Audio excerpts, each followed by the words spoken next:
Good morning, Colorado Flesh and Blood players. Today, we got something special for you over at Iron Line. We got our very first battleground for Silver Age. Gonna get you in the action here in just a sec. We wanted to show you guys off. This is what we're all playing for. We got the new resource coin with the Battlegrounds kit. Looks beautiful, going to first place. Some great promos, some great playmats. Thank you, LSS, for choosing our store. Um, right now we have a Kayo versus Dromai game going for you. Gonna switch over to that right now. Looks like they're just getting started. Let's see. Got some cloak equipment, it looks like. Definitely not cloaked. They just looked at it. While our players are getting set up, how about you give us a couple of introductions? So we got Mercy, or wait. For you. Oh, for me? This is Elena. Everyone in the Springs knows me. I'm the funny one, part of the Iron Rot Raiders. You'll see me playing Brute most days, going through a bit of a character crisis. We lost KO. It's rough. What about you? Looks like we're getting into the game here, actually. Looks like we've started off the game pitching to the Glory Seeker. Okay. 3 Ash. Yeah, making 3 Ash, draws a card, replaces itself. Looks like we immediately went into an Asvalai. Asvalai swinging for arcane damage. Pinging them down to 19 already. I don't actually see if our KO is presenting any arcane barrier, so that Asvalai is going to be swinging for free arcane every turn. 1 Got it. guaranteed damage, probably going to be a priority target to end up getting popped here. For those who don't know, Dromai dragons that are under a standard Ash in the Silver Age format. In the Silver Age format, the only available Ashes are the regular ones, and if they are underneath a dragon, they do actually have Phantasm. So if they are blocked by a 6 or more power card, they will be destroyed, and you will not regain your action point. Yeah, standard KO equipment here. It looks like I see the Buzzard Helm, so might be fishing for some draw discard, go fix their hands. Looking like this will be getting popped here. Yep. Asvali has died along with the Ash that created him. Some things to note about this Dromai setup is that they do have the Deep Blue, which basically lets you convert a red card into a blue. They've got the Wave of Reality, so they've got on board 1 ward, which will turn into a Spectral Shield, so another ward. And the KO, pretty standard equipment suite. Looks like we've got some Blade Beckoner gloves, Beaten Trackers, Predatory Flating. Predatory Flating. I forgot the brute, the brute chest piece, and then obviously the Temper Hat.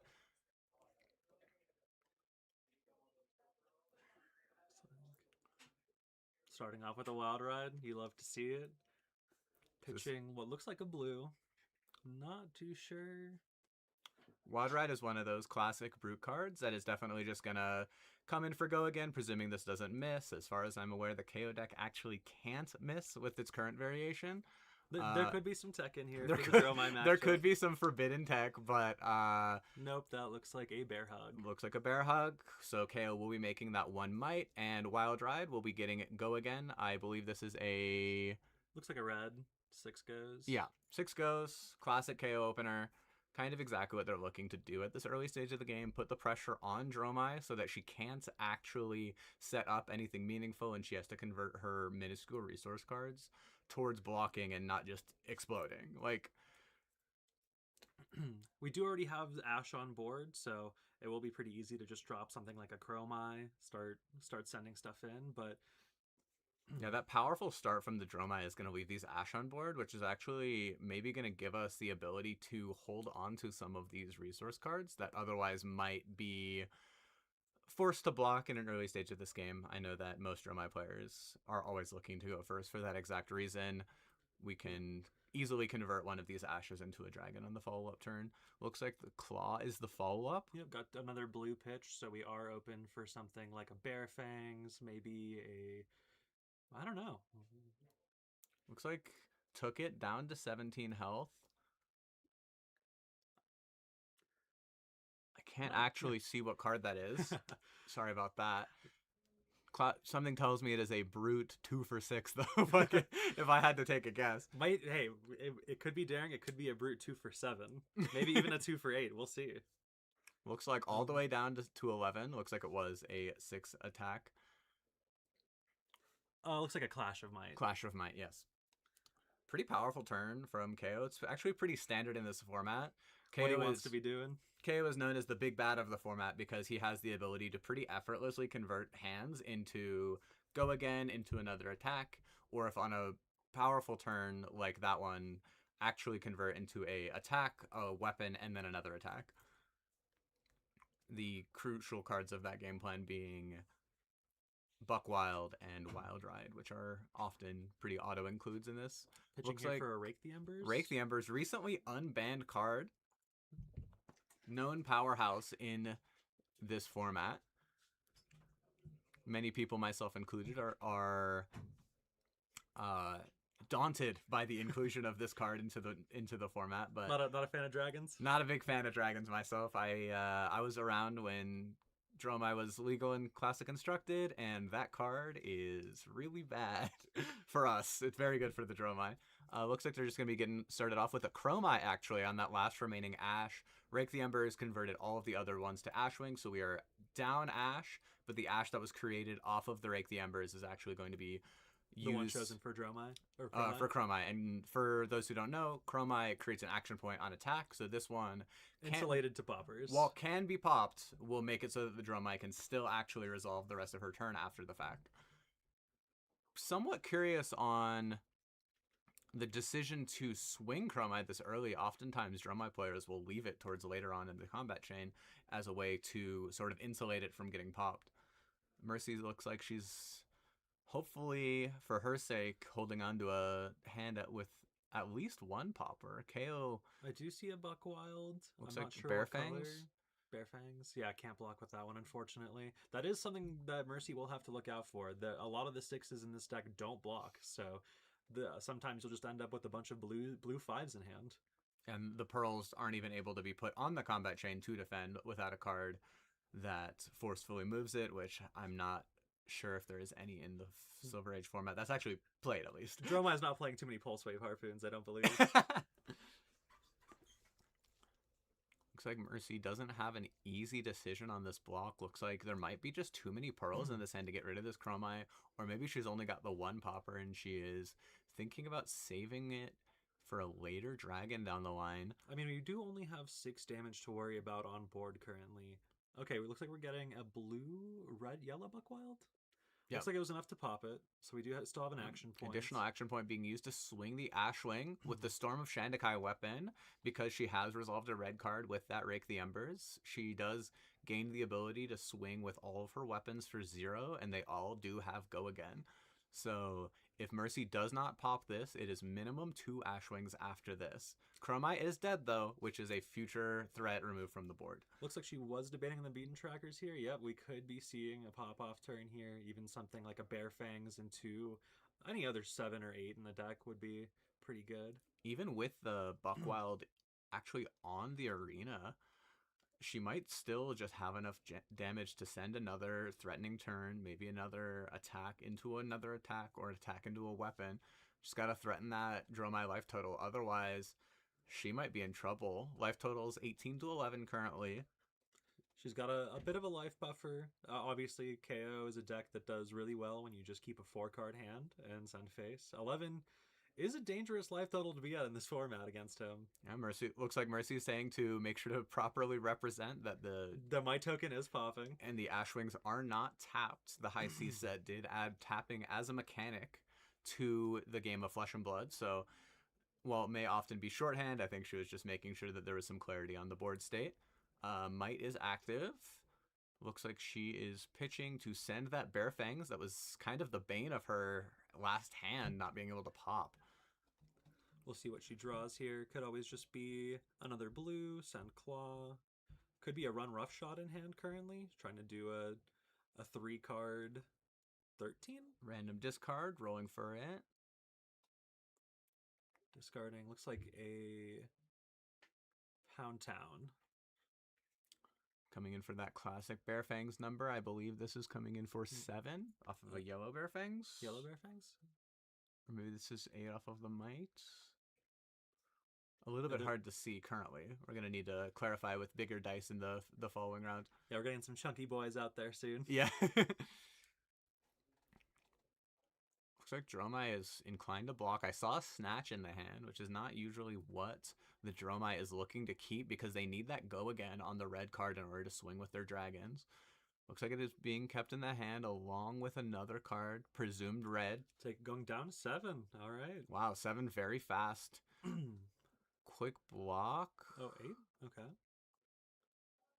Looks like there's a bit of a life discrepancy. Oh, yep. Looks like we're going through.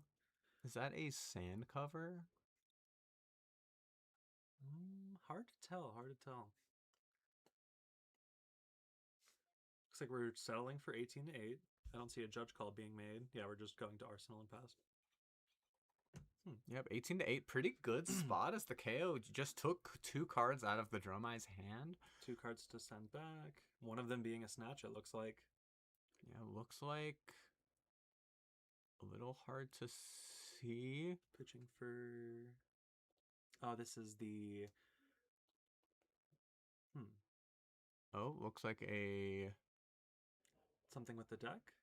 Oh, okay. Oh, it might be a little bit of a discrepancy on the card actually pitched last turn, not getting put to the bottom of the deck. Currently pitching, I believe this is the Draconic Go Again card that costs 1 and has Phantasm. I'm not actually familiar with this card. I do know the art. I believe it swings for 5 and transforms an Ash. Oh, with yes. Go Again. And that will enable us to swing all of these Ashwings. I know a lot of Guardian and Brute players that typically have a lot of poppers in this matchup tend to let the first attack hit, and assuming no Chromai is on board, you usually try to pop the first dragon.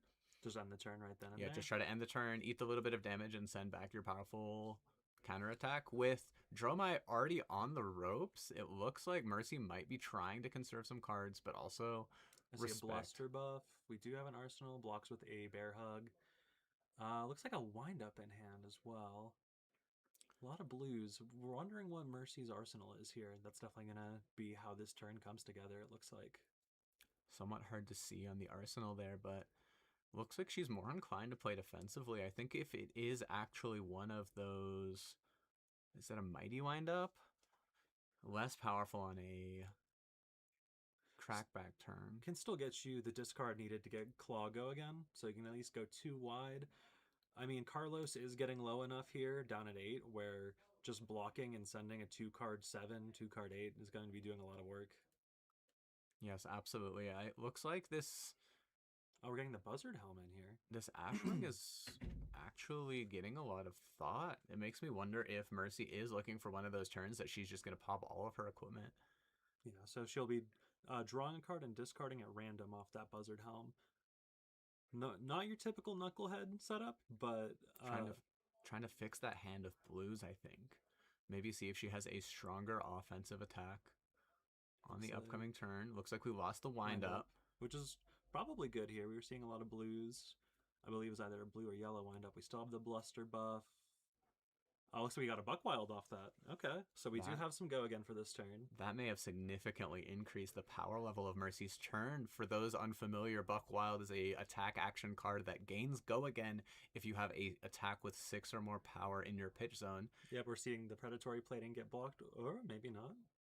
And thanks Getting reach to towards Kayo's ability, every card in the deck counts as a 6. So if you are able to pitch for the Buckwild, it just gets Go Again. It is a card of high power level, often point of contention in the community right now because it is just really powerful. Primary ban call, I'd say right now, is the Beaten Trackers or the Buckwild. Those are the two I hear the most complaints about currently. Okay, we get the Predatory Plating here. Looks like we'll probably get that cashed in. Ooh, got snatch. that snatch on that final point. Mercy's really wishing she had that extra point of value now on that blocking equipment. Very real universe that she actually just lets this hit. Lets this hit and just tries to go buck wild on the following turn. She's got the 4-card hand with the Arsenal.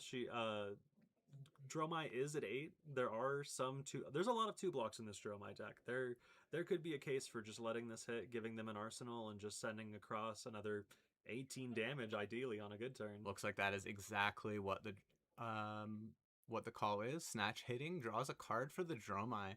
Now it is all a question of, does she actually want to Arsenal the card? Somewhat hard to see. We don't have the action point due to Snatch not having Go Again, so maybe there's an instant that she could play, but I imagine probably just an Arsenal here. Almost certainly an Arsenal. I don't actually know if Dromai has any defensive reaction cards. I would assume that she is running Sigil of Solace, which is a classic Dromai card in order to give all of those dragons Go Again and pad your life total a little bit. There is Sand Cover, but we do not have any Ash currently. We have transformed all 4 of them into Ash Wings, which will make that a little awkward. We do still have the Deep Blue available for future pitching purposes, but that does not actually help us out on the no Ash front. Looks like there might be a bit of a life discrepancy issue from these Ashwings. They're all kind of hitting as little Kodachi, so it's easy to miss one life or another. Down to 11. Okay, looks like we just missed one of the Ashwings.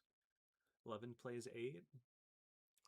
And looks like Mercy is more than happy to take that 4. Card might not even matter if she is going for one of these powerful pop-off turns from the KO. Buckwild is available from the draw on the hat. Which is exactly what she was probably looking for with that all-blue, somewhat clunky hand. Might pops. We have +1 to the first attack. Looks like we're eyeing that Buckwild. Yep, pitching that blue, run roughshod. Not run roughshod. Strongest survive, I believe. Yep, classic Buckwild turn from Kayo. Looks like holding on to that bluster in hand. We do still have the resource available from the chest. I don't believe we'll be needing to go again off the beaten trackers, but if we do get a discard this turn, we could see that used. I imagine we might just be trying to send the bluster buff here. I'm not too sure. It depends on the arsenal, of course. Still curious what that arsenal is. We weren't able to get a good view on it. Looks like there is at the very least a Miragai in hand, and I think a Blaze Headlong. 6 blocking here. Taking 3? One of those could be a 2 block. Or both. Going down to 6. Dromai definitely looking scared. There's a chess piece. Make that resource. We have pitched a 6 this turn. Sending the bluster buff. Getting the -1 because we're not paying for it, but we are still sending. It's 5, I believe. I believe it is for 5. 6 minus the 1 unless we pay. Yep. So coming in just for a clean 5. Not quite threatening lethal, but Dromai has just given up 2 cards and only has 4 dragons on board. The Miragai is in the hand, which is pretty important, but I don't know if that is enough buffer. Ooh, going all the way down to 1. All right. Makes me wonder what that Dromai Arsenal card is. We have 11 life to get through. We have a 3-card hand. We do have 4 damage on board technically with the ashes or ash wings, but we don't have an ash for this Miragai currently, and it looks like a Blaze Headlong. So we still have those Mage Master boots. Mage Master boots cost 1, I believe. Looks like we're pitching into the deep blue. Bottoming there. Looks like that was the looks like the Miragai is gone. Generates those 3 resources. Makes me curious what this arsenal actually is, because that does not count as pitching for the sake of the ash generation. No. Assuming that this is a Blaze Headlong in his hand. Oh. Looks like Mercy's reading it too. Yeah. I currently can't actually see what that card is, but I'm going to assume that it is the on hit make an Ashwing card. A little bit unclear currently. Making an ash. Ashes come back. Are we just arsenaling? Looks like that's the same. Makes me wonder what the setup turn is to justify going to 1 unless the cards just did not block. Looks like pulping. Pulping? That could just close the game. Yeah, this might be the closeout. For those who don't know, pulping does gain dominate unless it is defended by 2 or more non-equipment cards. Our one hope here is the sand cover. Or Sigil of Solace. Or Sigil of Solace. Either oh, nope. Looks like that is the handshake. Dromai, not quite the Ash artist, was able to discard the Bear Fangs on that final discard, and she is able to close it out the game. 7 pulping, yep. Yep, looks like throwing up, not able to block it out. Well, that concludes our first game. Kayo taking it down. Threat of the day, really. I'm expecting to see a lot of those. Looks like we got another 15 minutes left in the round. We'll probably get back to you here, probably closer to 20. Depends on, obviously, how many players we have going to time, but we'll try and keep it interesting. Won't try to have too many KOs before top 8, as I'm sure we'll be seeing a lot of KO games for that one. Yeah. Threat of the format definitely representing a lot of value on every turn. Dromai just was completely unable to keep up with that pressure. I'm gonna pull away from our players right now. Yeah, back to us here in the back office. We love to see you guys out here. We got a strong 60 player showing for today. Hoping to have a good 6 rounds and see what our top 8's looking like soon. All right, catch you all in a little bit. Bye.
There we go. Should hear us now. Had to deal with a little bit of audio, but we are back into it. Looks like we have Alex, famous Ashen Wings TCG. Alex Ashwing's TCG, known prolific content creator in the space of Silver Age and formerly Commoner.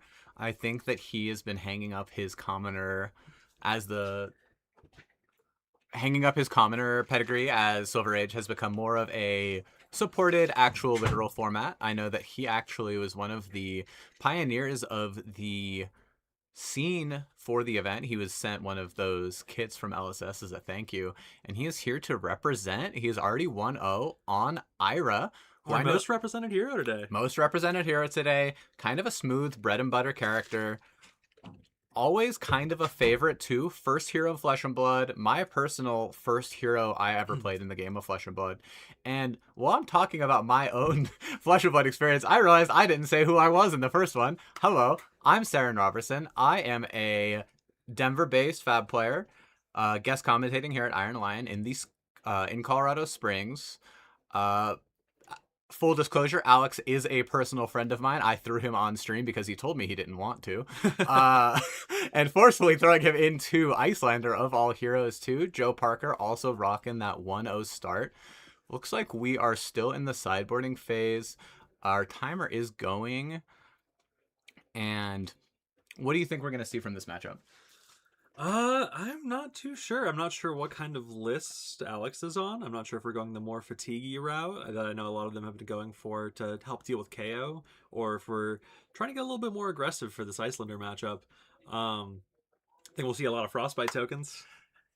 Icelander's game plan, definitely trying to slow down the Ira, blast her with those powerful blue cards from Arsenal. Can't go wrong with Emeritus. Cannot go wrong with Blue Emeritus Scolding. Definitely one of the known power cards in Icelander. I think that if I had to take a guess on the Ira situation, I would guess a slightly more aggressive slanted list. Kind of helps you blow out some of these slower decks. Kind of helps you in the Wizard matchup as well, which I think we're going to see here. For those unfamiliar, Icelander actually starts at a lower life total and has pretty poor blocking equipment. So we'll have to see what Alex is opting for. I know that he's more of a mid-range player. You say that, but he has knocked me. He just knocked me out of the top 8 at the PQ with Huntsman. Funny enough, been seeing him play a bit of a fatigue lately, so there's always the chance it carries over. Bit of a contrarian, Alex, known to love his weird decks that he can tell you that he beat you with.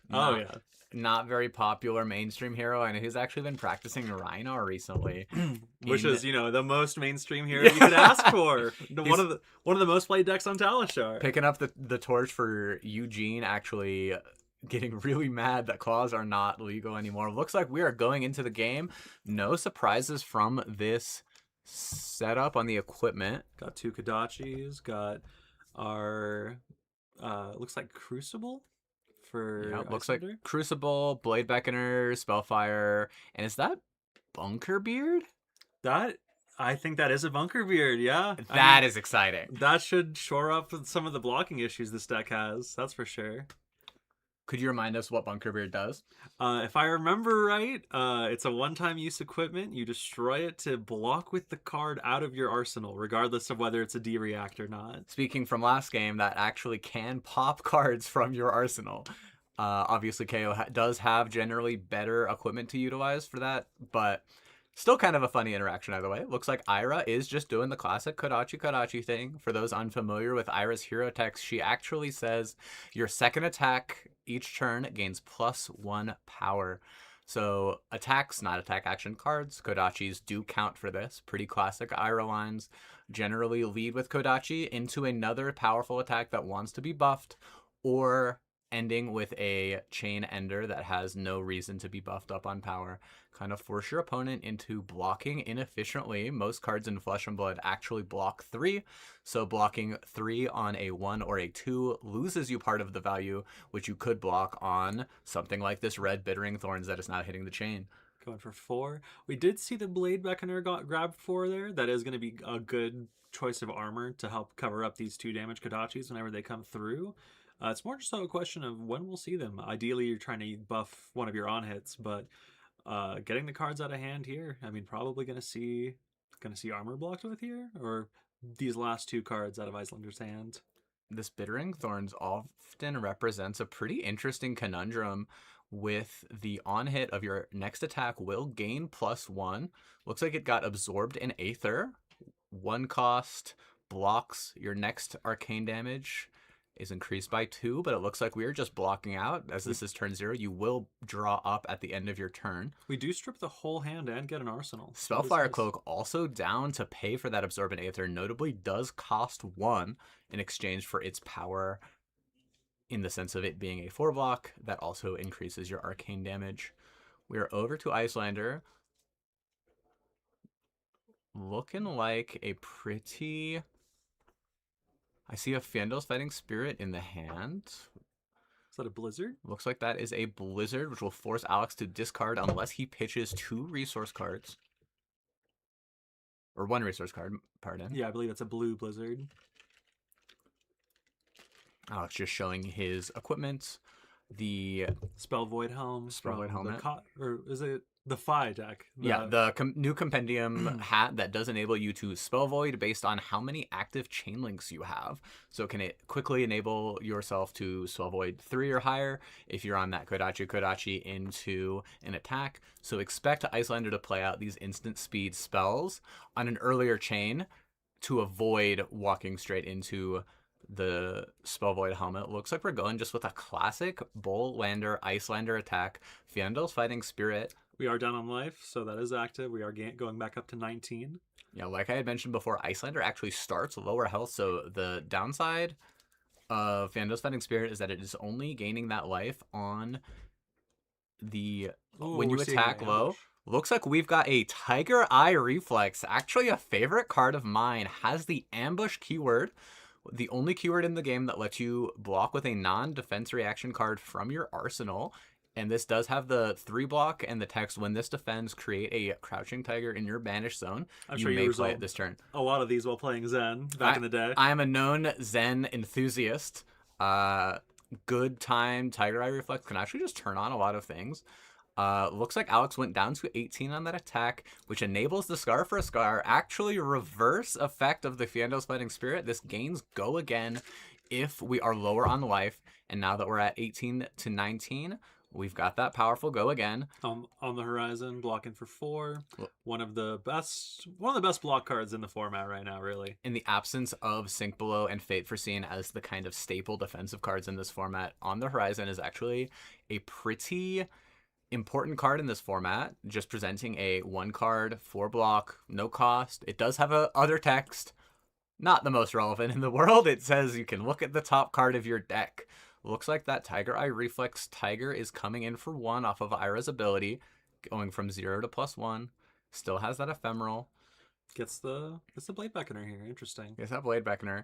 Blade Beckoner is pretty important into Ira, as its additional block is gained when defending a weapon, so it can both block a Kodachi for 1 and a Kodachi for 2 efficiently at least once in its lifespan before it gains that Guardwell 2. Looks like we have an Arcane Polarity in Alex's hand. Yep, look like we are passing the turn back over to the Icelander. Pretty slow turn, just a Kodachi, or just a Scar for a Scar into that Tiger. 1 card 5, not terrible off the back of that Tiger from the Tiger Eye Reflex. Let's see what Icelander does. Icelander often has these pretty powerful turns on your turn. Icelander's hero text says that you can play blue cards from your arsenal at instant speed. So Icelander typically making sure that you're aware that your turn is our turn. We're pitching that Crucible to Amp right now. Looks like we're going to see some arcane damage. The question here is, do we see Alex try to prevent it at all, or are we just playing the Arcane Polarity and sending the rest of the hand? Looks like that first arcane spell is hitting the board. I believe this is a... Yep, pitching for AB here. I'm actually not familiar with this spell. It's probably, it looks like it is blue. Some sort of ice card from Compendium, maybe? Yeah. Polarity to gain the life back that he just lost. Yep, looks like it was 3 arcane damage. A-bead wand. Back up to 20. Back Good up to spot. 20 off of that polarity. Alex Libman still keeping those 2 cards. I am curious to see what he's actually got back. Looks like he's got 100 wins. Another Zen staple. Just a 1, 2, 3 go again. Any other card with the name 100 wins on the combat chain will gain +1 for every additional 100 wins. Looks like he's got a blunder. Doesn't look like we have a second 100 wins, Or a bluster, unfortunately. pardon. Blocked by that Voltaic Bolt. Still waiting to see the Icelander activation here. Icelander also does create a Frostbite when you play a blue card from your arsenal. We're pitching a cut through. Interesting. Interesting. Holding on to that 1 card, it makes me curious what he's actually holding back. Oh, it's actually the... It was the bluster. It was the bluster. So I imagine we're probably just going to be arsenaling that and passing. Slightly curious why Alex is holding off on this cut through line.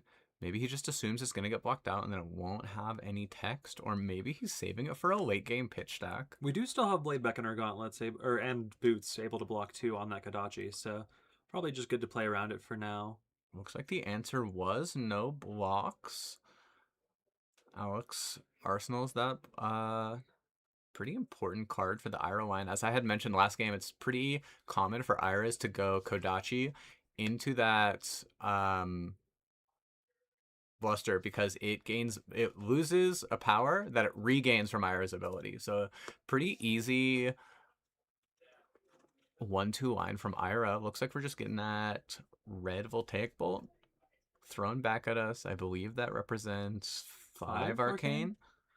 I mean, we are looking pretty healthy so far still. We're finishing up the second turn here, and it looks like we're only have had 1 damage dealt so far here, down to 17 on the Icelander side. Yep, Icelander's still holding on to that blue, presumably an arsenal. Makes me curious what could possibly be in the arsenal that would not get played out. Maybe our Icelander player is just waiting on an opportune time to throw out that Frostbite. Yeah, on Alex's turn. Looks like we are being the snapback. Snapback, you can play at instant speed if you have played a non-attack action card, which was the Voltaic Bolt. Looks like down to 16 to 17. Alex keeps 2 cards and an arsenal. Pitching a blue, sending Kodachi for 1. Hard to go wrong. Bluster still in the arsenal. Pretty easy to see that we are probably just going to go into that 1 into 6 line on the bluster. Would be 1 into 7 if we actually pay for it. We've got 2 floating. We do have the resources, yeah. It looks like we're covering up the 1 here with the gauntlets. That'll get the last use out of them. Guard well 2, of course. So yep. Got that Kodachi for 2 now. Blade Beckoner Shoes still online to block out this 2. Looks like he does not elect to. Looks like that is actually an Oasis Respite in the hand. Bluster hitting the board. Going to go down to 5. Ira's Hero's ability has already been used on that second Kodachi, and we do not have the resources to pay for that extra +1 on the Bluster. Something tells me Alex is wanting to hold on to that Oasis Respite rather than convert it into 1 damage into a wizard of all heroes. Still getting across good damage either way. We have an 8 damage turn off a 3-card hand, was it? I believe just the bluster, the bluster and the blue. The arcane or the Oasis in hand. Looks like we're getting absorbed in Aether. Looks like that was the card that was actually hiding an arsenal this entire time, not a blue card, which actually might have come back to bite the Icelander now, because we're actually just wasting that second additional +2 arcane damage from the Absorbent Aether, and we had to pitch a card just to block 4. Let's see, is that another Fendel's Fighting Spirit in hand? Can't see the other card. If there is a blue in this hand, this just sends Fendel's Fighting Spirit and then Arsenal's, hopefully a blue spell to activate on Alexander's turn. We are still lower on life now, down to 14 here on the Icelander side. Oh, yep, we're seeing some... Oh, is looks it like getting cashed in? Or further clarification on the spell void aspects of his hat, and presumably also explaining the chess piece while we're here. It's a good hat. He's got a cute little crab on it. It does have a little crab, very reminiscent of Mask of the Pouncing Lynx, or as many of my friends will never let me misspeak, Pounce of the Masking Lynx. Beautiful. Some real world play there. Something like that, sure. Looks like Alex is explaining the additional accrued value over multiple chain links of the Spell Void equipment. Spell Void does destroy itself and then prevent arcane damage equal to the Spell Void presented on the card. I believe the chess piece is a similar story. You can tell. Oh, it's another Blizzard. Okay. Okay, Blizzard out of the hand. Pitching. This looks like another blue Blizzard.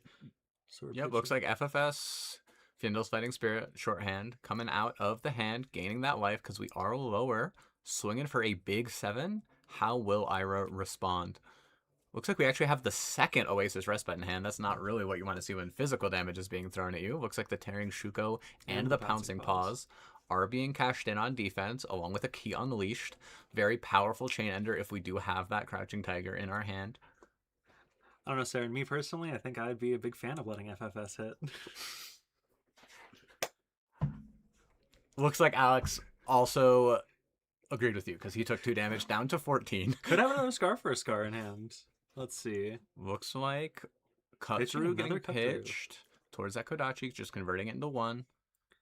We do have a pretty nice looking pitch stack forming. I think that was a cut through, a blue, and another cut through. So that Ooh, the infamous 2-card 3. 2-card 3. Listen, he went from a 2-card 8, a brute favorite, to a 2-card 3, which is also another brute favorite. Looks like Alex was not wanting to hold on to those double Oasis. Pretty clunky to have even into a wizard as they cost 1, and this is not a format where you can run Fyendal's Fighting Spirit or Fyendal's Spring Tunic, to get them for free. So you would have to have a blue card to play both of them, and unlike her wizard cousin Kano, Icelander is actually not presenting that much in the way of big, powerful arcane damage. It's more consistent, accrued arcane damage with the added disruption of those frostbites played out of Arsenal, which we're still actually not seeing Icelander Arsenal any of these blue cards. We're seeing every card get converted in each hand, not really leaving much of an opening for this. Not too sure what's... Oh, we're revealing the hand here. Do you know what the card is? I don't actually know which wizard card leads you to reveal your hand. Looks like it. I've never seen this card in my life. Oh, Brain Freeze? Brain Freeze. Yeah, reveal Learn the something hand. new every day. Put the card back on top.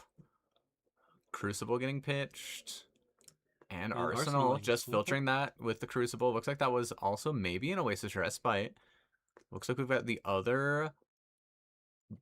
Another Bluster Other buff. Bluster in the hand. And an On the Horizon. Is that a... It's the Iris Flying Kick card. Yeah, looks like we're just sending the Bluster here. Yep. Are we paying the extra, or is this just coming in for 5? Yep, looks like he is actually going to pay for its ability, so we're just going to come in for a flat 6.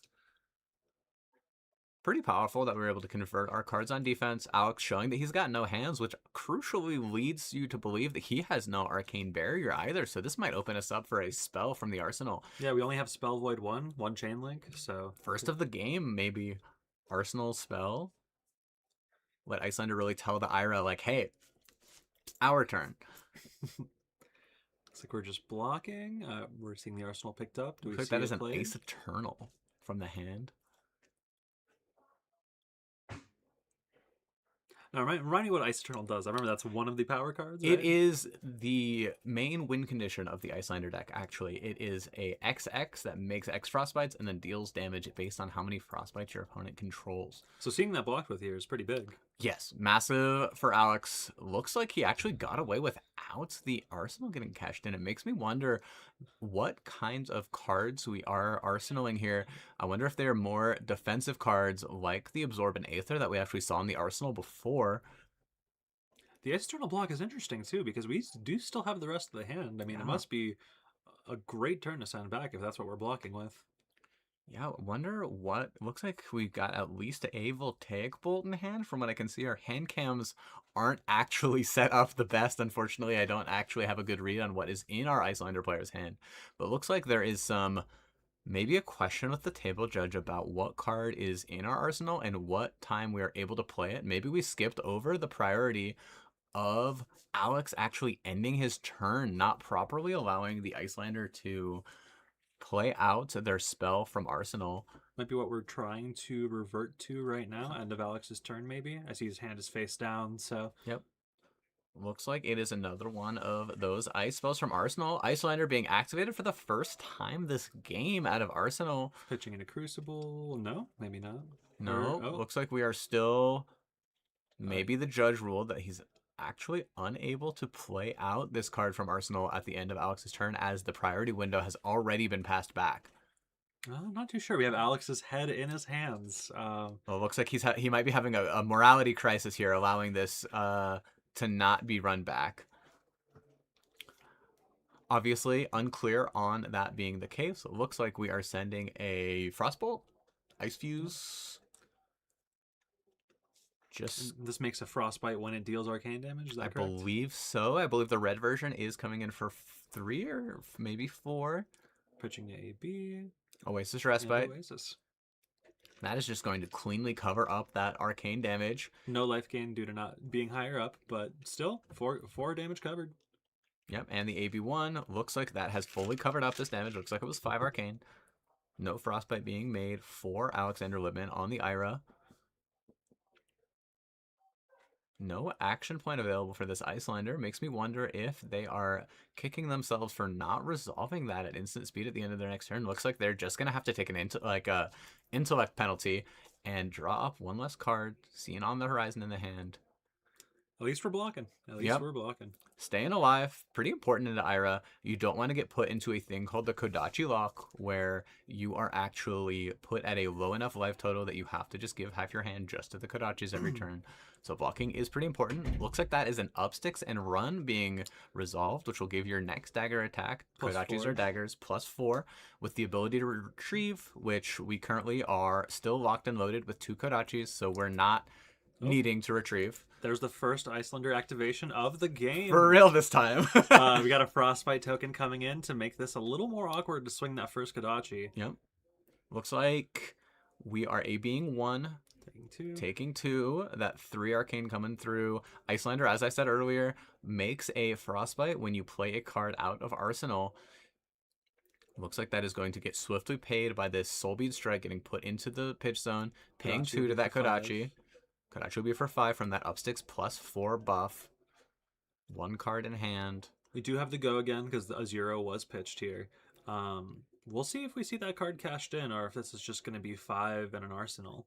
This might just be the 2-card 5 into Arsenal, unless we've got a 0-cost follow-up, like another Scar for a Scar or something, to absorb that +1 from that Ira ability, or if it's just going to go straight into the Arsenal. Let's see what he does. Nope, we're getting played. 100 wins, my beloved. Looks like we are at 4 go again. Functionally, no text on that 100 wins. Ooh, there's the Oasis. Oasis Respite of Icelander's own, covering that up pretty cleanly. All this pitched really well. Do we get the life gain? Should have gained that life on that Oasis Respite, as we are lower health. Very similar text to Fiendo's Fighting Spirit. Get the Frostbite out of there. Hopefully our players catch this. Should be 12 even right now, but... Oh, nope. Looks like we're past it. Just going to have to miss that trigger. Really close life totals so far. Been some awkward hands for both players, it feels like. It looks like that Feign Vengeance is getting pitched away towards that Kodachi. Back over to Ira so soon. Looks like the Icelander just passed straight on back. I see a blue Emeritus on the left side of that hand. I do see that blue Emeritus. I wonder what card actually ended up in the arsenal of the Icelander. Kodachi for 2. This would be a good time to cash in that Blade Beckoner, I think. Yep, maybe catch off that 2 damage. Pretty easy to actually get value into Ira, as she is generally attacking with those Kodachis every turn. Looks like that is definitely on the mind of our Icelander player. Could also be good to save for cover a 4 block with an on-hit, but nope, looks like we're seeing it cashed in here. All our block value on our equipment is gone with this block. Except for the Bunker Beard. Well, technically, that's the block value out of your arsenal. Very powerful equipment. left on the board. Looks like Nip at their heels is coming in to give it a +1. You'd think he'd save that for an on hit, but no, we're getting a little bit of damage. Makes me wonder if there is actually a card that cares about this hitting in his hand. Maybe a cut Left in through, our but we have the hand. first dagger hit. We did have the first dagger hit. Could be a cut through. I was told there might have been a discrepancy. I believe they didn't gain the life off of Oasis Respite. Okay, let me go check with them. Yeah. Looks like we're getting a judge clarification on that Oasis Respite life maybe not getting resolved on the Icelander side. Looks like Alex just opting to put the card into his arsenal after that. Maybe just trying to cash in that Nip of their Heels out of his hand into the pouncing key. Pretty awkward start. Looks like we've got an Ice Sigil, I believe that card is called, onto the board of the Icelander. Forgive me, folks. Icelander was before my time in the Flesh and Blood world. Mine as well. Started with Rosetta here. I started with the back end of Bright Lights leading into Heavy Hitters. Oh, so the two best sets of all The time. two best sets of all time. My main hero, Kasai, coming from the set Heavy Hitters. Both Kasai fans here in this booth. Oh, yeah. Though you play quite a bit more than I do. I was actually able to take down the final RTN in our Colorado area on Kasai. Here at Petrie's, actually. Here at Petrie's in the Springs, before making an unceremonious switch to Marlin. Looks like we're getting maybe back into the action with that. Sigil on the board. Icelander pondering their lines here. I see a Frostbolt in hand and that blue Emeritus, and it looks like a Voltaic Bolt on that right side. Reaching There's for that some damage in Crucible. this hand. There is definitely some damage on this hand. If I was the Icelander, I would be looking to put that Emeritus into my arsenal, though, as it does bonus damage. Looks like we are clearing out that Frostbolt from our arsenal. Crucible active. I believe this will be for 4 Arcane. Looks like Alex looking to eagerly pitch away these cards. Got that Scar for a Scar in hand. Up to 12, but maybe we could see some life loss this turn. Yeah, looks like we've also got that blue Nip at their heels in the hand. Both players did confirm that the life should have been gained, so... Okay. Looks like we finally got clarification on that life gain. Did get caught by the judge. Alex electing to go down 2-7. Turn on that Scar for a Scar in his hand. Pretty dangerous decision given that Emeritus that we're slamming into our arsenal here. There's a lot of damage that could be taken here, and single digits into Wizard is always a scary place to be. Alex looks like he's got a relatively powerful hand coming back, though. I saw a Nip at their heels and a Snatch in that hand. So we are on board minimum representing 4, 1, 1, and another 4 with an on-hit draw. And we still have an arsenal. And we've got that arsenal. Currently unclear on what card is in the arsenal. Looks like we're blocking 3 on that 4, down to 7 all. It'll be a tight game. We'll see. We'll have to see if that one life makes a difference here. Alex looking like he's breaking the chain. Shout out Cody Reddy. Favorite podcast of the Colorado scene. Looks like we are actually resolving that up 6, 6. which is going to convert this blue into a 5, then 1 into 4 from that Snatch. Hopefully catching off our Icelander opponent's ability to block out the Snatch so we can get the card for our arsenal. We'll have 2 floating here, but importantly, the chain was broken. So for our Spell Void hat, this is still Chain Link 1. If we want to see some damage sent through, I think now is the time we want to be sending it. Now would be the time for the Emeritus. I think the Icelander might actually agree with us. An important thing to note about Alex's pitch zone here is actually that he is keeping up the ability to pay for that Frostbite, as this Kodachi's for 1, the next Kodachi's for 1, and then that Snatch comes in for 0, which leaves us a floating resource to pay for that Frostbite when we inevitably play out that Emeritus from our arsenal. So unless the Icelander has a second card to make a Frostbite, we're actually pretty safe on the Ira side of things. Down to 4 on that first Kodachi. Swinging for 1. Second one coming in for 1. Like we said, no more armor block. Down to 3. Getting dangerously low here. Dangerously low. Looks like we are actually cashing in that Tearing Shuko and the Pouncing Paws, which will make us a Tiger. And then our next Tiger will gain +2. The more chain links we're resolving here, the worse and worse this Emeritus is getting. That Spell Void is really starting to ramp up. That helmet is accruing value very rapidly. Looks like that Tiger coming in for 2. Not quite yet threatening for lethal. But definitely asking for a card. I would assume that our Icelander is trying to hold off a resource. We did just see Alex go in motion, though. We do have 3 Spell Void active at the moment. Into that snatch. Going for 4. This is not what you want to see as this Icelander player, because even if you're able to block from hand, you are not actually going to be able to stop him from drawing this card. Is the Emeritus worth it? Ooh, Ice Eternal number 2 being blocked with. That's a scary amount of power out of the deck at this point. Down to 2. Card goes in Arsenal. Alex has got to be feeling good after that turn. Emeritus, notably, still in Arsenal after all is said and done. And I imagine this will probably just be a pass back. Oh, we're cracking the Bunker Beard? Looks like Bunker Beard has hit the graveyard. I don't actually know if it got used. That is Bunker Beard, right? Yeah, I believe so. Looks like that Kodachi for 1. Feigned Vengeance once again getting pitched. Presumably the second copy this time. For 1. I see a blue Frostbolt. That other ice spell that his name is currently eluding me. Again, sorry folks. My Icelander knowledge is something I definitely need to brush up on. I see a red Bittering Thorns in Alex's hand. Definitely looking to attack with that one. 5, threatening the on-hit of, well, death. But also, if miraculously does survive to hit, next attack will gain that +1. Currently demanding 2 cards from Alex's hand. A full grip in case Icelander is going to present any damage. This is going to be a rough game state to get out of. I mean, we are down to 1 health. We are officially in that Kodachi lock zone we were talking about earlier. Demanding 2 cards every turn from those Kodachis. Very powerful equipment in these low health formats. There's a reason Ira was one of the most dominant decks in Commoner, which we know that Alex has played a lot of. And she is continuing her reign of terror in this Silver Age format, keeping Icelander on the ropes, not letting up at all, trying to make it so that this Emeritus is going to, like, the game is going to end with this Emeritus in Arsenal. Yeah, I don't know if we'll find a time where we can actually use this. We're going to be stripping 2 cards from hand every turn. Looks like we are blocking 6. Kodachi still available on the board. Alex has got a card in hand and a card in Arsenal. 2 cards in hand, it looks like, actually. Oh, yes, looks like 2 cards. So something is telling me that the end might be near for our Icelander player. Joe Parker definitely on the ropes a little bit.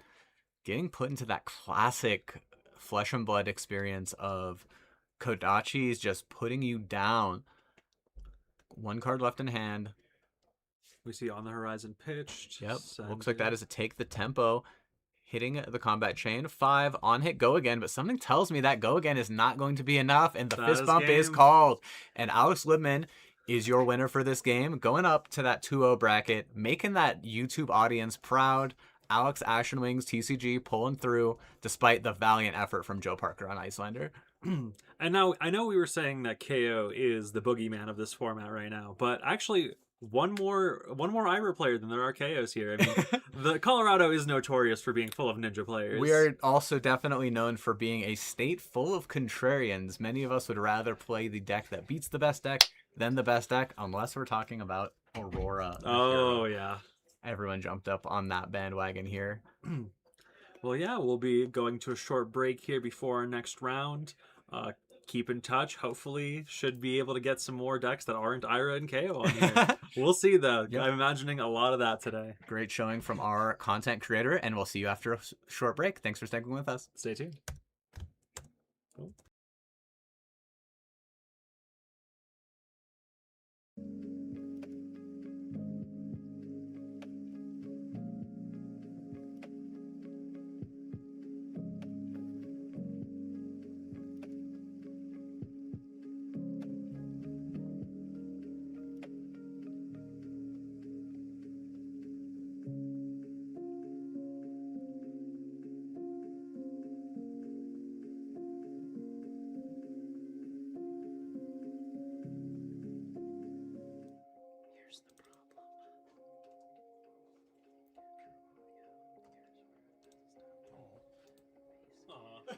Hey, how come I don't get a heart?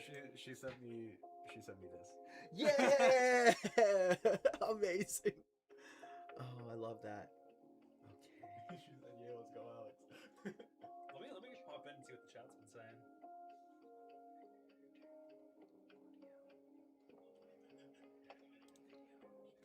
Oh wait, our audio's on right now.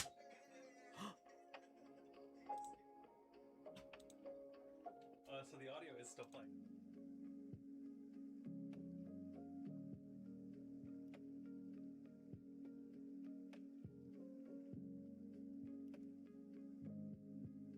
Kidoki. Oh, I see.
There we go. There we go. Audio's back on now. How's it going, everybody? We're back to round 3 right now. Got a good feature match. I think you have a good intro for both of our players here. So we've got a pretty exciting upcoming game. We've got Riptide of all characters. Green guy himself. Green guy himself. And more importantly, we're going to have Riptide played by my friend Emmy Seating. Crucially, maybe worldwide #1 Riptide supporter in the chat, telling me all week Broken Hero can destroy Ira, can destroy Kayo. I believe one did top 8 and actually win the whole battleground over in Japan yesterday. Oh, yeah. Japan knows what's up. Japan actually 0 KOs in top 8. I think it was 6 Iras, 1 Riptide, and 1 Islander. The hood of the meta might actually be getting ripped open up here with people finding out that Ira might actually just be stronger. Speaking of Ira, we've got another Ira in this matchup. Robin Andrews also piloting the hero. Looks like we are off to the races here. Trap getting blocked with. Looks like a tar pit trap. Got that Riptide activation going up. Preventing on hits from that Kadachi. Also, more importantly, dealing a damage. Riptide's hero tech says whenever the effect of a trap card triggers, deal 1 damage to the opposing hero. And we started at 20 here. It looks like we've already taken 2 damage off 2 of traps, Shifting Sands and Tar Pit Trap both being resolved. Currently, more damage going to the attacking player Yeah. than the defending. Shifting Sands does notably tap the opposing hero. That's why Ira is currently tapped. Also did 1 damage from that Riptide trigger. Tar Pit Trap nullified the effect of the Kodachi's hit trigger, which maybe Emmy is actually kicking herself because she might be wanting the effect for that red Bittering Thorns. Looks like we are closing up the turn. Ira gaining the arsenal and Riptide gaining those cards back. 18 even. Got that Driftwood Quiver equipped. Looks like a Lace with Frailty. Call in the big guns, sending that Drill Shot from Arsenal. Wow. Does not have that aim counter, so it is only coming in for a measly 10 damage. 10 damage. Our 20 life format. Threatening Frailty on hit. Well represented by Emmy here, by that Sideways Frailty token. Drill Shot notably on hit does also apply a -1 if it has an aim counter, I believe is the restriction though, so that might not be relevant here. That absolute glare of a shoe equipment on the Ira side is a gold foil Pouncing Paws, actually. Had to flex Had here. to flex on him. Looks like it is actually getting so mercifully shown for us here.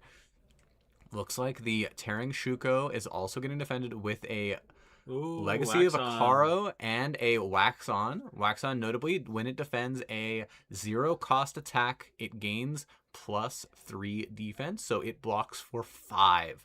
Covering up all 10 of that damage. Sorry, +2 on a 3-block default. And so do you want to run us through the armor suites here? I see you have a Bolton Boots. Yes, so armor suites, we've got a Bolton Boots, which will just give a attack that has greater than its base. Go again. I've been told almost never relevant. It blocks for 1. That is the important part. We've also got that Hope Merchant Hood, which does let you shuffle back in your hand and then draw that many cards. You often see that equipped in the Silver Age format on Zen, actually, because he makes that tiger in your hand and basically lets you get to convert draw an it extra into card. an extra card. Interesting seeing it on Riptide, though. I wonder if it is to just get those bricked hands out of your way. Let's say you are playing a ranger. There's always a chance you end up with 0 arrows, all buffs, or all arrows, no buffs. Yeah, the Ranger Classic, as some have called it. Also, I think maybe a creative way to use it is fishing for some additional traps on defense. Can be good to close out a game. The notably confusing one that is on the board is that face down chess piece equipment. There is a suite of 3 trap chess pieces in Compendium of Wraith, the new set That are all cloaked. that are all cloaked, that are count as trapped, and you can flip them over when a certain condition has met. I believe it is lower than base power, go again, and more Higher than base power. Yeah. All trigger, all do a damage, and then make that respective ailment, Blood Rot, Inertia, and Frailty. I believe Concealed Nerve Gas is the most common one. That is the go again one. Frailty, really important into Ira. Turns off the Kodachis or forces you to eat that Ira buff on that second Kodachi to even hit the board. And hey, I mean, I don't know about most players, but I do know that Iras do love to play out of Arsenal. So that Frailty token and the Inertia token. Trap hitting the board. Looks like it is going to trigger because of the Ira hero ability, pushing us above base power, which will activate the Inertia Trap, pinging for 1 from the Riptide activation, and granting an important Inertia. Inertia actually allowing the player to bottom all cards in hand and arsenal at the end. So we're popping a mask here. Popping Mask of Many Faces here for that 1 floating. This A tiger signed by you, it looks like. Listen, I will neither confirm nor deny this.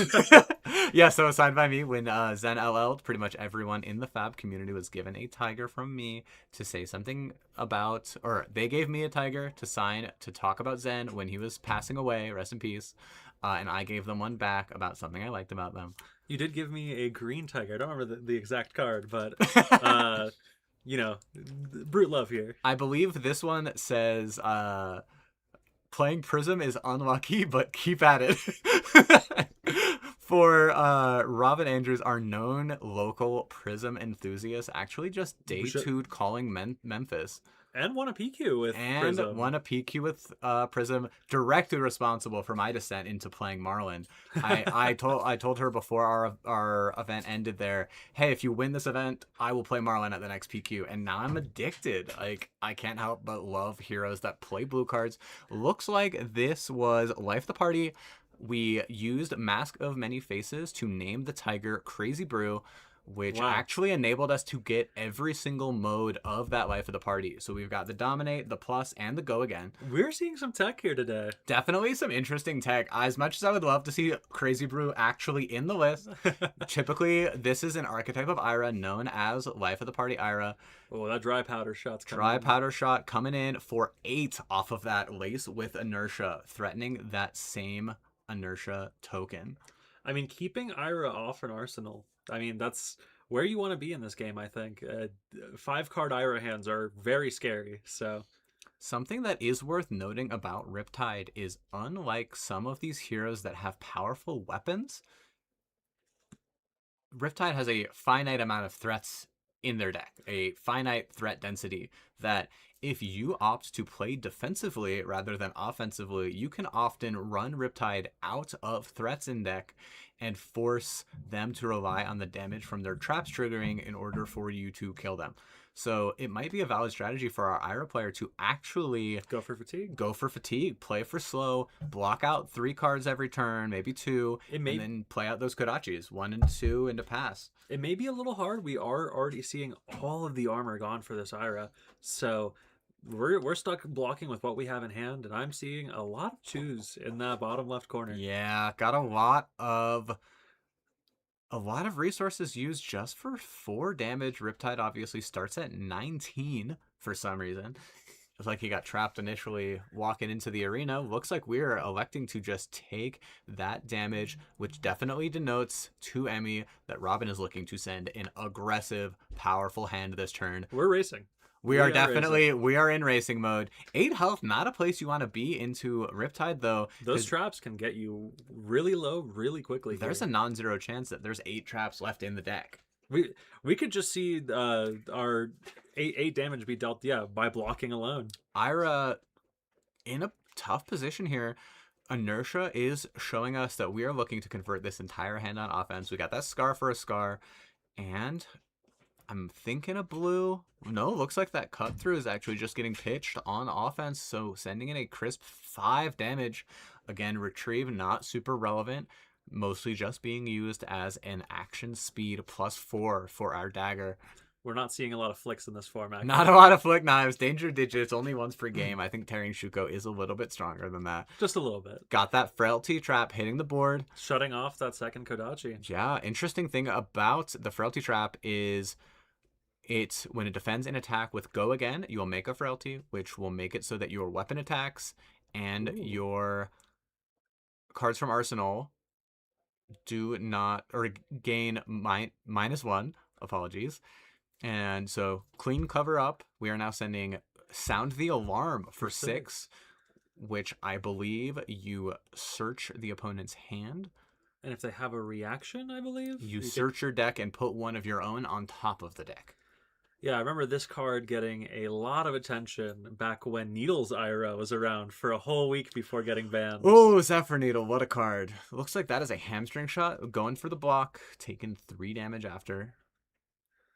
Down to 11. Inertia and Frailty cleansed of their debuff. Looks like Robin Andrews electing to drink some milk or something, cleanse themselves of some ailments. I do think Robin was looking to get a little bit more damage across that turn, especially after taking 8 there. We'll see what this clapback is here from Emmy. 7 on a Searing Shot, I believe. Looks like that is a Searing Shot with a Release the Tension. No D-Reacts. No D-Reacts from hand. Interesting combination with the bow. Dreadbore actually makes so that Release the Tension just makes so D-Reacts can't be played at all. Was a bit of a nightmare for Florian players back when Azalea was still around. Yeah. I got myself by that. Nightmare for many heroes when Azalea was still around. As much as I'm a fan of Marlin, I am not a fan of the Azalea hero. So looks like we are back at that Kodachi for 1. Looks like that is a Buster in hand. So this is presumably going to be a 1 into 7 from that +1 from Ira. Or a 1 into 2 into 5, because we will no longer be able to pay for the Buster. Definitely better numbers wise. Looks like that is a Boulder Trap hitting the chain. Another damage. Yeah, we're seeing a lot of damage come through from this Riptide on blocks this game. I think that's the 4th or 5th ping. Ira's definitely consistently in a bad position because the struggle that Riptide sometimes has is getting these traps online. So traps have one of multiple conditions in order for their effect to actually trigger, which is including Riptide's effect to deal that 1 damage. And that is usually go again, plus power, or minus power. And Ira loves doing two And of those Ira things. loves go again and plus power. So pretty much 80% of the traps left in Riptide's deck are 10 damage. always on. And now we've got this Bolton shot with that nimbleism and the call and the big guns coming in for 10 go again. On hit reload. On hit reload's not going to be super relevant. Emmy has presented her entire hand. Thankfully, we do have a 4 block in hand with that on the horizon, but we'll see what we're able to send back after this. It might be hard to survive. Looks like we've got an aspect of Tiger Soul, the blue one. A on the horizon and a looks like that is a Legacy of Akaro on top of deck. Covering all 10. We're still in it. Yep, that's a cut through that I presume is just going to go straight into the arsenal. No reason to send an attack that might get Riptide triggered. Nope. Nope. Just a 3. It is actually 3. uniquely insulated from most of those Riptide effects as No it go is again? base power and has no go again currently. So this might actually be a very smart play from Robin Andrews, trying to stick some damage that might not just get stuffed by the damage. And oh no, we're going down to 2. Emmy down to 2. That is scary. Scary clapback maybe. Okay, I got 1 buff. Okay. We have the nimbleism for the Inertia. second. Yep. Manta loading that Searing Shot into Arsenal. So we've got a current +6 on that Searing Shot coming in for 10. On hit, additional 1 damage from that Searing Shot. On hit, Inertia from the Lace with Inertia as well. And that inertia is really awkward here because we're going to be blocking a lot. We're going to want to set up an arsenal here, but doesn't seem we'll be given the opportunity to. I believe that is a Frailty Trap left in Emmy's hand as well to keep for defense. No tricks coming in, but 10 damage is nothing to sneeze at. I'm once again saying that I think the correct line might be to we're taking 2, going down to 2. Down to 2. Legacy of Karu, pretty good. And that Frailty Trap, if we pitch the Legacy of Karu to send those Kodachis, we could be going down to 1. Yes, if we're keeping that Legacy of... Yep, it's going to be 1 into 2, but that second attack with the go again might just end up getting stuffed. Interesting thing here is if Robin baits her down to 1 and then you don't swing with that second one, there blow out the concealed nerve gas. Giving the Frailty. For 1. If we swing the second dagger, that's game. So it is getting buffed. It would be for another 1. We would be asking for the card. Oh. Yeah, and that is a Tar Pit Trap, and that is the game from our Riptide player. I think, unfortunately, Robin Andrews just didn't see the blocking cards when she needed them to. Has a lot of damage in early. And those crackbacks just were not quite strong enough. That Crazy Brew turn really kind of just got turned off by the overwhelming defensive power of these traps from our Riptide player. Another Ira game pretty quickly come and gone from our screen. Not quite as lucky as Alexander Libman last round. 20 minutes left in round. I mean, so we will be gone for a little bit before we get you back another game. But hopefully they're all as fun as this. I mean, we got to see Crazy Brew named and played, supposedly. We got to see Riptide. I'm wondering what other heroes are actually hiding in the wings for us. I know we still have a couple Kanos. I don't know how they're doing at this event. I remember round 1, we almost ended up playing a Kano mirror. I know there's a couple Enigmas around still. We'll take a look around. We'll try and get you guys something interesting here for round 4. We'll definitely not stick you with an Ira game every time, but with that game wrapping up pretty early, I want to talk about the remaining couple rounds coming up here. What other heroes are you looking to see? I'm expecting a lot of Kayo.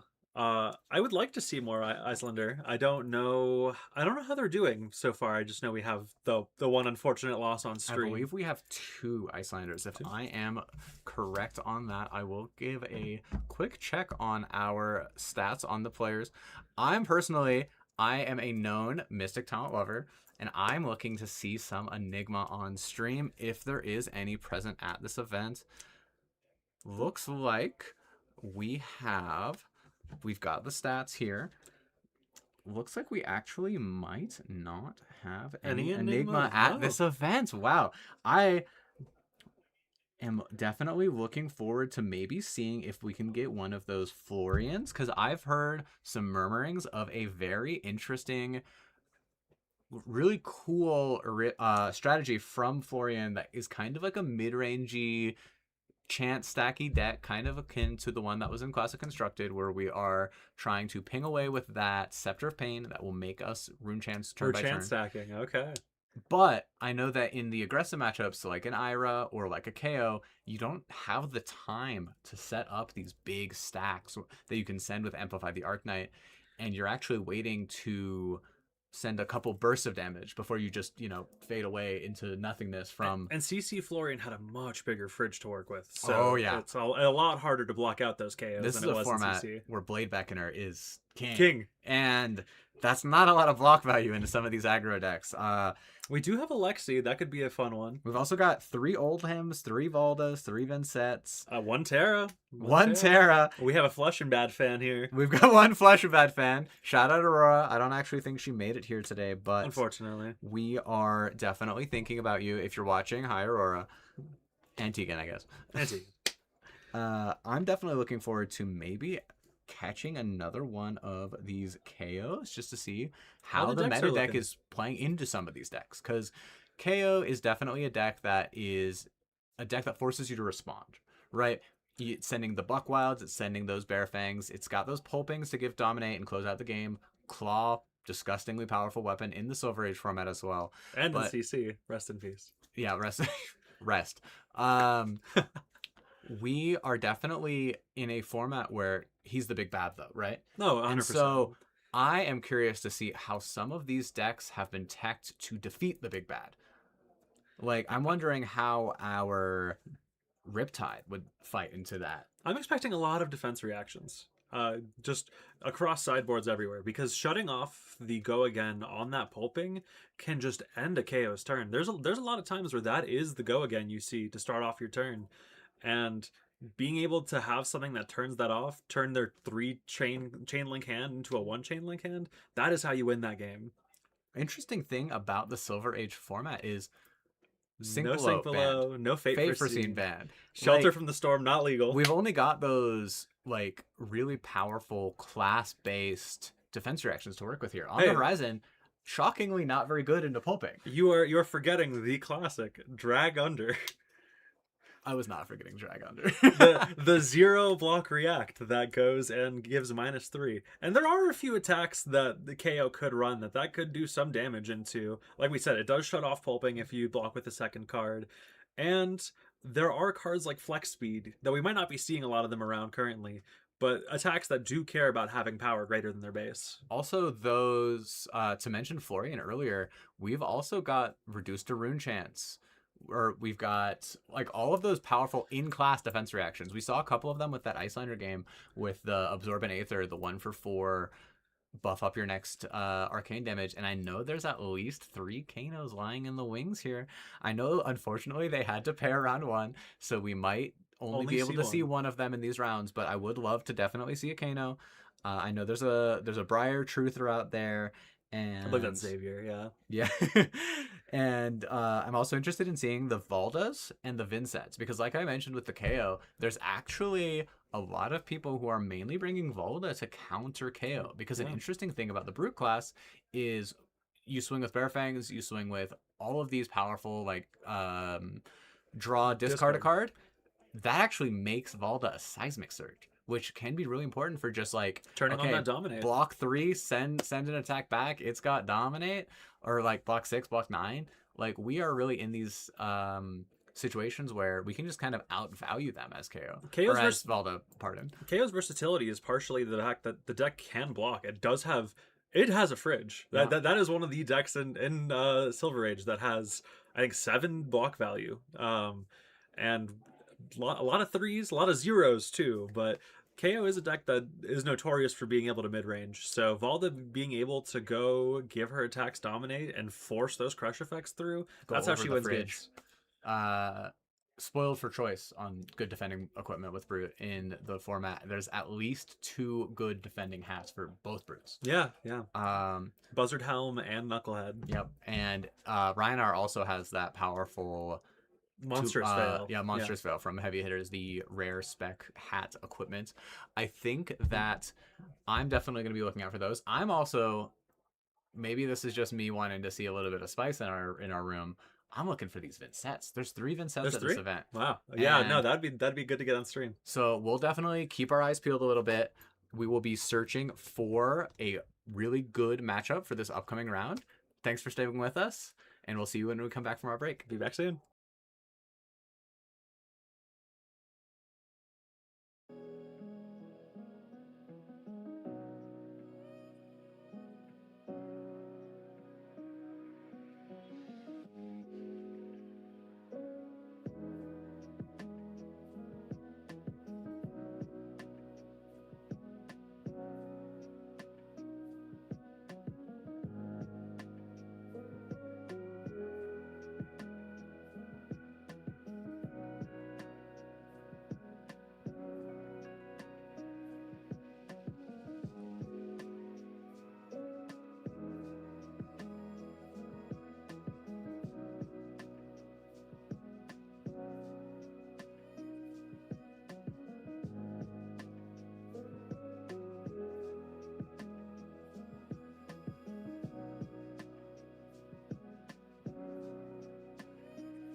All right, everybody, welcome back. We said we'd get you a Vince set, and boy, howdy, do we have a game. We've got a very exciting matchup. We've got Valda, and we've got Vincent. Importantly, though, we've got the man himself, Cody, ready, all caps, from the Breaking the Chain podcast, playing the Valda. And then we've also got Denver local Matthew Lucero playing Vincent. Look at these cuties looking at us, saying hello to us. Cody Reddy, mentioned earlier, big fan of his podcast. If you've never seen it, definitely make sure to check it out. Definitely messing with our overlay here a little bit. It is Riptide Ira currently. We'll get that fixed in just 1 second. Looks like we are off to the races on this game, though. Looks like we are presenting the Nebula Blade and the Buckler on the Vincent side, and the Bastion of Unity and the Titan's Fist from Valda. I did not catch who was going first. It looks like it is our Vincent player, which is pretty big news for Vincent. Getting to start off with that runechant. And also just being able to set up any auras. I know that Silver Age Vincent lists are definitely heavy on these auras. They run a lot of Malefic. Speaking of Malefic Incantation, looks like that is the red Malefic Incantation. Oh, good start. Which is pretty much the best thing you can ask for on this start on the Vincent. And I can't really tell what that is in our Banish Zone for our RuneGate cards. Maybe we can get that figured out in a second. A little bit glare. A little bit glare. Definitely an important zone for us to see. Maybe from a the Deathly Vincent. Well? Hopefully for the Vincent player, we're probably hoping for a Phantom Wraith or a Deathly Well. Definitely crucial for this chant generation. Looks like we've got a Rite of Earthlore, a Macho Grande. Just making sure we can run Deathly Whale in this format, right? Yes, you can. Is a rare. Yes, it is. I believe the common? only Majestic RuneGate cards are the widespreads. Yeah. And I think the Arsenal one, the yellow. Oh, it's also Widespread Destruction. Right? Oh, yes, that is a widespread card. So, and it looks like we've also got a Disable and one mystery card in the Valda's hand. Valda obviously starts at 21 health. Hero from Crucible of War. Gonna help fatigue Vincent, that's for sure. Oh, yeah. Probably what we're looking to do here. We do see a Macho Grande here. We could just send some dominated damage, and that is looking like what Cody's going for.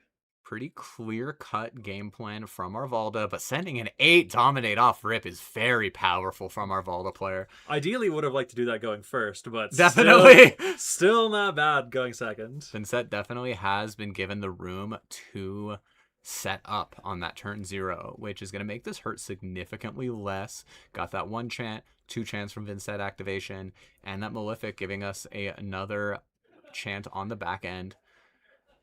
Looks like we're just going to go straight down to 14, blocking a card. Looks like we are taking back that Buckler block, or it wasn't seen.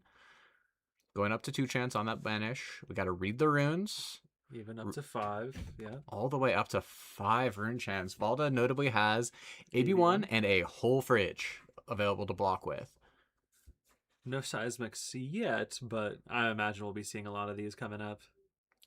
Definitely. I know that the Valda deck in the Silver Age format is a little bit on the block heavy side. I know they run a lot of the Clash of Arms, Clash of Heads. The Clash cards. They've also got a very important attack action in this format that the crush effect is that your opponent cannot create any auras on the following turn. I believe it is called Renounced Grandeur. That will do a lot of work here in this matchup if we do see it come out. Looks like... Oh, just a hammer? Yeah, probably just trying to set up an arsenal, maybe. Looks like our Vincent actually ended up opting to take a setup turn off of that Read the Runes. Got those 2 RuneGate cards in their Banish Zone. Yeah, we are already down to 12. We are taking some blood debt here. Thinking on these blocks. Looks like he might actually elect to go all the way down to 8. Okay. Wow. No blocks. I mean, this is probably an explosive turn coming back here. Making the Seismic. Beautiful Seismic Surge. Beautiful token. Seismic Surge. Looks like he is heaving Disenchantment of the old ones. Crucially, only has a crush effect into other Guardians. So I believe this is just going to be a big, I think, 10 power attack coming into the following turn that Cody is hoping to set up. If he can actually draw a Crash and Bash, he might be able to turn on Valda's hero ability to give this Disenchantment go again, which is absolutely crushing if you are at 8 life this early into the game. But something tells me Vincett's got a plan. A second Malefic? Okay. Second Malefic, both at 3, both red. Very powerful from this 2/4. Vincett. Looks like that is an Envelop in Darkness coming in, paying to Vincett down to 7. This first runechant will be unpreventable. All the way up to 7 runechants.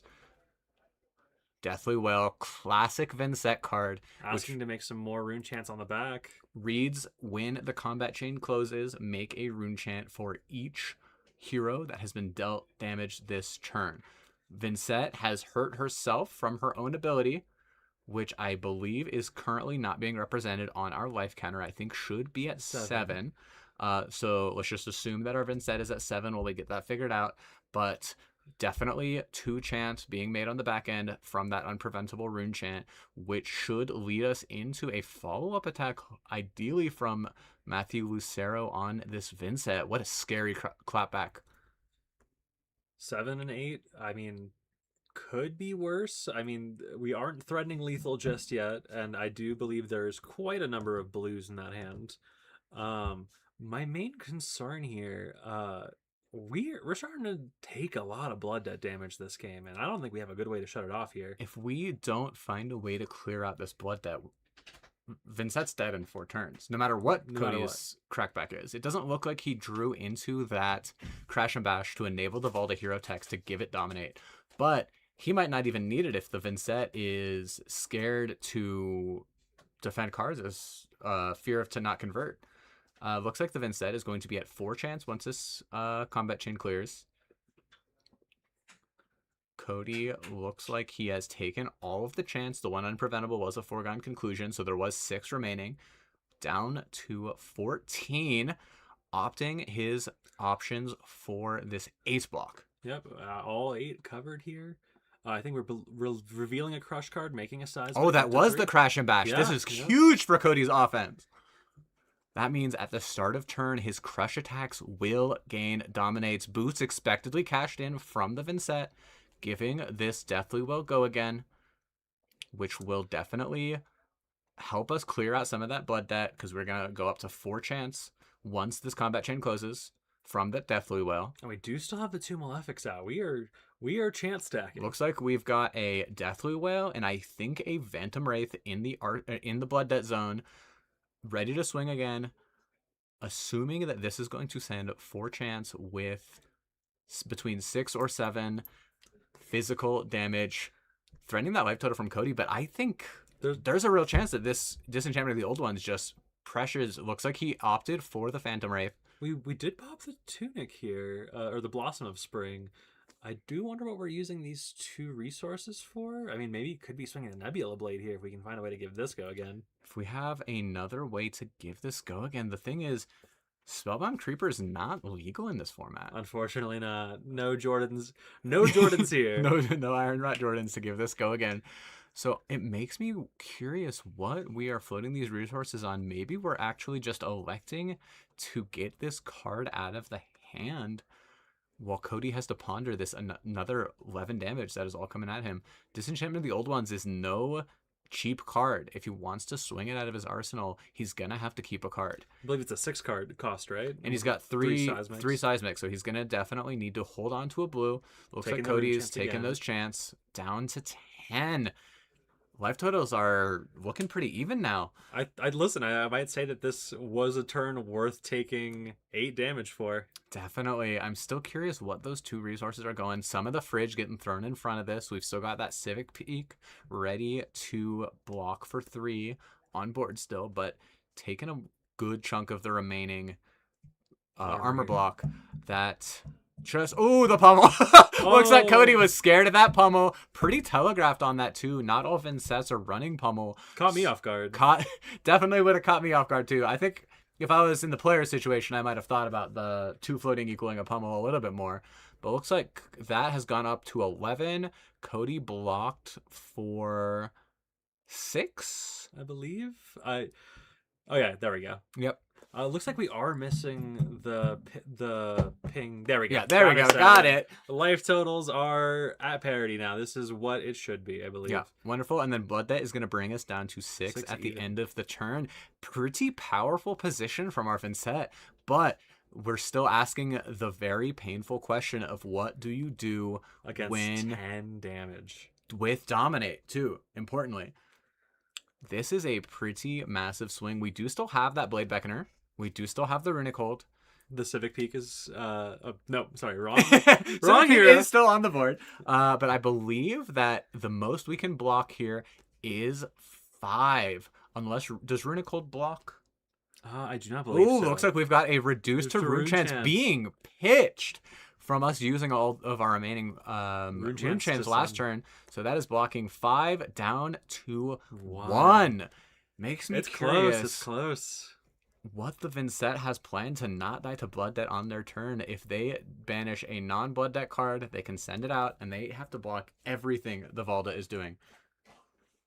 It's a rough position to be in. Thankfully, Cody doesn't have any seismic surges, so we don't have to worry about Dominate necessarily. Dominate. I could be eating my words here when Amacho Grande shows up. But Dominate off the table. Presumably, if Cody wants to live this turn, he is not going to be able to even keep the resources for a Macho Grande, assuming he draws it.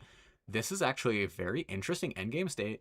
Lucero only has that one Runegate card in his banish zone.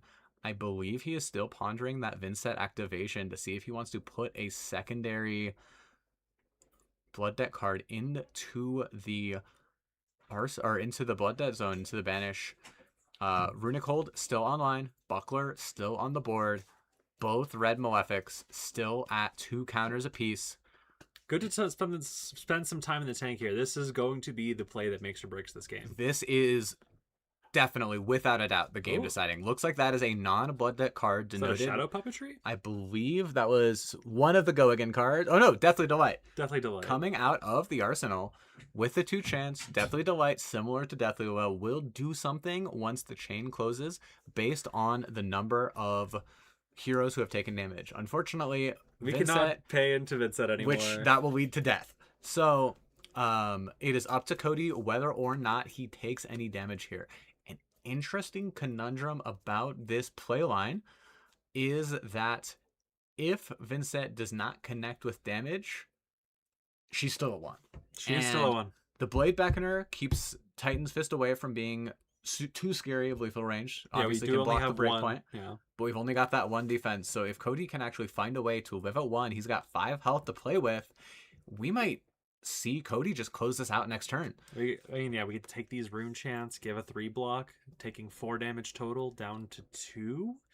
And Crucially, Blood Debt Zone is empty. Blood Debt Zone is empty. That's true. Yeah. Okay. So looks like we're ABing 2 here with the Tectonic Instability, I believe, the one that bottoms your arsenal. Yep. Blocking all 5 here. 2 cards going sideways. Cody says, "Listen, I have 6 life. I can spend some time here. I can make you block."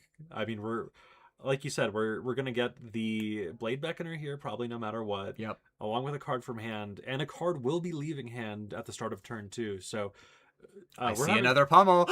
Oh boy, I don't know if we have the room to resolve that one. But Pretty poor blocking card though, pummel. yeah, only blocks for 2. I Makes mean, we're me- gonna have to keep it. Maybe even that's even what ends up getting banished to Vincent. Makes me wonder if we're able to actually have a threatening Runegate card in our hand. Maybe. I see Cody taking a sip of a white monster because he is in fact a white monster. Oh my goodness. Looks like that is a corpse blocking, fasting corpse Yep. blocking, along with that Blade Beckoner, as I had mentioned. Don't have Looks to worry like about a the blood debt. non-Blood Debt card being banished. I think that was that pummel. That was the pummel. Presumably just going into this Nebula Blade. No, looks like that is Phantom a... Wraith. That is a Phantom Wraith from hand for 4. Coming in with those 3 chance. Malefics die. Should make 2 chance on the back end.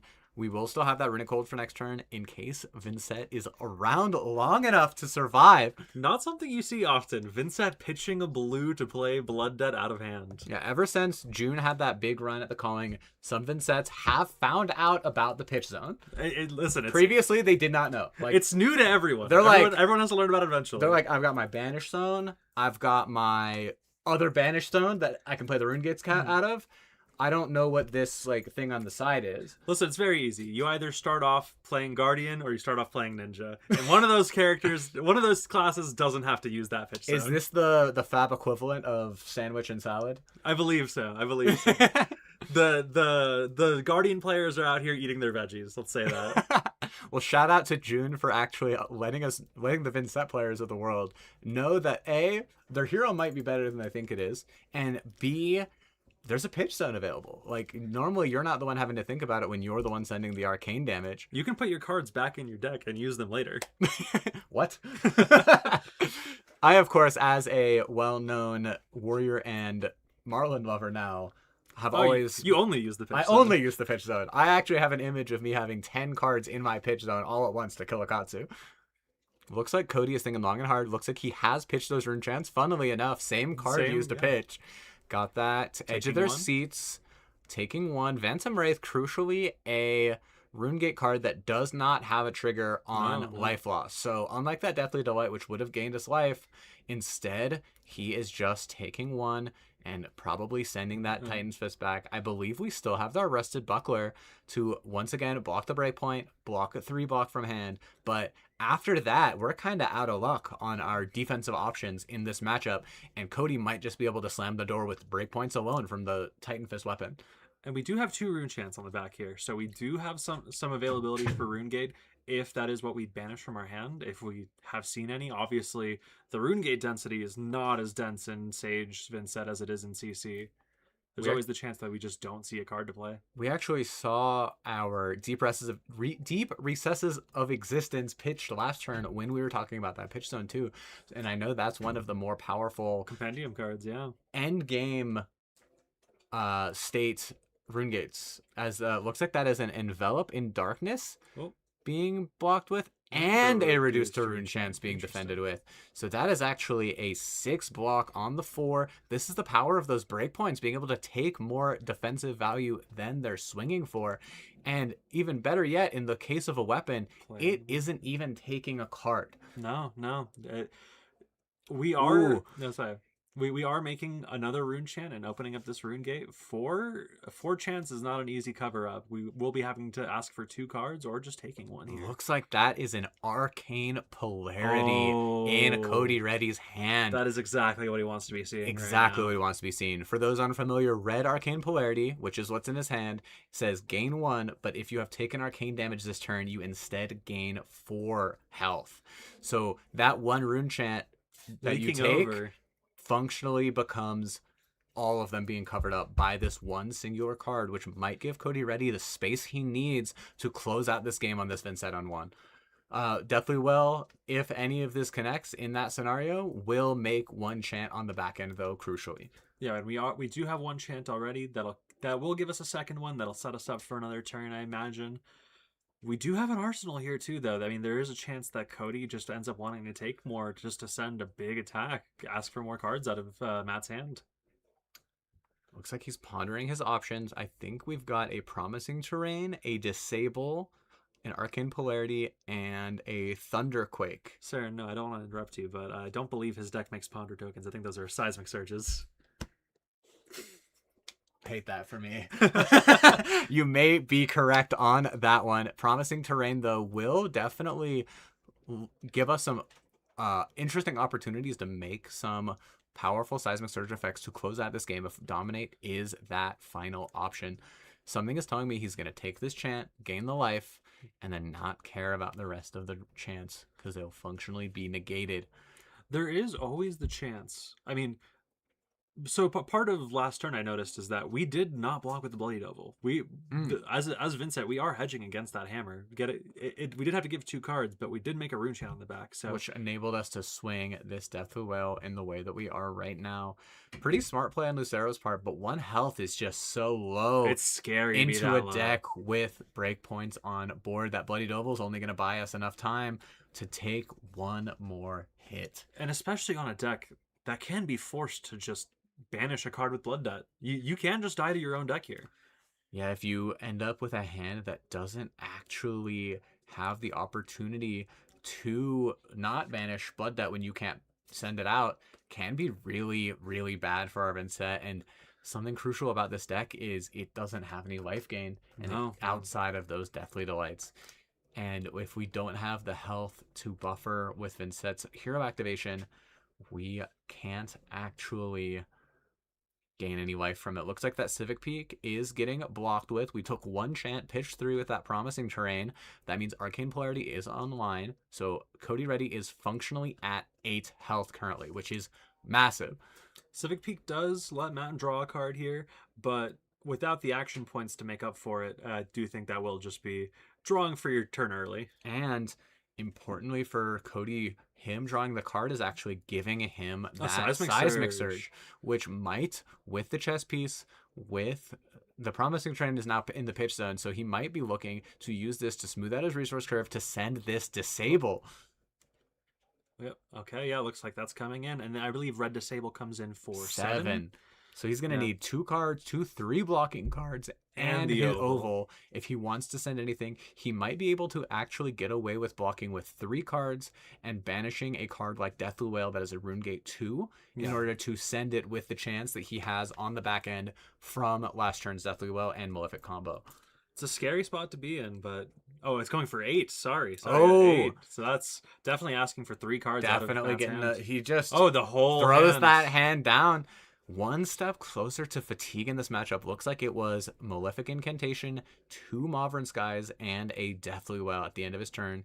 We do still have an arsenal. Not too sure what's in there. Did you catch that earlier? I did not catch it earlier, but Vincent not generally able to send cards out of Arsenal as the discount for Runegate is only coming out of the Banish Zone. For sure. Ooh, looks like it's another disenchantment of the old ones coming in for a big 10. No Dominate this time. Lucero's already turned his hand sideways. Well, it's all there. I mean, throwing it down. Looks like it's enough to cover it. Another step closer to fatigue, though. There's enough 2 blocks here, too, that we're sending 10 damage. Might just kill you outright. And there looks like another Promising Trend. Oh, that is a blue Macho Grande in hand. This might be the game right here, ladies and gentlemen. Looks like that is actually the card I mentioned earlier, Renounce Grandeur, which says this gains +1 if your opponent controls an aura card, and Crush, your opponent cannot create auras on their next turn. Surprised to see Cody not sending the Macho here, but he might just not have enough resources. I wonder if, because Renounce Grandeur is definitely red. Looks like that is a Thunderquake. For blue? Yeah, I mean, that's might 7 be blue. Interesting choice from Cody. Maybe he's electing to play it safe, holding on to that Macho. He could always have a Pummel in Arsenal. He could have a Pummel in Arsenal. I think we maybe saw it earlier, though. I don't know if we've actually seen a Pummel out of Cody this game, so that very well could be the case, or at the very least, that is what he is trying to bluff. Lucero, however, he is in no position to respect it. You can't anything. Respect it. You with Lucero, I think you just have to block 8 and hope that hope he doesn't have it. He just loses too much equity in this. Looks like he's got 6 block and a Sigil of Suffering, sending back an Arcane. Pitching to cover it. Okay, we'll have 2 float here, and there's the Pummel. Good game from Cody Reddy. That was some of the most nail-biting fab we've seen so far today. Unfortunately, after a certain while, Lucero just lost his tempo to a point that he was unable to claim it back when he really needed it to. 1 health is just so low on Vincent when you can't pay that 1 into Vincent to force through these on hits, or these on pains, rather, from the Vincent Runegate cards. Yeah, no, it's tragic to see. I mean, like I said, we wanted to bring you guys a Vincent today, but unfortunately, Valda does deal with decks that can't block very well, very easily. I've also heard some murmurings that there's a Fang at a top table and an Old Him at 3-0 going into round 4. We obviously have to see how they do this following matchup, but I think we've got some exciting heroes still on the docket. I also heard that 2 of the Kanos were 2-1 still. I do know that there's 1 Kano out already at 03, unfortunately. Devastating. My own teammate, rest in peace, Carlos. Rip Carlos. But I do believe there's a lot of Iras still running around. I actually haven't been hearing much about the KOs, so... Today has been a Ira-dominated conversation. I mean, she's the most represented deck here. I mean, everyone was hyping up KO going into this, but she really does seem like the the hidden star of the format right now. Really high conversion rate off these IRAs so far. I'm curious to see what, as we inch closer to top 8, we actually end up seeing as our hero spread. Because I imagine there's a lot of mirrors going on right now. For there's the got to IRAs. be. I did see that. I know that one of the IRAs that we saw earlier today, Alex was playing into said Fang. So we'll have to see where those two end up. And then the I believe that Fang is also playing into another IRA right now. that it's nonstop IRA action all the time here in Colorado Springs. They're all the top tables. They're all over. We'll look out. We'll definitely be on the lookout for more exciting matchups, maybe from some more recognizable names in our local Colorado community. We'll see what we can do. What fun decks we might be able to pull out still. I know we're really starting to see the drop off now that a lot of players are no longer qualified. But definitely seeing that gap in strength from that IRA and from that Kayo that is leading them to being in this contention for the stronger heroes that are legal in the Silver Age format, especially after the ban list just completely took Briar out of the equation. Yeah. I mean, again, one Briar here today. Only one, and we're not seeing them.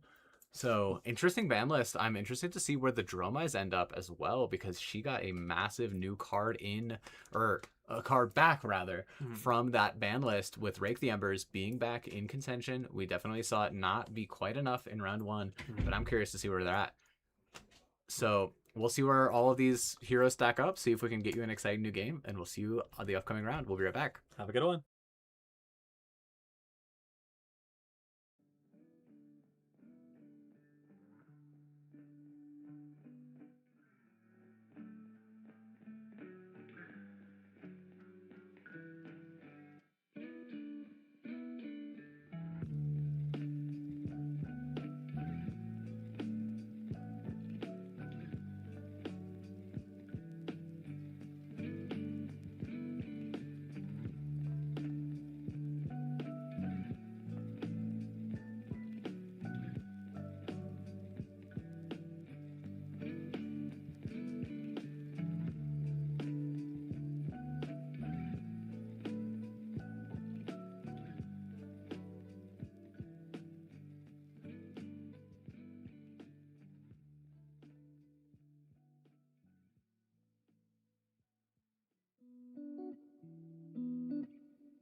We're still muted. There we go.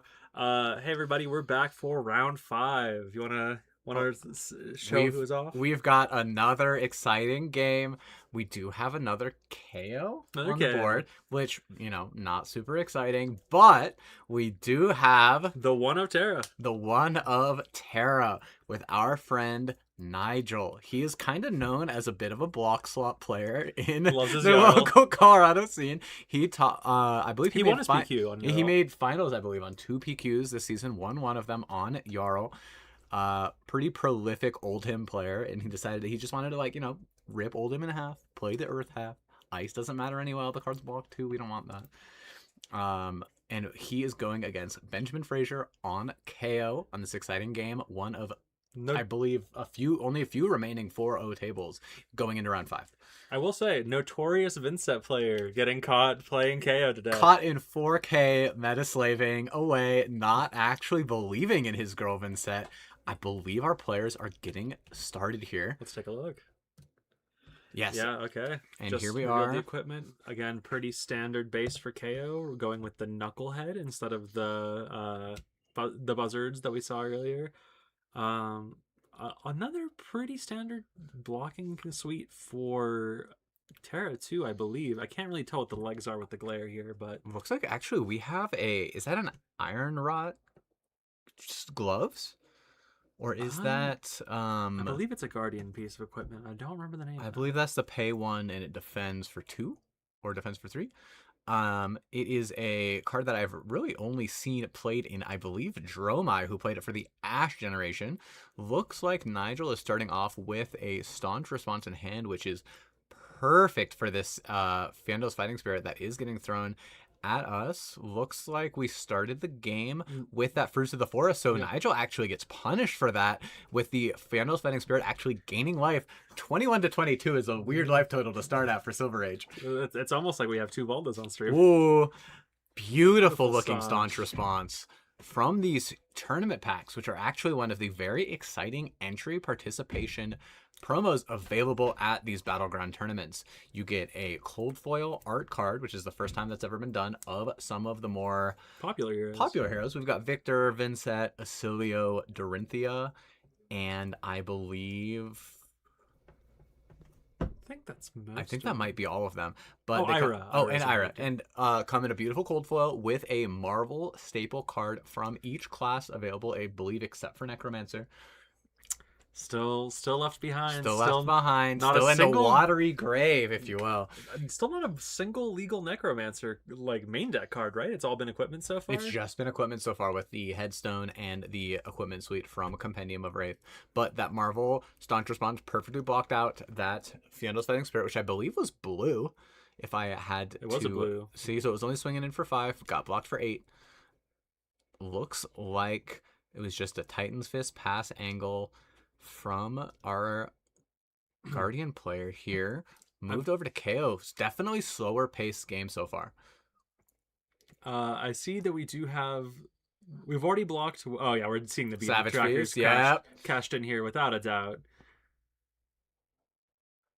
Looks like Discard. Bluster buff. Bluster. We'll be popping beaten trackers, I imagine. Yep, there we go. Gonna be Interesting drawing a thing card. that was told to me in between rounds today was that there's actually the only priority window you have to pop beaten tractors is when you pay the cost of Savage Feast, but before the card resolves, Yep, which is a very interesting thing. Otherwise, you lose your opportunity to gain the go again. It makes it a gamble. There's definitely been some games I've played of KO and CC where you pop the trackers off your Savage Feast and then draw into a blue, and it's much less powerful of a turn than you think it'd be.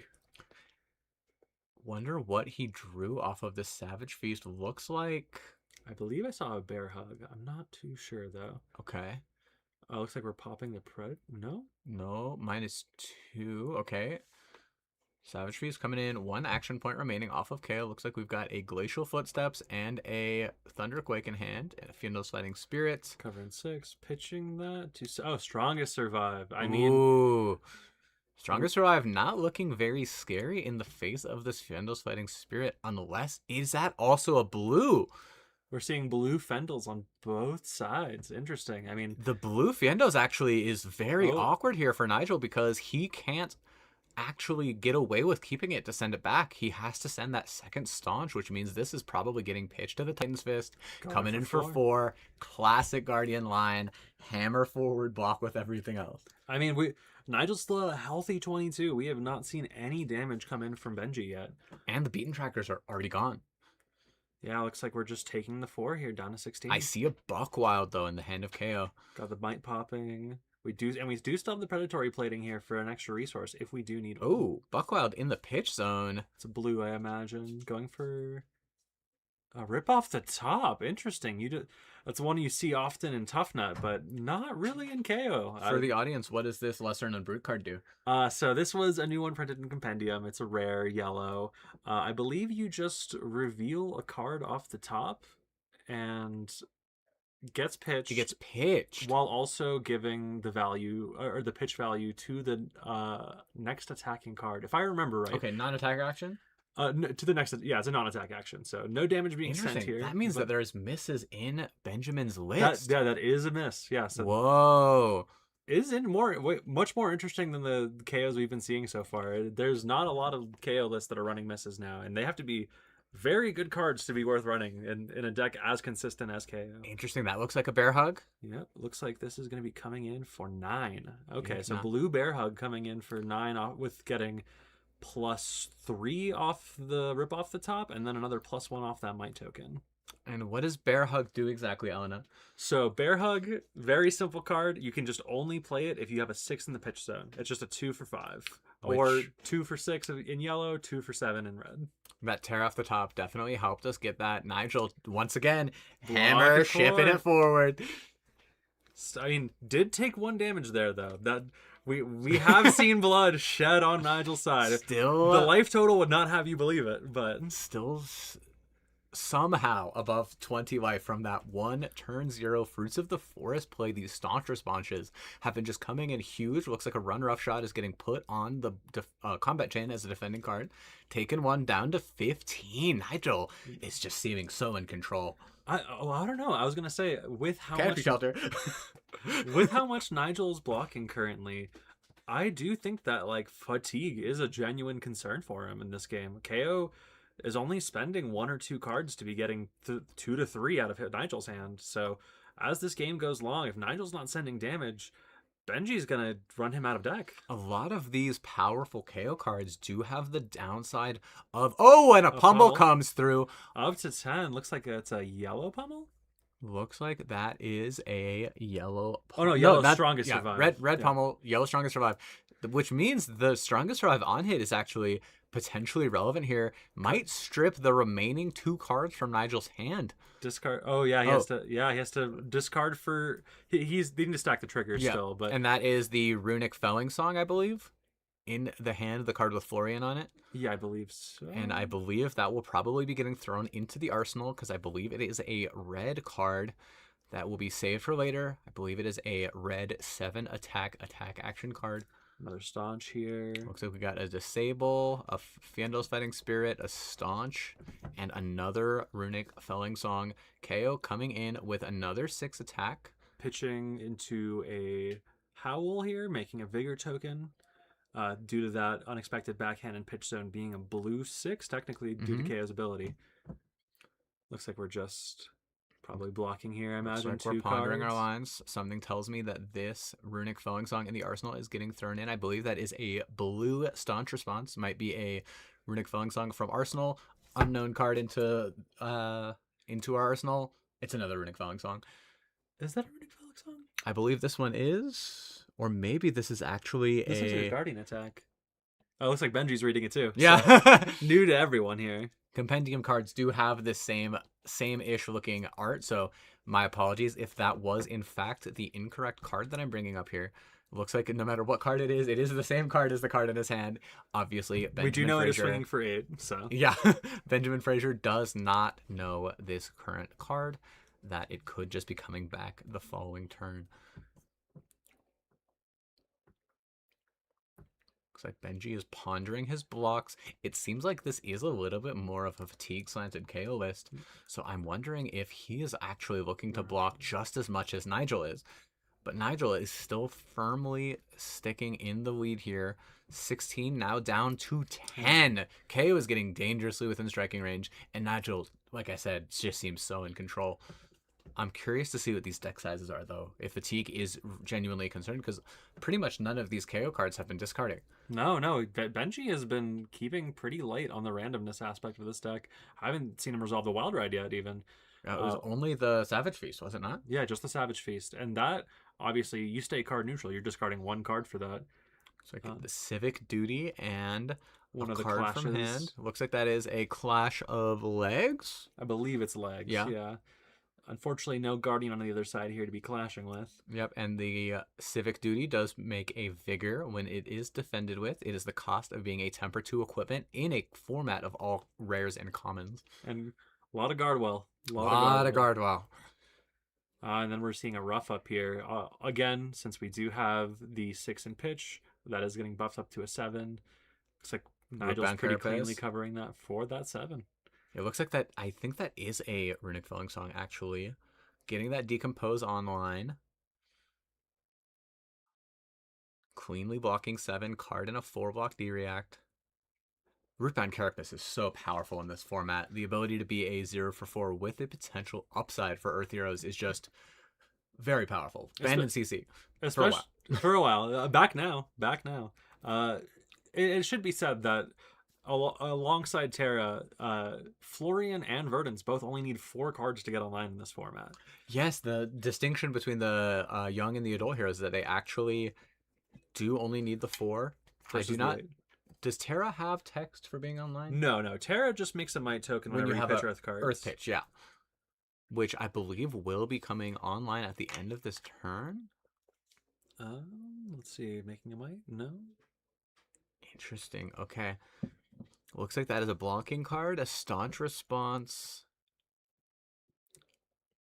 I wonder what this KO deck is doing. I'm actually significantly more intrigued with the going-ons of this deck because he is setting himself up to be pretty mid-rangey, a little bit on the defensive side, actually. That's another rip off the top. Let's see what we get. Random pitch coming from hand. Will give that power to the next action card or next attack. It is... Ooh, it looks like a blue. Looks like a... Or no, 1 float. No, 1 float must have been a red because we had the 1 floating from Nigel's Vigor from the Civic Duty. Yeah, I believe Rip Off the Top does cost 1 to play. Pitching what looks like... Rally the Coast Guard. Blue Rally, yep.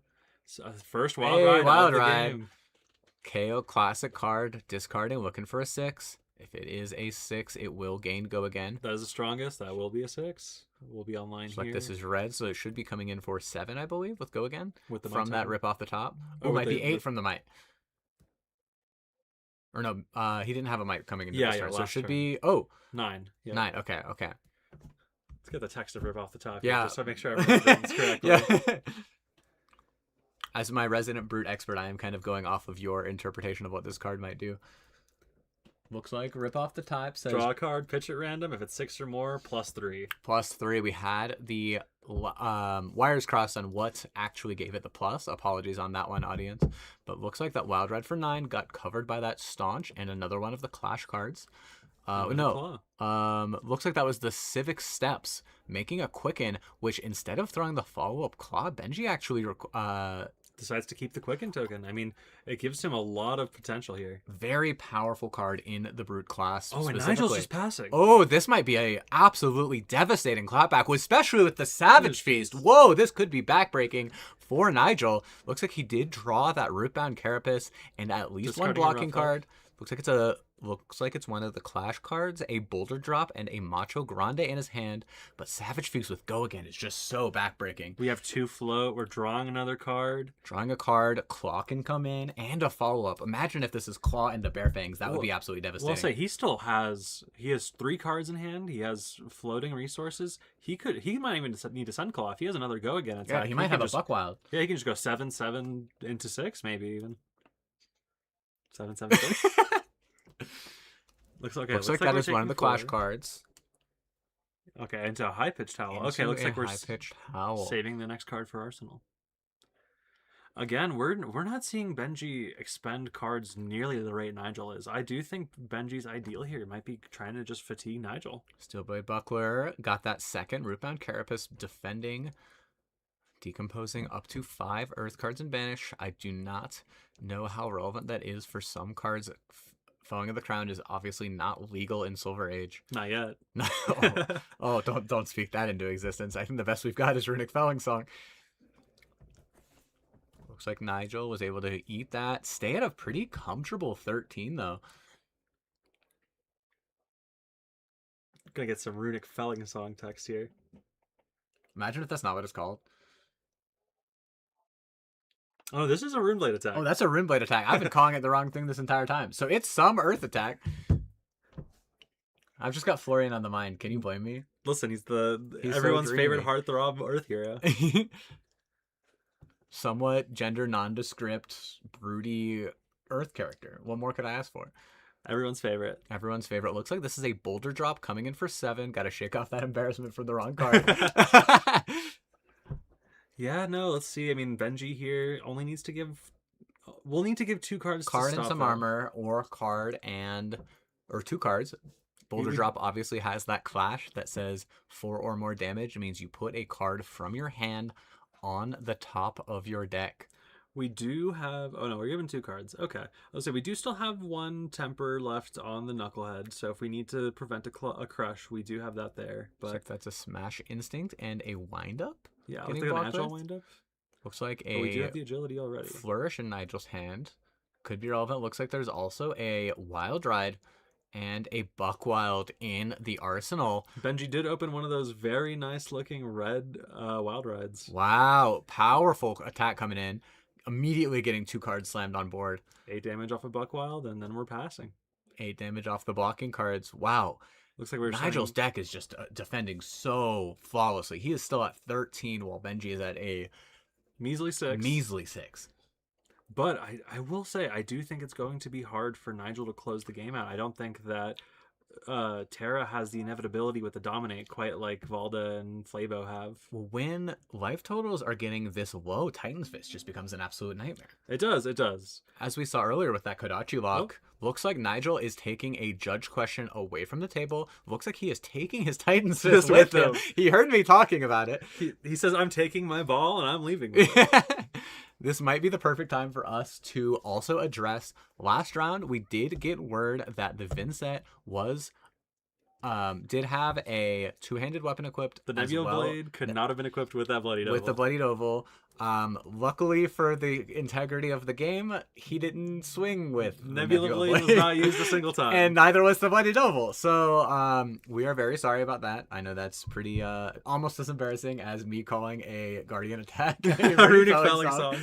But we apologize for that. And In my defense, I haven't seen Nebula Blade played in CC even once in the year of me Flesh and Blood I've been playing. neither. Everyone So- told me Viscerai was bad when I started playing, and that Nebula Blade would never replace it, and then everyone just started playing Reaping Blade. So, like, you know, looks like we are back into this game. There we go. Looks like our Titan's Fist is back on the board. Nigel brought his ball back with him. Did you have a blue flourish and an autumn's touch? It'll be interesting to see if we have anything to use this flourish on. I mean, I believe Terra's ability is making earth or mites whenever we pitch earth cards, but I don't believe we've seen a mite created on I don't Nigel's think we've end seen a yet. mite created at all yet on this turn or in this game. Even though we've definitely seen some powerful earth cards pitch this game, I'm curious if Flourish actually works on. Oh, You may pay one to make create the a mite. Looks like he's never actually had that floating additional resources available. When he's just paying 3 to swing the hammer, it's hard to have the one. It's hard to have the one when we don't have something like Civic Duty getting thrown back at us to give us that bigger. I'm curious what Nigel's going to do to convert this hand, and I'm also curious to see what this judge calls about, whether or not there is a life discrepancy or if we've been missing triggers on certain things like the Titan's Fist. How do you feel about this game so far? I'm really interested to see where this goes. I really wish I could see how many cards Nigel has left in deck. Again, I feel like Benji has just been getting his whole hand every turn. Definitely looking on the smaller side. The question must have been if Flourish worked on Titan's Fist, which I had assumed it did. But I think that this might be coming in for 6? 5 or 6. It'll get the +1 from itself, and then I believe Blue Flourish is +2 to the next attack, if I remember right. Yep, going for 6. Coming in for 6. Powerful Titan's Fist coming in. That is notably threatening lethal on board. The 2 remaining armor block getting thrown in front of it. Blade Beckoner obviously getting that +1 when it is defending a weapon, so it is going over that guard wall, plus a card. So taking 1 down to 5. Nigel is just seeming so in control, but that deck size is looking really small. I will say, losing the Knucklehead there takes away the excitement here. It means that Benji will not be rolling for his intellect this game. Yeah.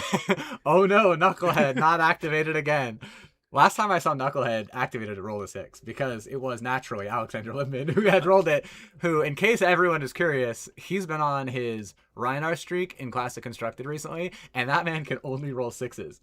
That's what the Scavskins are for. Well, sorry, he rolls 5, and then I gave him my dice to roll, and he rolled a 6 because he's the better player, Of course. Looks like we've got the Claw getting blocked out by Macho Grande into the Bluster buff, getting blocked out with the Autumn's Touch, and I think that looked like a Summer's Fall. Looks like we're just pitching for Hammer. Send it, ship it forward, send in 4. Classic Guardian play line. Nigel, again, prolific Oldhim player, very familiar with the block 3 cards, send Hammer. Titan's Fist, sadly, not quite as good as Winter's Wail. But Slightly weaker than Winter's Wail. It does not save the text on hit Frostbite, which is very important for the Oldhim game plan. Notably not legal in this format either. Which also could change. I sure hope not. The Aria Majestic weapons are greatly considered to be a mistake in the Fab community. Yeah, we'll see here. Does Benji respect this 4? I mean, do we try and cover this up entirely? I briefly thought that was a Sift in his hand. No, unexpected backhand. Not nearly cool enough to run Sift and KO. Looks like unexpected backhand getting defended out. Down to 4 is Ben. Looks like that deck size is just getting smaller by the moment, but it's starting to look like Nigel might just have the damage to close it out if we're leaking a damage every turn. Only 4 more turns left to go. Yeah, I mean, we'll see what Benji... Oh, the Zealous Belting. Saw that in the AGE list that sadly got second in that top 8 due to that KO Kano. But I believe that was also the card that got pitched off the second rip off the top. I see. So we are starting to hit pitch stack then. Looks like getting a 3 block thrown in front of it, down to 11. Nigel, he's considering going down to single digits maybe. Claw coming in after that, only for 2. 2? Is there a frailty? Do we have a frailty? Okay. Oh, no, there we Interesting. Go. Misrepresented. I was like, does this get +1 off of something? I thought maybe we were getting some sort of debuff effect here, but no. It looks like that turn is cleanly covered, and we have 2 cards to send back. It's just a hammer. Hammer forward once again. Nigel still comfortably sitting in double digits health, sending back his breakpoints every turn. We're running out of time for Benji. Yeah, we got to make something happen, and it's got to happen now. And we are not running out of time in the format or in the round. Well,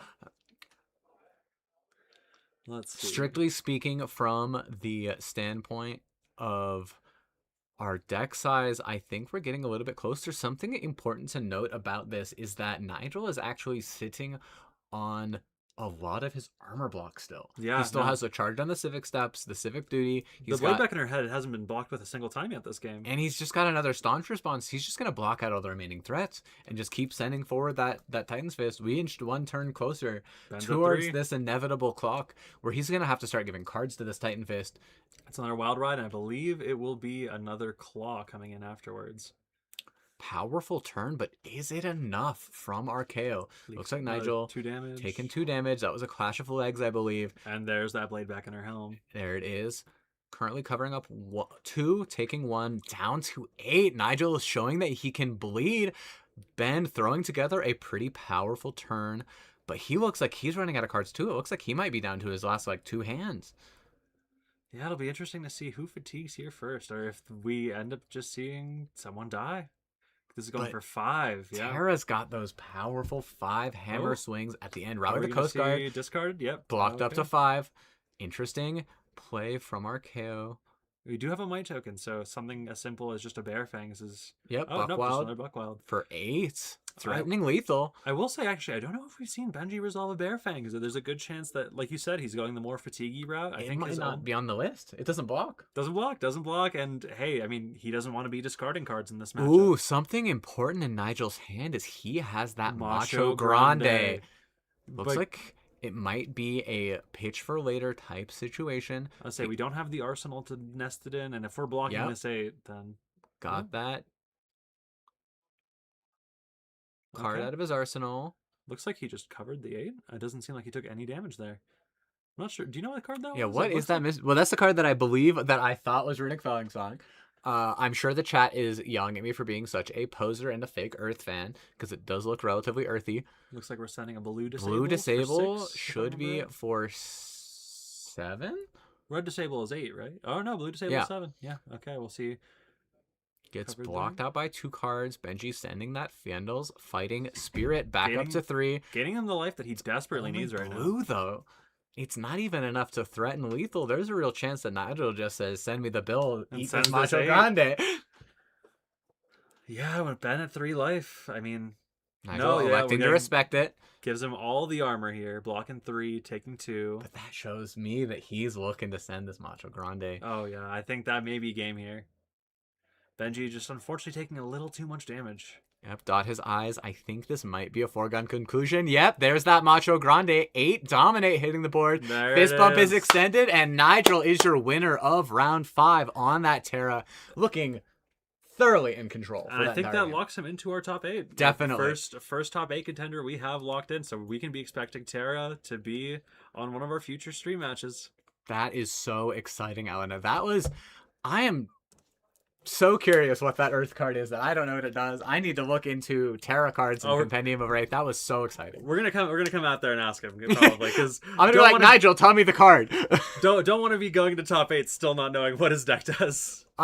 Funnily enough, the last 3 matches I asked all of our contenders, hey, are there any weird Silver Age only cards that I have maybe never seen before? And this is like the one game I didn't ask, and I know all the clashy cards.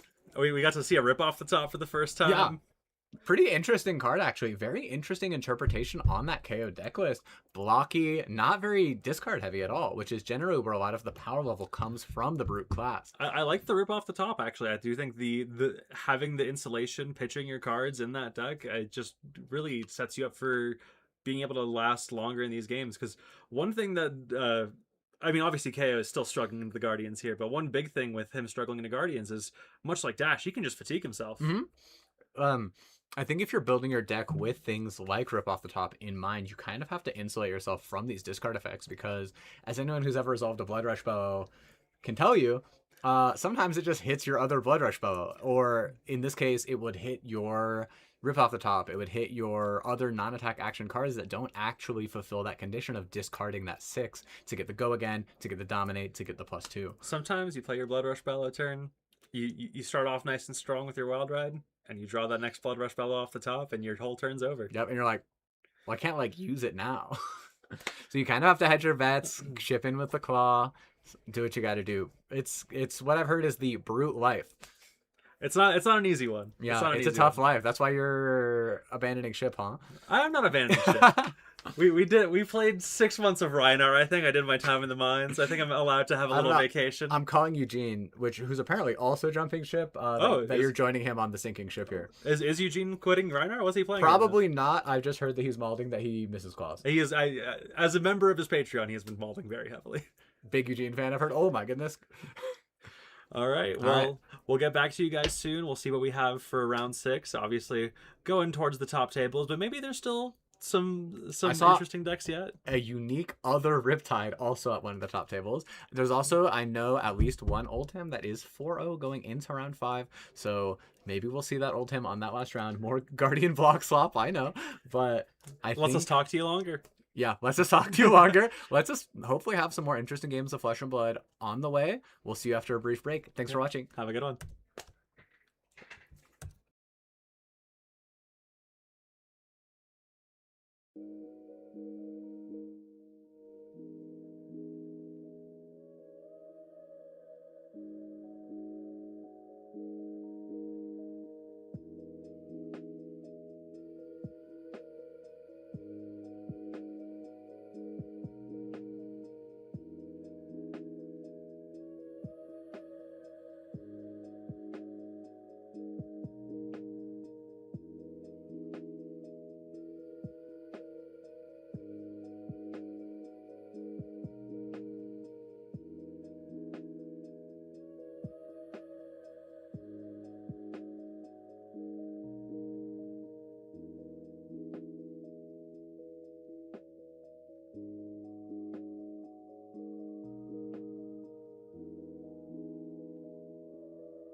Welcome back, everybody. We're in here for our last round. Okay, before top 8 at least. Yeah, last round of Swiss, round 6.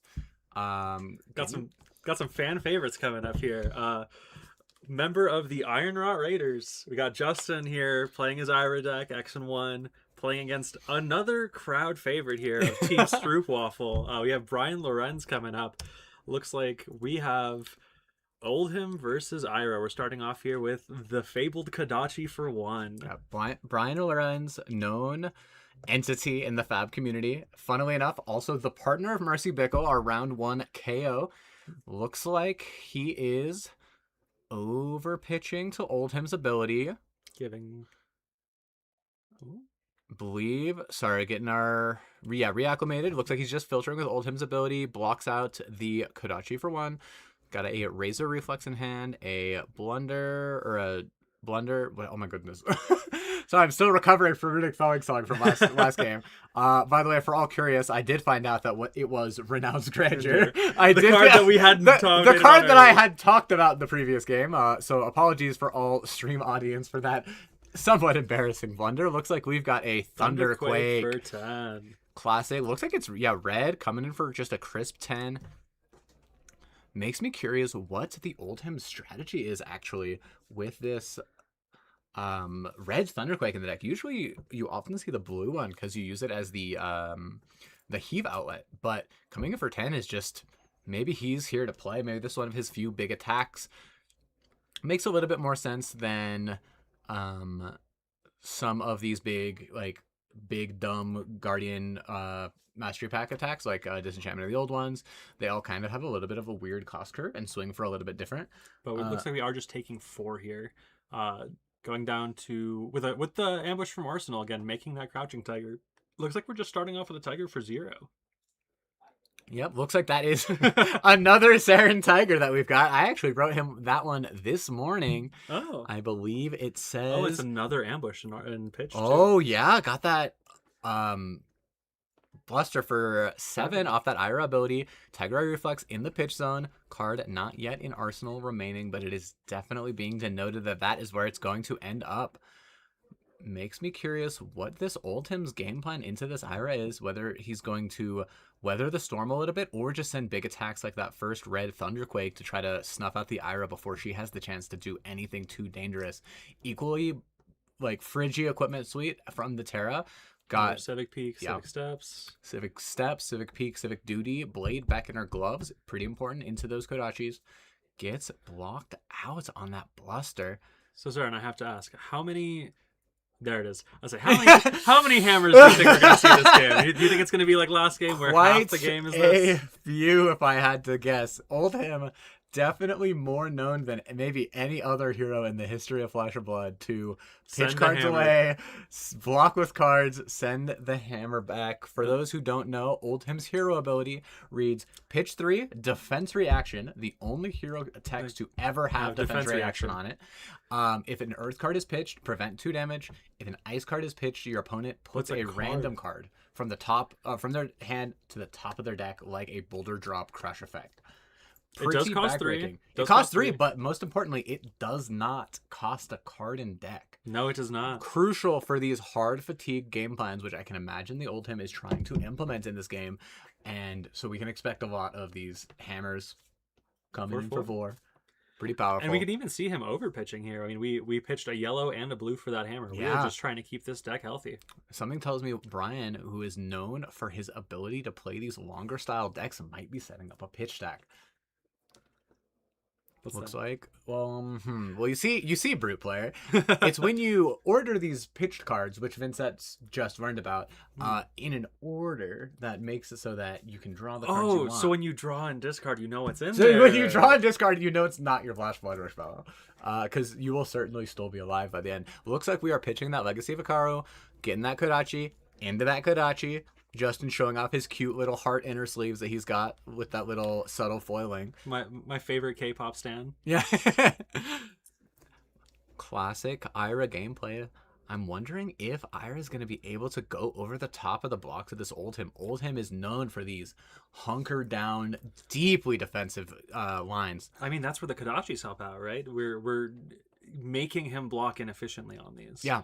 Otherwise, he's going to be eating a Get that Kodachi armor. for 1. Or yeah, get the armor here, giving him a vigor token for next turn. You've only got so much armor, but Justin's got so many Kodachis. He's going to be able to keep up this pressure for pretty much the entire game. If I had to guess, looks like he's got a nip at their heels. And another bluster buff. Another bluster buff. Kind of the star of today as a whole. Looks like it is actually getting pitched to, so it's swinging for that wholesale 6 damage. I want to say we've seen it played 3 out of the 6 rounds we've had today. Maybe even 4. 4. Yeah. I believe maybe that's just because of how many Iras we've been seeing today, but all the Iras are doing well. I mean, we saw Benji playing it in Kayo as well. I mean, Yeah. it's pretty standard in It's most just of those a lists. powerful card. One for 5, 2 for 6, both on rate in this age format. There's the 2 for 7, right? That has the same effect where it gets -1 unless you pay 1. Yes. Yeah. And that is significantly less powerful because it does not curve with the Kodachis. No, it does not. Crucially, with this Vigor token from the Civic Duty, I think we might be able to send a slightly more aggressive line with this Iro deck in the following turn with Kodachi into a 2 cost. We did get a Razor Reflex on that Bluster buff. We might have missed it a little bit there, but Yes, we definitely did miss that Razor Reflex. Looked like it might have gotten stuffed by the old him hero ability. it sure was. It sure was. We see Brian still at 19 here. Hard to leak much damage besides the single Kodachi. Looks like Justin might just be taking 4 here. Yeah, Justin's, if he takes his 4, he's all the way down to 8, and he is But he has a very aggressive... swiftly entering here we go. the single digits. Yeah, looking like he's pandering to block 2 cards. one of these keep 2 cards. Another nip at the heels in hand. I know he's got that pick up the point and that fluster fist in his hand, but this has Yep. got to be tough because Justin's got to feel like he is bleeding out health in this game. Crisp 4-block, fluster fist getting thrown in front of, along with that pouncing paws. We do still have the full suite of armor, thankfully. Tearing Shuko notably not yet blocked with, to denote that he is probably not yet looking to cash in both of those. Typically, those two come as a pair. Yeah. But to be fair, I don't know if he wanted to take 2 there or overblock. I mean, you want to be able to make sure you're getting every single point of value out of your equipment in this type of grindy game, especially. 10 is a scary place to be as a ninja into the Grandfather of Eternity. Or, sorry, I guess this is not the Grandfather of Eternity. This is just old him. Which, Not old yet. Yeah, shockingly not just him in Looks like his we- young form. Ooh, a humble. Are getting a humble to try and turn off this Oldham ability. I mean, we'll see if this connects. Notably is a 2 cost, so we're not going to see any Razor Reflexes giving this go again. Old him ability notably being good at defending the thing that's trying to turn off the old him ability. Yep. Ooh, Oh, they staunch had a response staunch, slammed clean out of the recovery. arsenal. Justin's got to be feeling pretty stuffed about that one because Brian Lorenz standing on 3 cards. I mean, we took an IP penalty to do that. I mean, it's another... It is Hammer another back on the hammer. board. This one's only for 3. Looks like he might have actually pitched 2 clash cards. Yeah, looks like another overpitch. Looks like a blue and another clash. Definitely one of those clash cards in. Interesting that this might be our first Titan's Fist for 3 of the entire day. It does not say 4. Does not get swung for 3 often.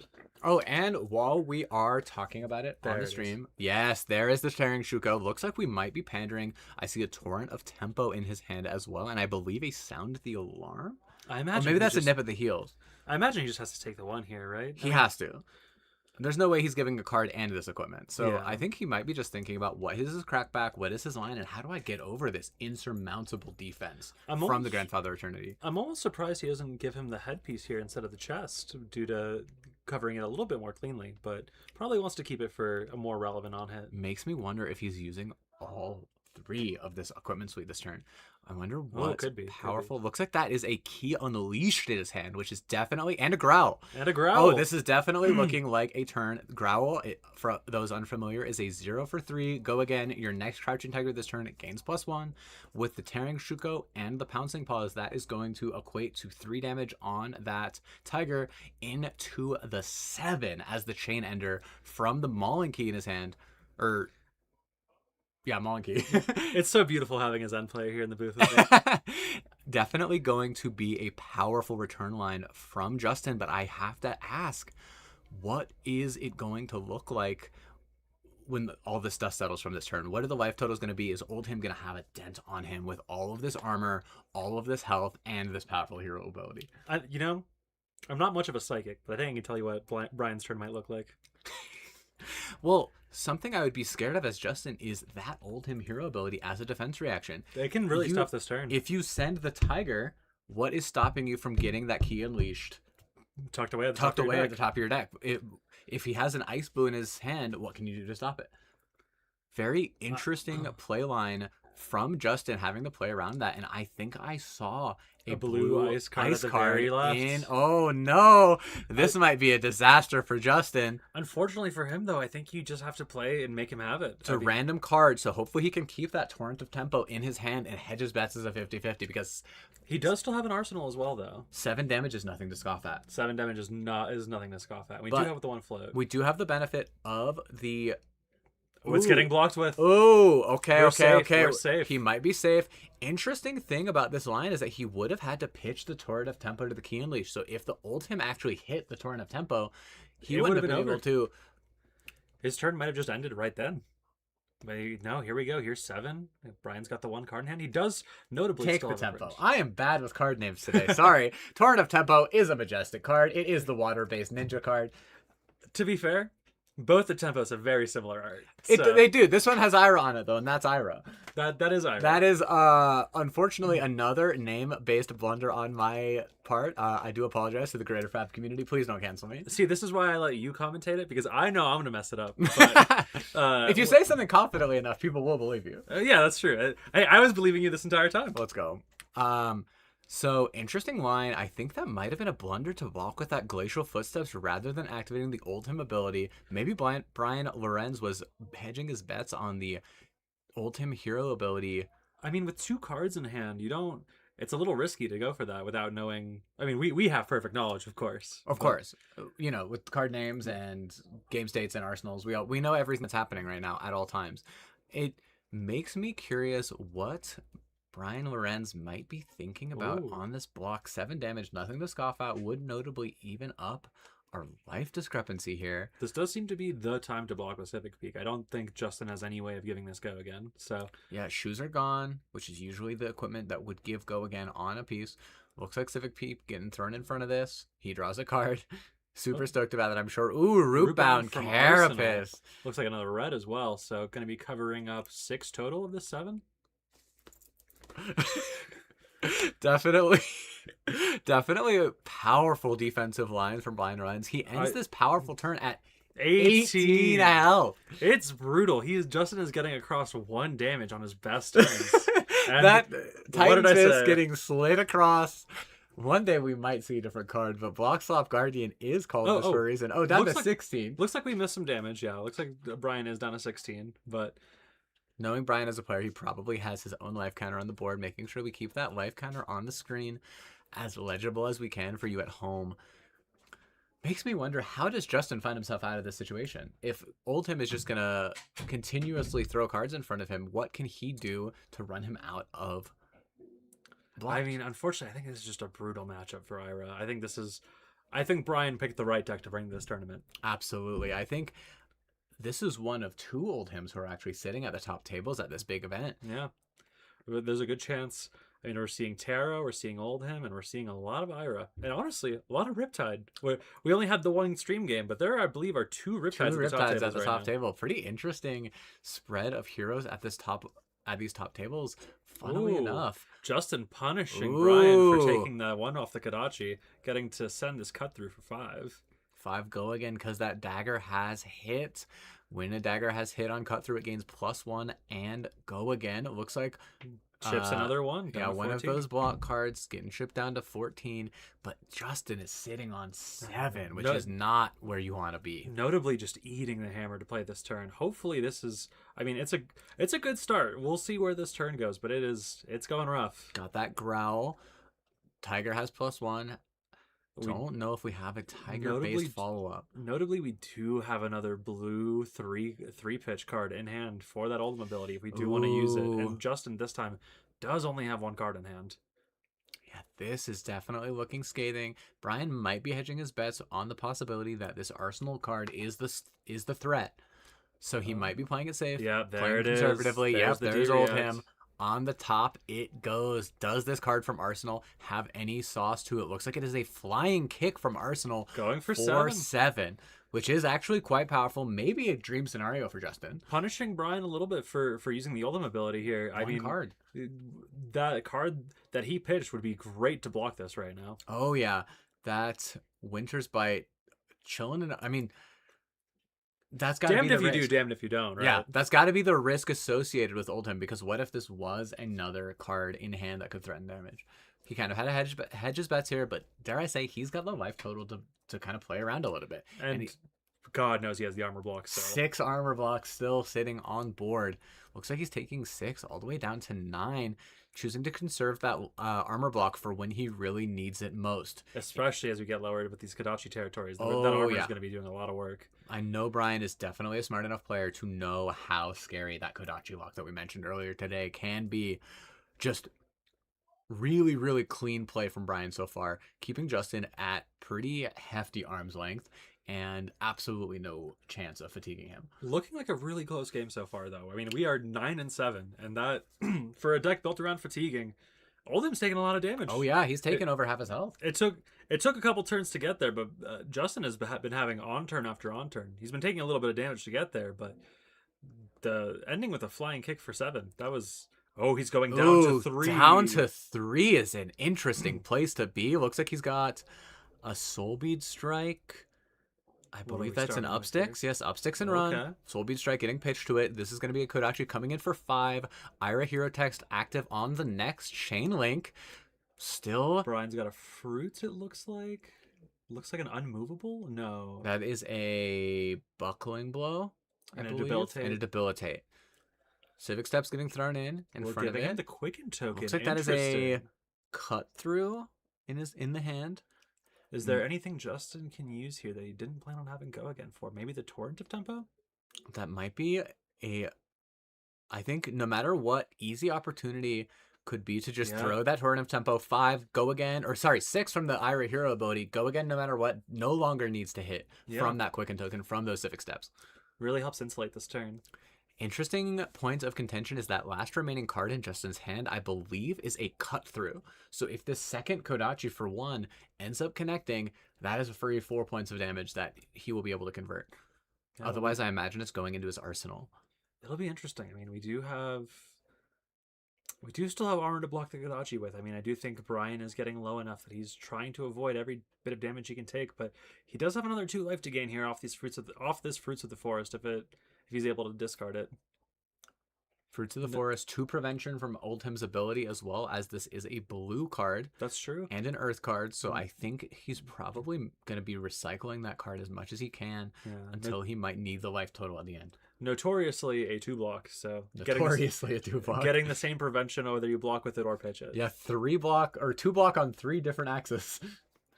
Definitely interesting card. Looks like that was another one of those block cards getting thrown in front of it. Down to 7 he goes. Here's that one Kodachi. Taking the 1. That means that cut through is now online. Whether or not Justin actually ends up shipping it is a different story. There it is. While he can get away with it, Oldham ability always threatening your card, so you might as well throw it when you have the opportunity. Big 4 go again. 2 cards in hand. Could think this is where we see the Blade Beckoner cashed in. Yep, all cleaned up. Got that 4-block. That 1 card left in hand. Is that Fruits of the Forest gonna get pitched to this Titan's Fist? If I had any guess, yeah. Brian seems to be a fan of the. There it is. Ooh, super quick on that. Just a little fast. A little fast. Justin notoriously is at 3 now. We do still have the Blade Beckoner getting cashed in here. It could be he's going to 1 to keep this hand. Something tells me that Key Unleash is getting put sideways, though. Not a lot of Tigers left in the hand. 3-block, going it down to 2. It's scary. It's scary. This is getting tough, but he's chipping through that armor. Not a lot of block left on his side either, but this hand at least converts to a Kodachi, into a Bittering Thorns for 5, into a Snatch for 4 or 5 as well, which is quite powerful, given the Snatch on hit being the draw card. Notably, it is a little rough for Justin. That was his last opportunity to just block with the Blade Beckoner and keep his cards in hand. So, unfortunate Key Unleashed on the top of the deck. Oh, pretty bad card if you don't have a Crouching Tiger, unfortunately, because it is a 3 that gains +4. We are at least getting the Civic Steps here. Getting another Clash card. Yep, blocking the 5. Getting a quick and interesting conundrum from Justin's side. I think he still might have to throw this Snatch, though. He is getting dangerously low, and if Brian gets to send any attack that isn't the hammer, I mean, it's going to be really hard for Justin to have a turn. Granted, he does get to start off with a quick or a Snatch with Go again off that Quicken token if he does just Arsenal in here. This is definitely an interesting conundrum for our player here. I think Kodachi into Snatch line might be good, might eat up a couple more of these armor block values to block out the breakpoint, but I think no matter what, one of these 2 remaining armor blocks is going to get eaten. I'm curious, maybe it's because of the Civic Duty. The Civic Peak wanting to block out the Snatch is an interesting conundrum. Justin Arsenal to Snatch. Ooh, interesting. Okay, he's got the 3 cards. Is this going to convert into an attack? I saw a... Yep, that is a disenchantment. Wait, no. Going for 10. Binding of the old ones. Coming in for 10, pitching 6 resources. This might be game. This might be closing the There's a lot door. of 2 blocks in here. I think at the very least, Justin can maybe block out 9, go to 1, and send Kodachi Snatch on his turn. We do still have the Blade Reckoners here. We do. So that maybe he just blocks out the 10 with a hand of 3 blocks, but unfortunately, a lot of Ira cards say 2. Yeah. That's probably what this Blade Reckoner is helping insulate right now. Looks like he is still taking 1, down to 1. Oof. All right, let's see. I mean, that the Blade Reckoners at least gets him 1 more turn with a 2-card block on the... what's it called? On the hammer. Tough place to be for Justin. This is an interesting line, though. We Brian... still have the threatening on hit on the Snatch, insulated from Oldham's ability by being in the arsenal. And Justin is or Brian is at 5. I mean, he can't. He's not at the point of the game anymore where he can just be ignoring Kodachi damage every given opportunity. Yeah, 20% of your life is with 1 Kodachi. So that is definitely a point where he has to respect it. But the problem is this hammer. This hammer. It's gonna keep presenting. He only has 1 breakpoint block with these Blade Reckoner hat to actually get away with just blocking out the hammer. And he has 3 more armor block to contend with. I was gonna say that Snatch, I don't think it's gonna be hitting this turn. I think that Brian does have the insulation here to throw armor in front of it, stop that on hit. And card plus 2 plus 1 of these 3 remaining equipment block is devastating. Getting an arsenal would help Justin so much here. So we'll see. That there's still always room for error here. Justin with his little sun pin on his shirt. The classic. Love Definitely, definitely pondering what he can do to maybe get out of this bind that Oldham has put him in. Saren, again, I don't think this deck makes any Bonders. I don't think it does either. I think someone's been playing a little too many Codex of Frailties. I heart Codex of Frailty. Only when it's a ranger resolving it, though, and that ranger is named Marlon. That is the only time I like Codex of Frailty. Notorious Riptide hater. Don't tell Emmy I said that. Looks like we've got another one of these blocks. Block of whatever, doesn't matter, not a guardian. And we're sending that for... I mean, we do have a fruits in hand, so... But, yeah, there we go. Yep, got that Shoring 3 it block. up with the armor. Yep, Thunderquake plus the Civic Duty blocking from hand. Giving him a Vigor, so... does give him some insulation in case his hand does get stripped. Maybe he can only keep 1 card again. If it's a 1 cost, maybe a 1 for 5, he can still send it with that Vigor token. Yeah, might be a Titan's Fist swinging off that evergreen blue, coming in for 4. Oh, Brian is getting an arsenal here, though. Oh, and that yeah, is he scary. is. I believe if that is the Fruits of the Forest, he might be gaining health. Oh, that's true. So that puts him even more in an honestly even better position. 6 life into 1.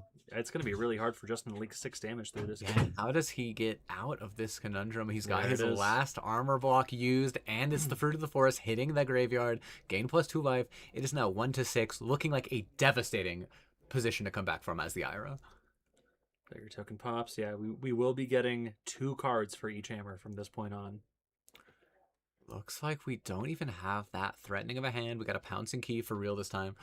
We got a Kodachi for free from this Vigor. Is that a smash up? I believe that is a smash up. No arsenal. And a Feigned Vengeance in hand. Interesting. I imagine Justin has to send the Kodachis here first, right? No, because they don't get go again. Interesting. Yes, because The You Vigor leave the token card- actually kind of messing up Justin's turn in this scenario. Yeah, Clash of Heads immediately getting thrown in, and then that Lay one. low, I yeah, believe. that one card from Hunted getting used to block. I don't believe anyone's getting marked in this matchup. So how does Justin clap this back? I mean, He might just have to play the value game, but who plays the value game better than Oldhim? He's got prevention for free. for free. It's going to be really hard to deck him this game, too. Yeah, especially as Ira, you do have that very threatening weapon lock at the end of the game, but Justin is going to be bleeding minimum 2 cards every turn for the rest of the game. Much like he wants to be doing to Brian. Yeah. And like you said, Brian has been playing around the Kodachi lock so well here. He has been making sure he does not go low enough for it to really matter. He's got enough health to just stick with it for a long time. We've got another one of those threatening snatch lines in this turn, but is this going to be enough to get through the defense? Oh, I see a Macho in Brian's hand. Oh, no. Another Macho threatening to close out the game. Brian seems to have identified it down to 5. He still has 2 armor block, 1 from the steel braid buckler. Looks like Oh, we're playing the Feign Feign Vengeance Vengeance. for 1. Nodding his head. Brian having to give it a read. Classic. Feign Vengeance is one of those interesting cards from Compendium of Wraith that is kind of a damned if you do, damned if you don't kind of thing. You're either taking a damage from it, or it reads when the combat chain link closes, if this is defended by a card, you draw a card. Interesting for the sake of Ira's hero ability basically threatening Mask of Momentum in Classic Constructed, and also just threatening a card and damage in a 20 health format like Silver Rage. I mean, hard to justify blocking on 1 right now. I mean, obviously we got it with the Steel Blade Buckler here, but Snatch for 4. if he wants to threatening cover lethal. if he wants to cover this with the Civic, I mean, he's getting the draw. Justin's getting the draw off the Snatch regardless. So it's either 2 cards or that Civic. I mean, obviously. Oh, there it Rootbound is. Carapace, Decomposer. Ooh, excuse me. Not getting that board of the block slop, are you? You know, And Macho there's the Grande just gonna Macho. put Justin down, presumably, unless he's got a miracle off the top. Looks like he does not. Fist bump extended, and Brian Lorenz will be your winner for our Going into feature top match 8. of, I believe both of these players might be making their way into top 8. Don't quote me on that. This is table 4. But Brian Lorenz definitely locked for top 8 after an absolute clinic of an Oldhim game. It was a beautiful game. Taking down our beloved Justin. I mean, I'm a fangirl for Justin. I don't know I'm about also a fangirl for Justin. He's so nice. with that, that's the end to our That's the end of our Swiss. yeah, it's the end of our Swiss rounds. 6 rounds in the books. Iron Lion is going to bring us to a top 8 cut. After that game, we are going to be back after a slightly longer than average intermission. I believe we will be allowing these players to get lunch. We and, will be allowing these starve. players to not starve to death. But after a brief break, we will be back for top 8. We'll probably have a brief preamble before that. But until then, please take care. Thanks for watching, and we'll see you in top 8. Thank you guys so soon. much.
All right, welcome back, everybody. We're here with top 8 about to start. Gonna pull the bracket up here for you so we can get an idea what's going on. A lot of Guardian, gotta say. So we've got an interesting spread coming into top 8 here. We've got 4 Guardians. We've got Kayo, Florian, and 2 Iras filling out the remaining 4 spots.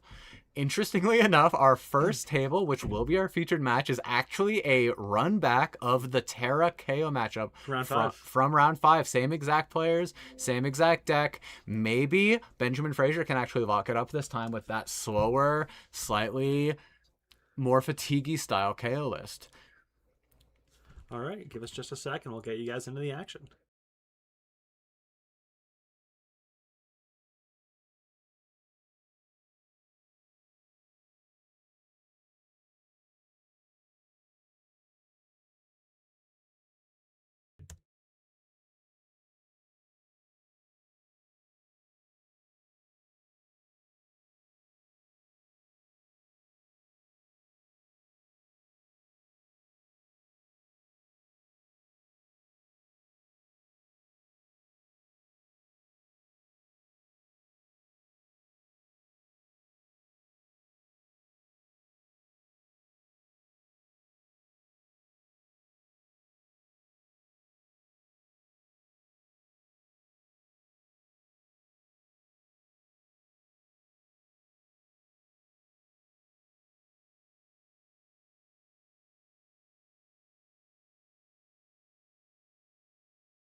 Sweet, and we are back into the action. Sorry about that delay. We had a little bit of a stream malfunction there, but we are going in. It looks like we are off to the races. End of turn 0, getting caught up. Wild and a Claw. Looks like Terra got 2 damage leaked over onto him, and we are going 4 off of the Might, pitching a Staunch and a Clashing card. So not getting the +1 from the Titan's Fist own ability, but we are getting the +1 from the Might. So functionally, same thing. Hammer as always. Clash of Might off the top, revealing another Clash of Might, winning into a blue Fiendo's Fighting Spirits. Not quite enough To beat Benji's 7 here with another Clash of Might.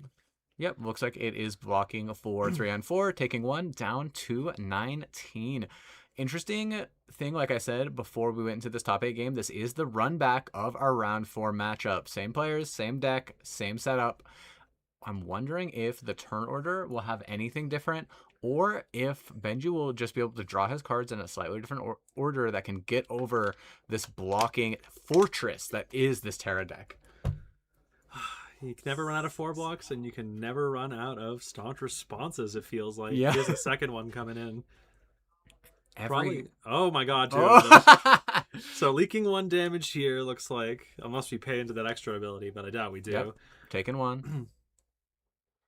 And we're showing it for off the of the strongest survive. Yep. Here's the Might getting popped, and I believe we're probably just going to be sending that exact Fighting Spirit. We are lower on life, so just pitching for Hammer. Throwing that Titan's Fist. Looks like Nigel is instead electing to throw that Staunch Response back in Arsenal. Notably, no Earth card in the pitch zone for the Terra ability to get rid of this extra card. So just going to be a Titan's Fist for 5, no Might floating over, and then he's just going to keep this Clash card for next turn. Benji covers 5 with the Bear Hug. Yep, we're continuing this very defensive KO style that we saw from him earlier in round 5. Looks like another strongest in hand getting sent back. No, sending the Clash. Interesting. Sending that Clash Ryan. Maybe he's trying to conserve that threat density so that he knows that this game is going to go long. He knows that this Terra is going to try to exhaust him out of his attack cards. Last game went very close to fatigue, if any of you remember. Looks like we've got that Canopy Shelter, clean blocking for 6 off of that Clash card, up to 6 block, makes that Might, and he's shipping it back over to Nigel. Looks like both players are taking IPs back to back. Looks like Nigel is still living with his infinite Staunch Response glitch. probably going to just ship off that hammer. It's going to be just for 4 again off of the might from that canopy shelter. Once again, not getting online due to that being a 2-cost card. Infinite staunch responses. Definitely keeping the pressure up, even if it's a little bit on that Titan's Fist down to Benji 15. taking 4, so he must have some sort of clapback here. Definitely aggressive hands. 2 strongest survives in hand. Interesting. Ooh, aggressive clapbacks are definitely possible Starting from with the that claw. from the KO. Looks like pretty telegraphed discard of an agile windup. Yep, making that might, making that agility, giving our claw go again. Most importantly, blue disable covers it up cleanly. What does he got as the follow up? Oh, it's the bluster buff. Bluster buff, star of the day, coming in for 6, floating Pain. 1. Pain into it. Yep, paying into it to keep its power at that crisp 6. Looks like we're holding the arsenal still. It looks like we're holding the arsenal. We've got that staunch response in arsenal. We've know- also got that clash, and then a blue and a red boulder drop in hand, which will be threatening that crush for 4 or more damage card on top of the hand. It is important to know here, we did see Benji playing pummels before, so every time he has 1 in his pitch zone, he can be threatening a pummel with that predatory plating. Yes, indeed. As long as he's got that 6 in his pitch zone, he can pop that predatory playing for that extra bit of resources to push over that pummel. But Nigel, unfazed as always, with that little, staunch response in his arsenal. Always ready. Got that boulder drop coming in. This is going to force interaction from our KO player. Otherwise, he risks getting crushed and losing a card to the top of his deck. It is. I have had times as a KO player where I do let the boulder drop crush hit just so I can insulate my next draw discard. I'm sure that he would rather have half of his remaining life total, though. Oh, understandably. They are even currently. 15 Yeah, plays 15, and there is a bit of a fridge still available to Benji as a brute. This is definitely the most even we've had any of these Guardian matchups been so far. Actually connecting a little bit of damage, but little does he know that there is this other staunch response just waiting for him in the arsenal. But I believe that we also have a powerful attacking card in the KO's arsenal. Wondering if we're actually able to hold on to something to throw one of these big hands that go over the blocks of this Terra and make that staunch response 2-8. We'll see here. We'll see. I mean, there is always... there's the Blue fighting Piano spirit. Fighting Spirit, classic. Again, Benji just leaving a card in hand. I feel like we're seeing intellect penalty after intellect penalty this game. Maybe this is a pummel fake, elaborate pummel fake, or if that is a pummel sitting in arsenal. All right, looks like Oh. we've got that. Oh, fusing with that root bound. Okay, so basically telling Benji, no pummel this turn. I'm covering it. Yep. Got that fuse, got that root Well, bound, got got a that macho for staunch later. response in the arsenal, got that macho on top of the pitch stack. And he has the 1 floating to make this might. I think this is going to be one of the first times we've seen Terra's ability actually activated this Yeah, game. he's already grabbing that might. He is pandering the fact that he is almost certainly making that this turn. Looks like that blade beckoner is getting put in front. Taking 3 down to 10. That life total used to be so close is slowly slipping out of Benjamin's grasp, but he's got a buck wild, and this is a powerful start to this turn. This man's got a grip and a dream. All right, 7 go again, 2 cards in hand, holding on to that arsenal. This is the most powerful starter they've got. It looks like a clash of legs, getting pandered to block here. I do see Benji has another bluster buff in hand along with another blue. Be interesting to see if there's anything he can do to extend this any further, or if this is just going to be another 2 chain links. Claw currently does not have Go go again. again from the lack of discarding. Pitching the card. There's Oh, the there's the pommel. pommel. Just as we thought, just as he drew it up. And he still has the 1 to send the bluster buff. Yep, indeed. Oh, there's that staunch that we've been sitting on this entire time. That'll bring this up to 10 block on 11. Is that correct? Or is that one of those good old Guardian 4 I blocks? believe under there? that is one of those good old Guardian 4 blocks. Blocking Wow. that all the way. What a blowout of a D-React. Got that 5 on the bluster buff. Still coming in. 2 cards left from his hand. He might just elect to block out this entire thing, but that will risk wasting the might. So I think he's going to throw some block in front and then good old-fashioned ship the hammer. Not the worst having a rootbound Carapace in Arsenal against a deck that plays pummels. Definitely pretty powerful turn from Nigel defensively. These clash cards blocking are just so powerful. Being able to kind of just stuff out any of these above right things that Kayo can throw, and it's just shipping that hammer. Autumn's touching pitch zone, gains the +1, up to 5, swinging in, and he pockets that rootbound Carapace for later. I will say, unfortunate for Arcano players that none of them made it into this top 8, because it does feel like this is a meta Wizard would be really good in. Oh yeah, pitch stacking Kano would have definitely had a little bit of a field day on top of these just block heavy Guardian lists that are all running. Let's just say it as it is, a fourth to a third of their deck is just blocking cards, and another fourth is just D-Reacts. Yeah, it'll Zealous be... Belting. It's been one of my favorite pieces of tech from this KO deck is the red Zealous Belting. I mean, obviously you're already rich with Go Again, but the fact that you have it unconditionally as much as you do in this deck, it's nice having another Buck Wild instead of a Wild Ride. Obviously, the detriment to that is the poor blocking value of Zealous Belting, but it seems like Benjamin's list is definitely heavy on those blocking cards. So we are kind of making up for our bad 2 blocks in that respect. Looks like we are getting Hammer back at it again. We've got that Rootbound still in Arsenal from Nigel, insulated defensively, and he's got that 4 health life lead. We got 7 to 11 right now. And I will say, we do have the better block, or the worst block value in Zealous Belting. But the block value is still better than Yellow Wild Ride, which a lot of these decks are running. That is very true, actually. I think that Nigel is in pretty good control of this game. Looks like that is that unexpected backhand hitting the block. He's in a commanding position. I mean, he really, really is, especially with that D-React in his arsenal. He's seeing all the blocking cards right when he needs them. I mean, this hand is one of the less blocky ones, so we'll see the beaten trackers cashed in here probably, and hopefully Benji can leak some more damage here. Got that. Discarding Strong Survive. Beaten trackers definitely getting cashed in here. Drawing that card. Extra action point incoming. See if he draws into a threat here. I think that was a tear off the top. Ooh, is that what he wants to see here? I don't think so. I mean, the buff is nice. It does go to his weapon, so it could end up turning the claw into a claw for 6. But I think he really just needed more damage here. Curious if he even has an attack to pitch. Looks like that is a Rally the Coast Guard as his other card in hand. He makes a Might Token. Makes his Might Token. Quick panic there, quickly resolved. Got that Canopy Shelter blocking with that Glacial Footsteps, blocking 5 on 6, taking 1. That 1 is being made up for in attack value from that Might, just going straight into that Claw for 3. Rest in peace, that extra action point. It does have Go Again, so he does get to posture a Bluster Bluff here. It does. But the problem here is that rip off the top does not convert offensively, which is a little bit of a heartbreaker for our KO player. We'll see what this next hand does. I mean, I imagine... Oh, we're sending that... What was that, Saren? Renounce Grandeur. Not a Runic Felling Song. Not Runic Felling Song. I can still call it Runic Felling Song if any parties are interested, but alas, this is a stronger attack than that.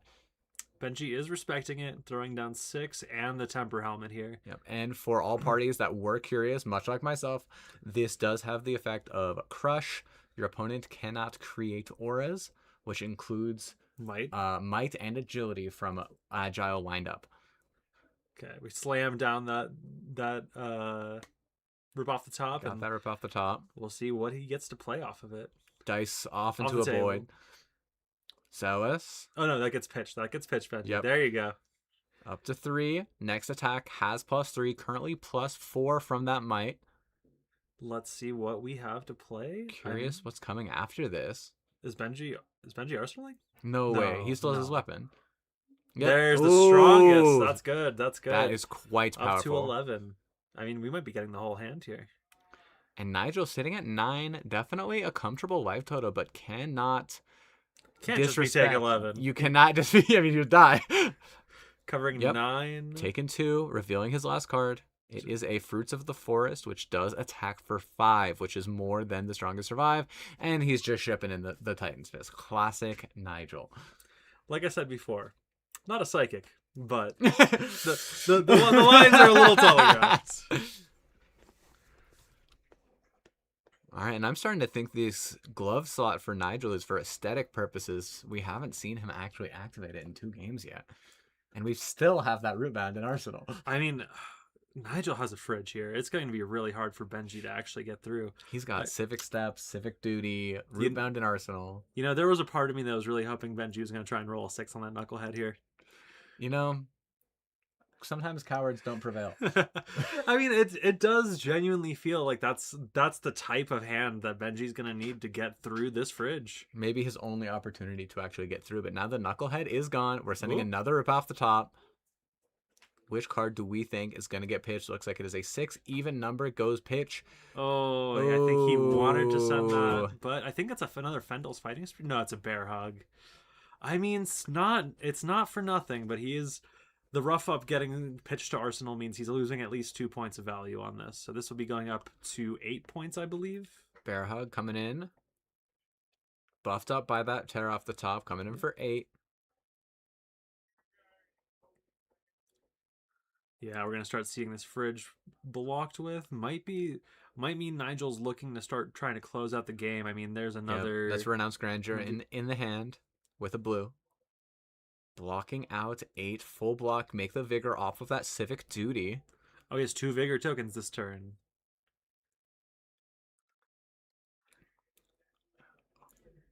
No. Blocked with Flourish forces a 2 block. So down to 6, sending that Renounce Grandeur back for, I believe, 8.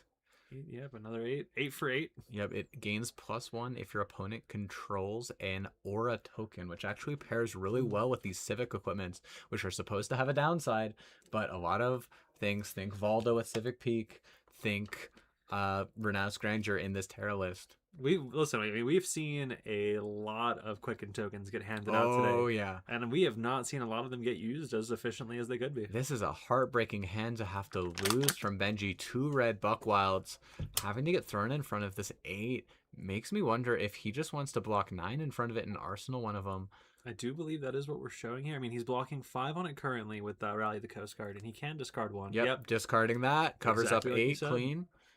And we'll just be arsenaling and passing, losing that vigor token, sadly. That's such a benchmark for KO turns, but I mean, when you don't have the resources, I mean, does he? No. Okay. Yeah. We'll see them draw back up. Not quite crazy enough to try to keep that, or to try to pitch that as a claw. Definitely going to try to set up one of these big hands that can get over the blocks of this Terra. And it does feel like he's not really getting punished. Nigel does not see a very aggressive hand here. I mean, Red Autumn's Touch. Definitely a hand he probably wanted to block with. I see another Staunch and another Clash. It'll insulate him well from this next turn, but yeah, I think all things considered, this is only slightly better than sending a hammer.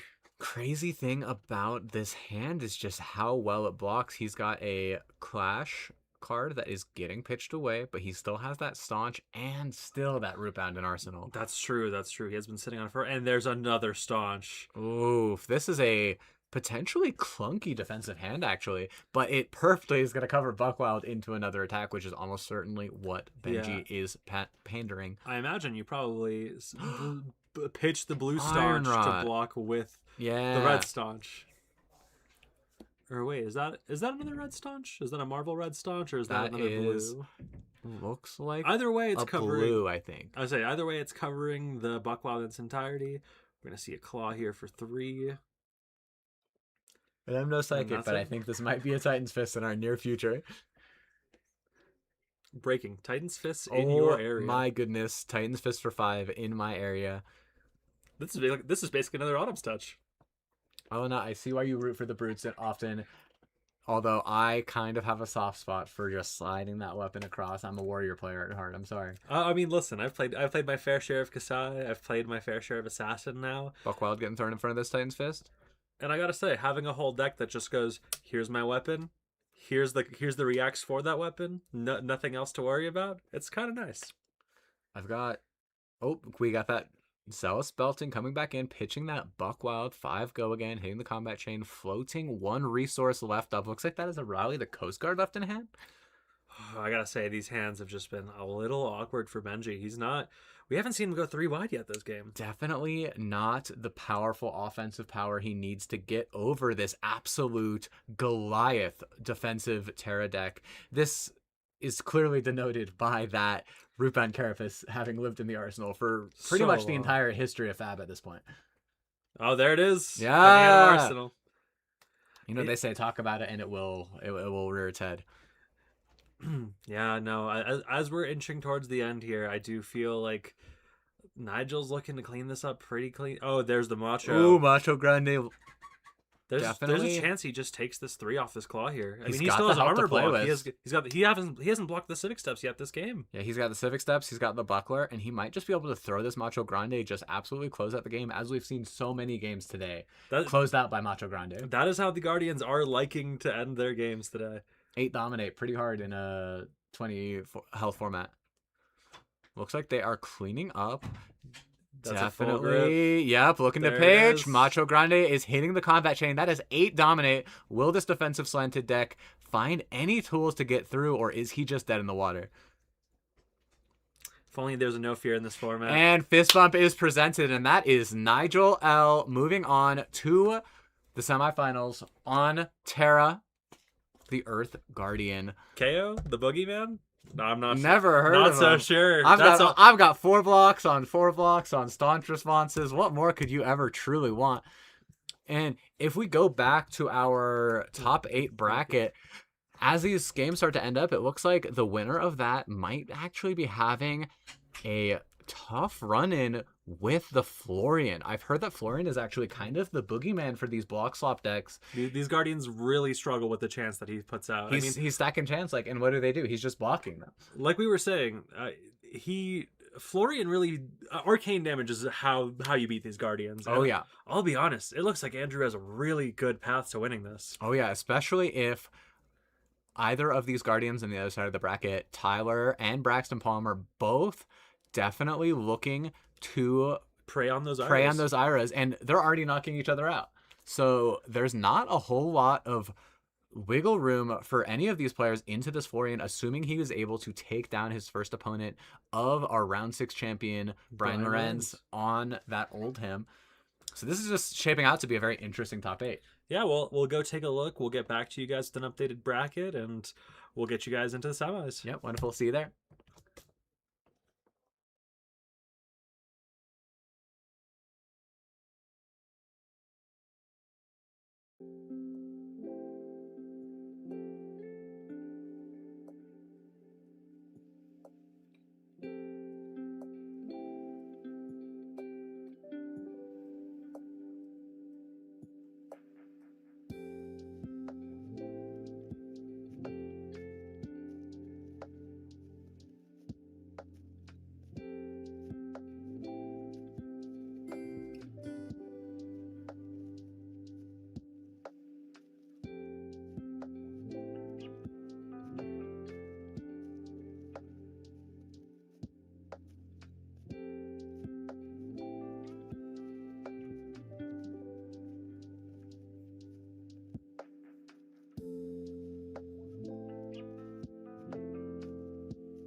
Welcome back, everybody. We're back here with semis. We got finally a new hero for you. Been a minute. We're gonna have our first Florian on stream into Nigel Artera from last game.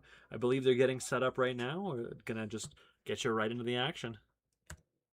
Nigel is continuing his reign of terror on these stream games, continuing to run it down. This time, it is a different opponent than the same Kayo.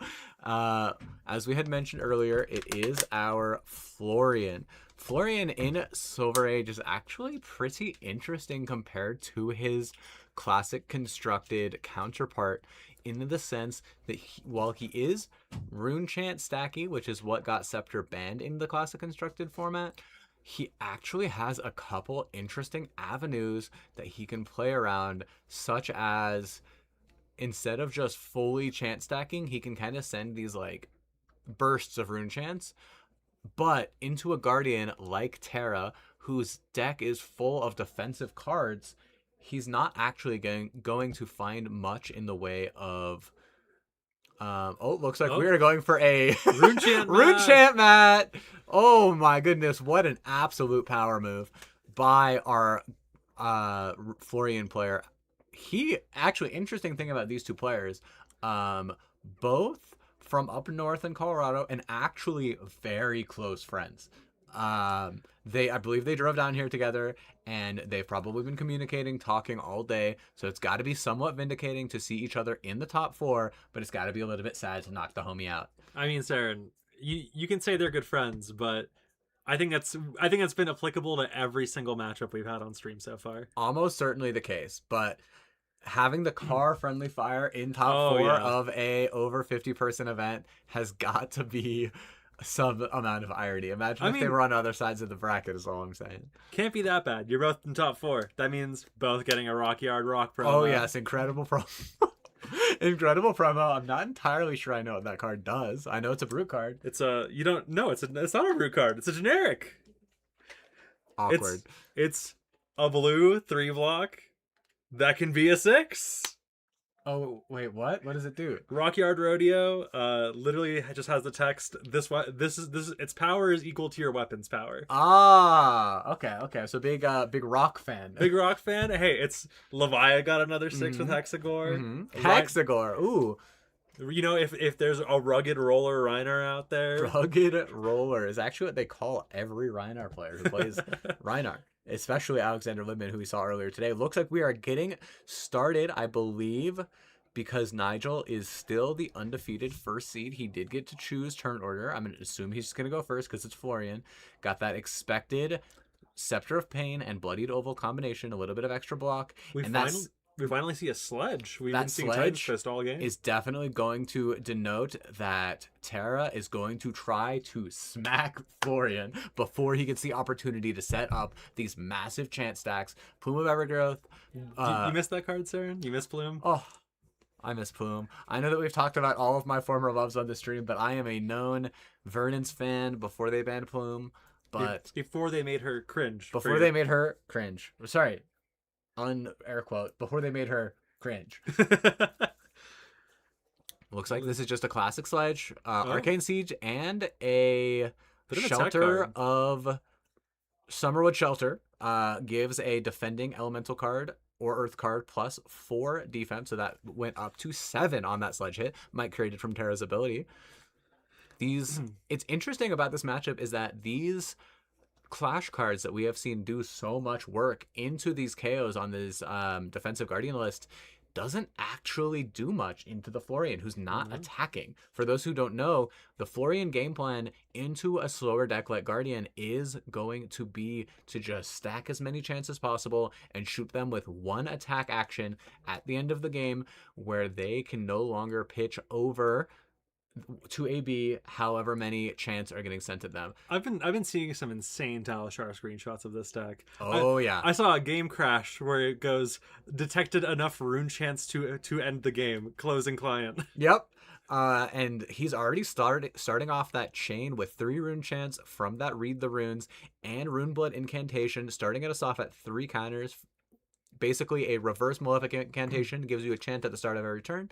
And something that is very crucial in this matchup, for those who aren't familiar, Scepter of Pain is the engine of this deck. Pitch 2, deal 1 arcane. For every arcane damage dealt this way, make a rune chant. Crucially, not an attack action card. I will say, I know that this card was kind of a menace in CC, partially because of Channel the Millennium Tree. We don't have any way to amp in this deck right now, do we? Not that I am familiar with. We do have cards like Sigil of Sylphidae, Rotwood Chorus, which does make 3 and decompose. The crucial thing is Florian's hero text. Once you have decomposed, and speaking of Rotwood Chorus, gonna decompose, got 3 earth cards, get us 3 rune chants. Florian, notably not online. Once he has 4 earth cards in his banish zone, Florian will be considered online, and basically any rune chant any instance of making a rune chant will instead make that many +1, which is very important for the Scepter, very important for these cards like Arcane Seed's Life and Sigil of Sylphidae, and all of these other cards that just make a 1-off chant are now going to make 2-off chants, including that Rotwood Chorus is going to make us 4 moving forward. And this can, in 20 health format, this can quickly get out of hand because the kill threshold is 32. I mean, we're nearly at double digits already. We are already at 8, and we are off to the races. Our Florian has not even been hurt yet. I mean, we heard it from Brian right before his match with Oldhim into this deck. This is the worst matchup he could have asked for. Maybe Kano, but even then, I think Kano's lower life total gives the Guardians at least a little bit of racing potential. With the Sledge of Anvilheim coming in for 7, unfortunately is just giving Andy an engine to actually defend with these cards, to get these earth cards into graveyard so he can accelerate these decomposes with cards like Rootbound Carapace to actually put him into the threshold of Florian being online to continue to stack those chants. And we got an Amplify the Arknight and a Harvest Season defending the Sledge of Anvilheim. Yep, getting buffed from the embodiment. And you know what looks really good on the block or on the blocking end? Attack actions? Reduced to rune chant. Oh, that is something we're really going to have to think about. We're getting 2 rune chants for every time that blocks. We're up to 10 already. Rune Blood Incantation is already hitting us up to 10 rune chants. Looks like another one the generated Arknights.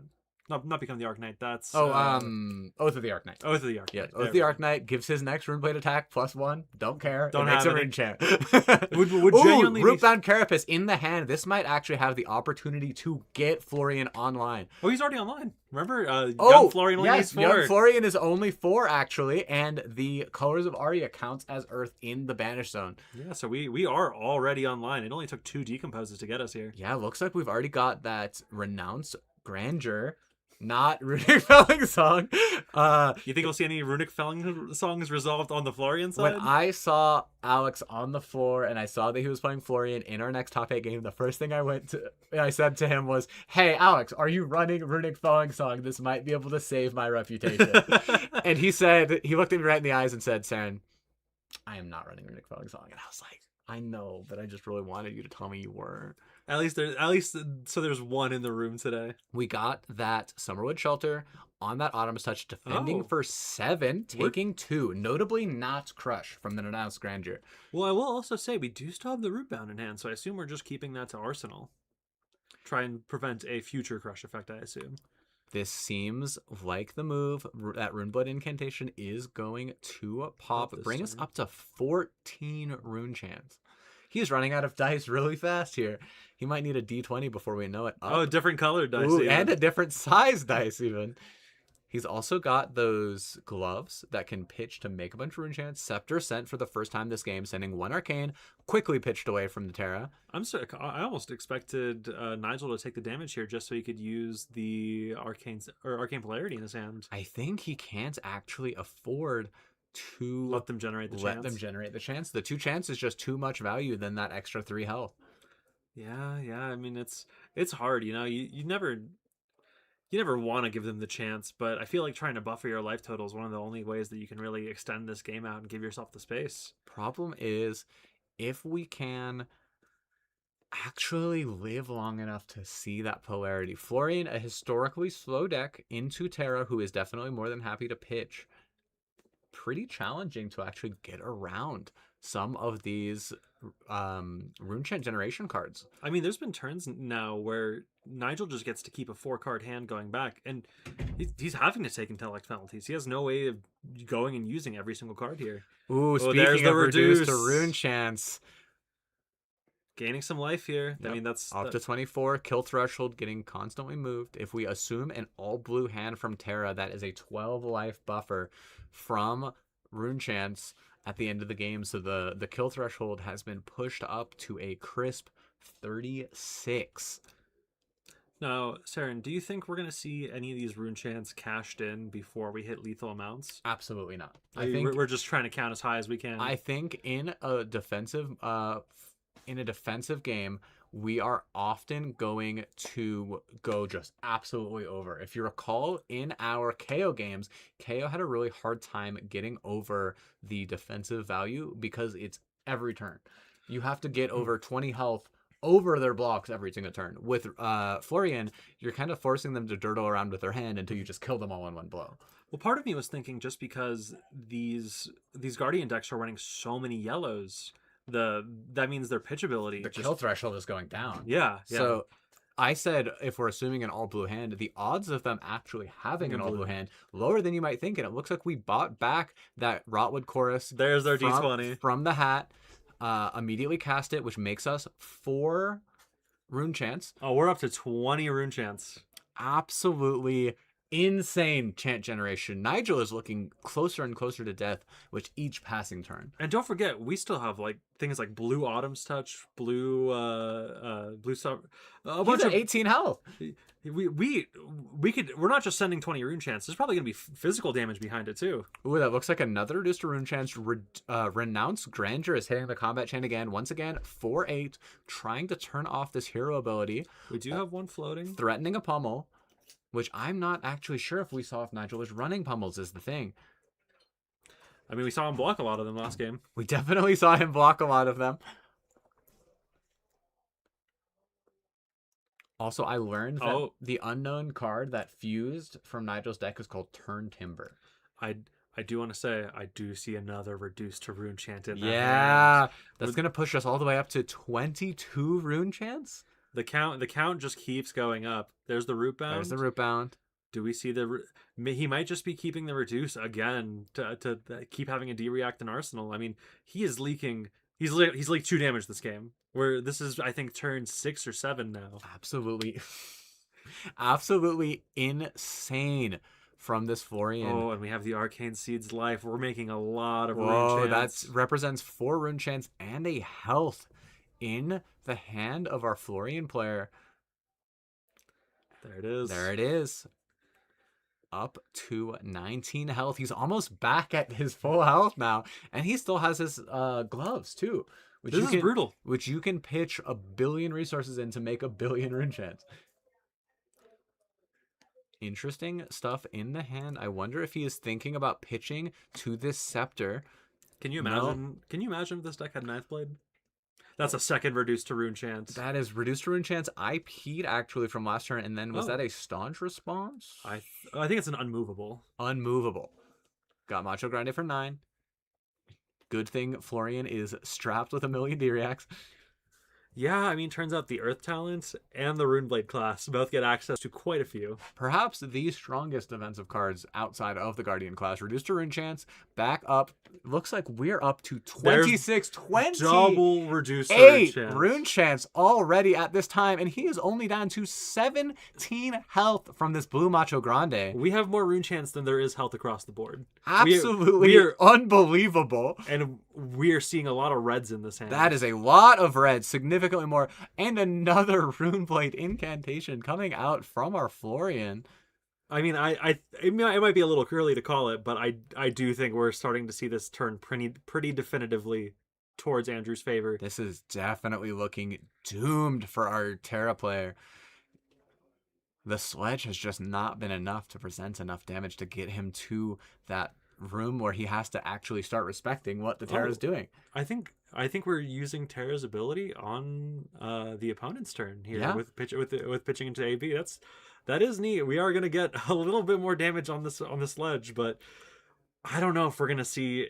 Oh, okay, the boulder drop. Got that boulder drop coming in for 9. Needs to be blocked 6 in order to prevent that crush effect of Saren, do we need to block at this point even?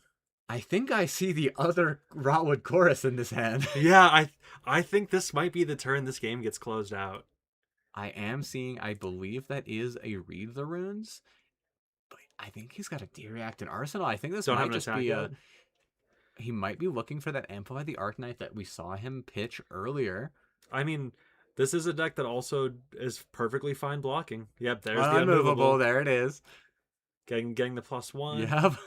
So blocking for 1 million.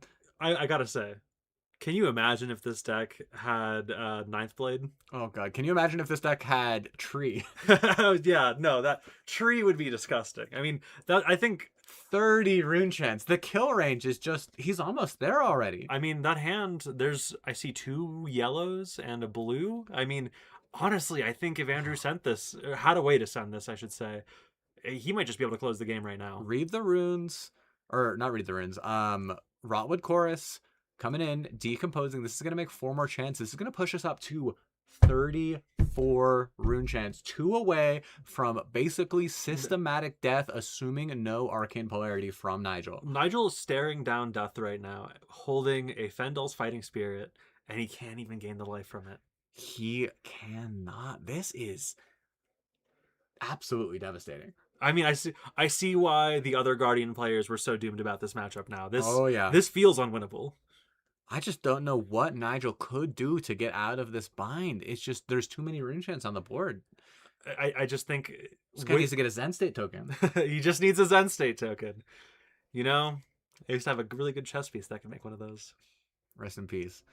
Got that. Gloves getting thrown in front of the sledge. Is that another reduced to rune chance? That looks like another reduced to rune chance. He just keeps making them. He is up to... Are we almost at 40? We're almost at 3 D20s on this rune chant. The rune chant playmat may have been warranted. There's another reduced to rune chant in hands. My goodness. Nigel had the infinite staunch response glitch. Alex has the infinite reduced to rune chance glitch. Holy moly. Looks like he has the colors. I believe that is the attack he needs to get sent over here. Oh, and a Fruits of the Forest. Either way he wants to end this, I think he has lethal on board with these rune chants, and that is quite a number of blues in Nigel's hand to insulate him, but I don't think it's looks like he's pitching to the gloves now. Get that rune blood incantation back on board. We're going to hold off for 1 more turn maybe before shipping it? Or no? Oh, okay, we're gaining life. Back up to 17. You know, I will say, this is the second Runeblade we've had on stream today. This is the first one that's actually been able to run Bloody Oval. Yeah, shout out to the Vincent earlier today who had 3 hands. Maybe it's just in the chest. Who knows? Summer's Fall looking like it's hitting the board. That is good tech for this. It to is, get rid but of the... it'll get rid of the incantation, but I think it's a little too late. We've already gotten almost Yep. all the value out of it. We're stopping Pitching 2 it away. Runechants. Sledge. Nope, Gonna be Sledge. coming in for 7, I believe. Wanting to make the might token, I assume. Yeah, I got the one floating for that extra might token. But how many reduced to runechants do we even have left in our hand? Oh, another unmovable. We do don't even need it? them. We don't even need them. It's insane that we could be... There could have been a pummel every turn of this game, and it would not have gotten through. 18 health. 18 health. He still has almost 3 D20s. We've got that other incantation from the gloves. And he's throwing that into the arsenal, dotting his I's, crossing his T's. I think for both of these players, they might know that this game is a formality, and that is an Amplify the Arcanite in hand. Saren, I'm going to be honest. I don't think I could have this patience. I think I would have sent Fruits of the Forest much sooner just to try and get things over with. But that's why these players are in top 8 and I am not. Top 4, man. Top 4. And this Florian has been a Florian believer as long as I have known him. Very few people were as devastated with the Rotwood Reaper, with Florian's Living Legend status than our friend here. Nigel, a little bit more of a deck hopper as time has gone on, but both of these are pretty loyal to the Earth talent. All right. Block lovers, we are officially at 42 runechants. And the Riptide Carapace just truly making disrespecting. Making sure this is totally covered. Outblocking the block deck. We were complaining about 4 blocks earlier. These are only 3 blocks. They're balanced, right? Of course. Yeah, Saren, I do think this is the end of our top 4 game. I think we're going to be seeing Florian in the finals here. I believe this is going to be 44 runechants on this Amplify the Arcanite, which will also make more runechants. It honestly seems kind of like I just want to see what my high score I can get is. We're just gaining life. Yep. Up to 20. BMing Mr. Nigel. We're up to 20. Maybe he'll make it all the way up to 21 health at this point. Maybe he just wants to see how many runechants we can make this game. Maybe he wants to break a record. Got that Sigil of Sylphidae. Maybe I feel like he's already past the point of Arcane Polarity being able to save Nigel at this point. I think he's just dead.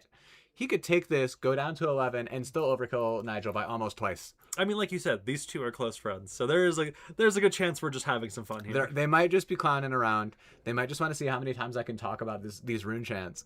We got Riptide Carapace once again hitting the board. Truly, every D-React this deck can run, it feels like it is running. Oh yeah.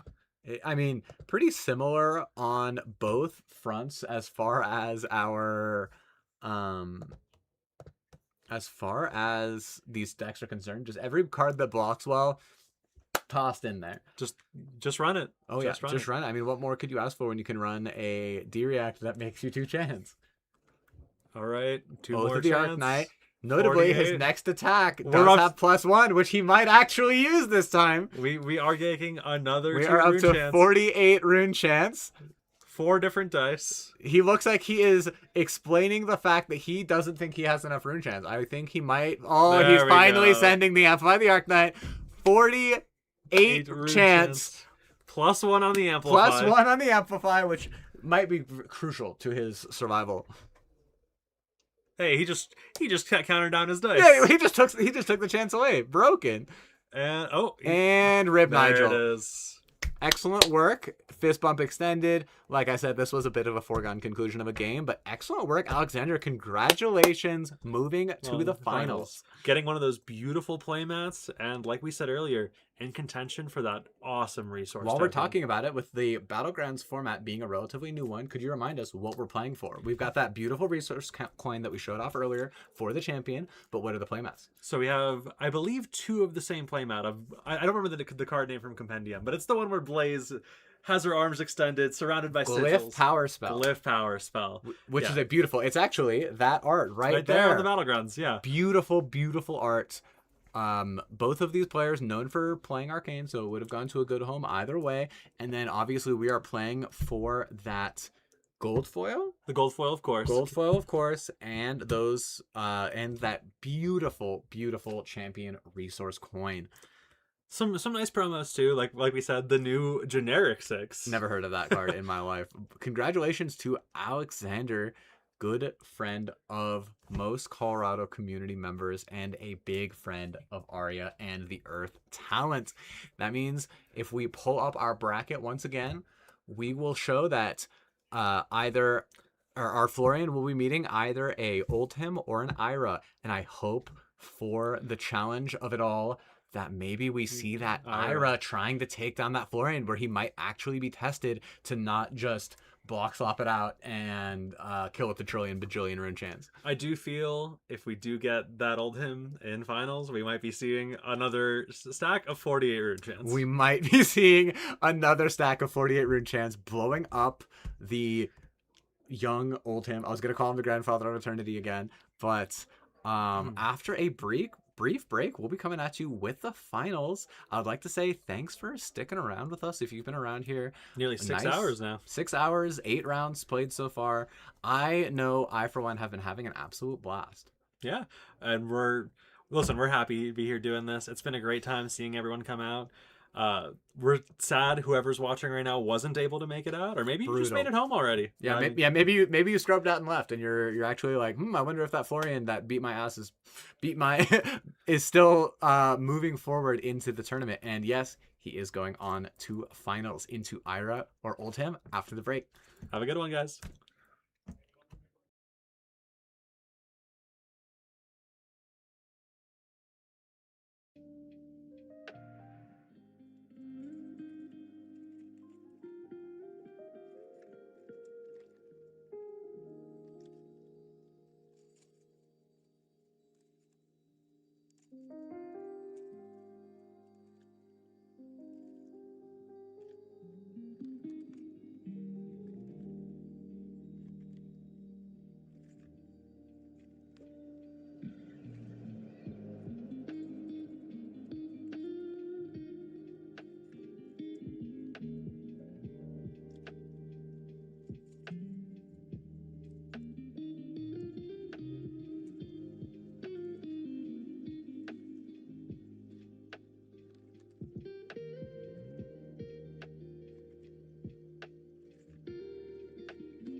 Uh-oh.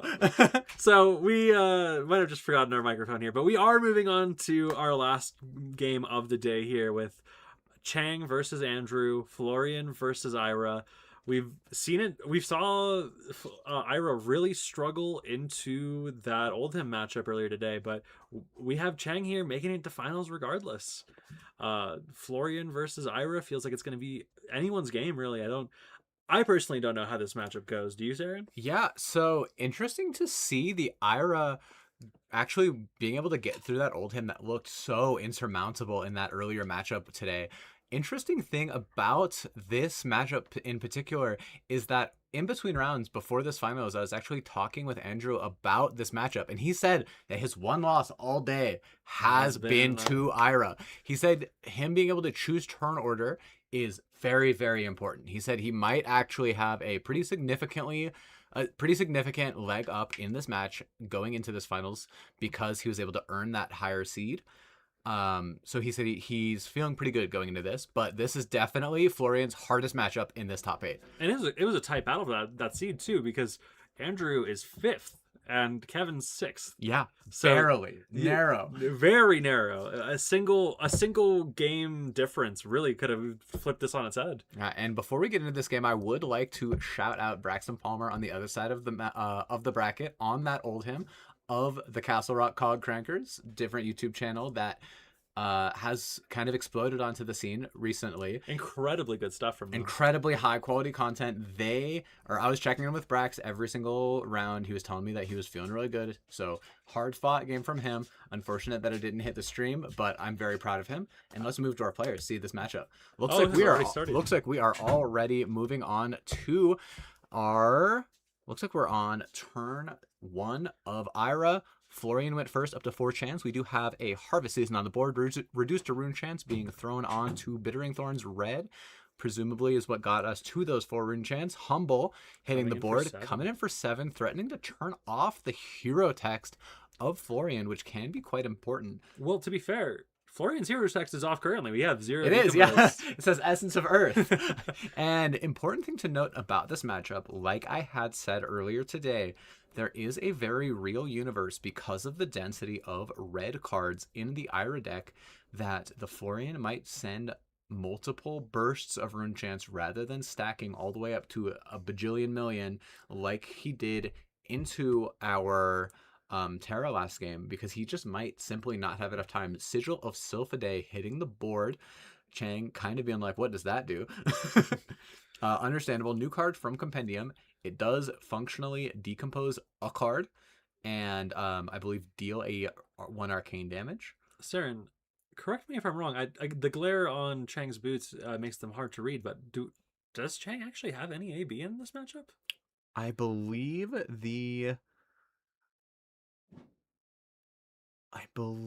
the shoes might be the AB, although does the crab hat have AB or is it just the Spellvoid? I believe it's just the Spellvoid, if I remember correctly. Let me do a quick check here. It looks like he did pitch for that arcane damage, implying that he does at least have one source of arcane barrier. Might be these shoes. That glare is kind of devastating right now, but I would assume that there would be the pouncing paws, given that he does have that tearing Shuko. Insane Google search from Elena looking up crab hat fab. Absolutely insane.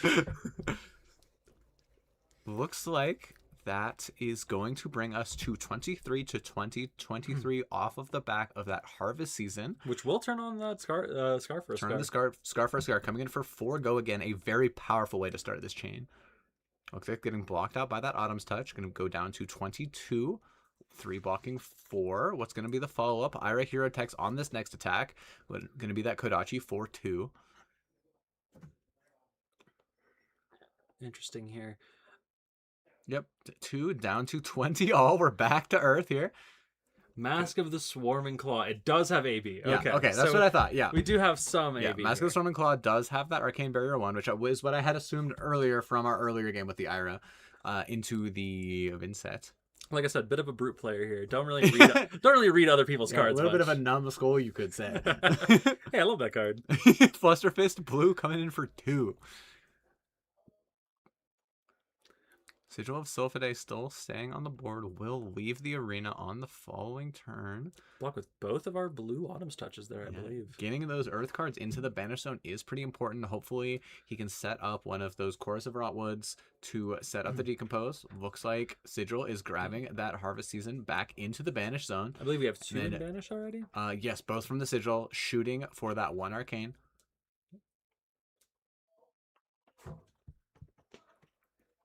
Normani Sigil stays out as long as you can banish, right? I believe it is a No. on enter and on exit. Well, then we'll just be getting an Arcane Seed's life and probably getting this root bound Yep, here. back to up Arsenal. to 2020. Assuming he gained the life off of that. Maybe I missed it and he was at 18 prior. Have to double check on that one. Chance up to 6, about to outgrow his first D6 of Rune Chance. They grow up so fast, as they say. Do you think we'll see another D20 hit the board? I hope for Ira's sake that we might. 2 fan favorite heroes. Ira, definitely talk of the town on this event. Not super surprising to see her in the finals. Seeing the Florian in the finals is pretty exciting, though. I think we only had The one Florian, right? I think it was two or three of the Florians coming into this this event. Actually, very interesting. Looks like we got that growl hitting the chain link after our second Kodachi swung in for 2. Next Tiger has +1, but those 2 blue Nivither heals not looking like a lot of crouching tigers to me, Elena. Got that decompose on the root bound, which means Florian is online. And to be fair, crouching tigers do like to nip at your heels. That's true, and that is a reduced to rune chance in the art or in the hand here for this Kevin Chang signature crouching tiger custom token that he has created himself. That something tells me is about to get reduced to rune chance. That is a really cute crouching tiger. It is token. cute. It's less cute than the Saren signed tigers, Of course, I must of say. course. Oh, he's taking the Took 3. three. Okay. Probably trying to insulate against whatever Got him attack. down to presumably 17. Looks like they have not yet updated the life counter. If we can maybe mitigate that on the judge's side, that would be appreciated for the clarity of the stream. Okay, yeah, we're nipping at the... Oh, There's that reduced rune chance coming in, probably bringing us up to 8 rune chance. That looks like 62 to me. 62 rune chance this early in front of my crouching tiger. 2 floating. Looks like that is the there's key the Maulin unleashed. Key, or key unleashed. Sorry. Wrong. It was my turn to say the wrong key. Yeah, I can't have a monopoly on all this. Looks like that blue Nipther Hills. Yep, there's that Summerwood Shelter. Reading that card, it says gives it +4 because it is an elemental attack. Alexander looks very excited to be able to... Yeah, he's explained this excitedly to me twice in between rounds. I mean, listen. For Florian, making 2 rune chance on your opponent's turn is basically what you want to be doing on your turn anyways. So Looks like Bluster Buff, up 6 and run, Humble, and I think that was a legacy of a card. No, it was a Growl in his hand. Waiting for the Florian to make his move. yeah, I mean, we're already out of all of Chang's equipment. We're down to just the AB here. Yeah, just the AB Spellvoid hat, all to bring our Florian to, I believe, 16 or 17 health. Is there any way that we could maybe notify the staff of the event that our life counter is currently not getting updated? Gonna send a quick text to our table judge. Make sure that this gets accurately record kept. Looks like we are pondering what our line is. Florian more than happy to just defend with what he's got. I think Kevin might actually be thinking about starting up a pitch stack, which might not end up happening. Up 6 and run, 5 on the Kodachi. Ira Hero Text coming online. Next thing. The truth be told, looking at this game, I don't know if Kevin can afford to try and set up a pitch stack. I think by the time you hit it, it's probably going to be too late. We didn't even see the Terra get to a pitch stack. Yeah. Let alone the defensive Ira. I think what his win state here is he just has to pressure this Florian. Push as much Otherwise, damage as he can. what is the recourse from the Ira hero if you give Florian any space to breathe, especially with his hero text on so early? I mean, like you were saying, though, this deck runs a lot of reds. There's going to be way more room to get a lot of damage in. And right now you're seeing it's just kind of awkward for Chang to send this hand. Got that Buster Buff on the combat chain coming in for 6. Again, effect negated by Ira Crimson Haze's ability here. Yeah, like like we said, this is a 4-card 11. Slightly below rate. Slightly somehow. below rate. I mean, even with Florian being able to just completely pass over tempo like that. Ooh, another reduced to rune chance. We are all the way up to 10 rune chance. It's starting to look really scary if you're Chang. Only leaking in, I mean, looks like 2 damage. Yeah, another red heavy hand. We're in that interesting conundrum again of that scepter with the arcane polarity. Kind of a damned if you do, damned if you don't kind of situation where you get 2 chance or you gain the 3 life. I do think the life buffer is really important here, especially due to Chang really not being able to pitch blues into Arcane Barrier the same way a Guardian can. Aggressive Ira might actually be able to make more use of the health buffer than more defensive Terra was. Oh, Looks like that Arcane Polarity is actually getting pitched away. that's interesting. Interesting bit of information to also give to heads up to your Florian opponent. Looks like we finally found a blue. Kudachi going to be coming in for 1. I believe that's another root bound we see in hand. Definitely another root bound. I think I see an Amplify the Arc Knight as well. Chang fumbling around with these dice.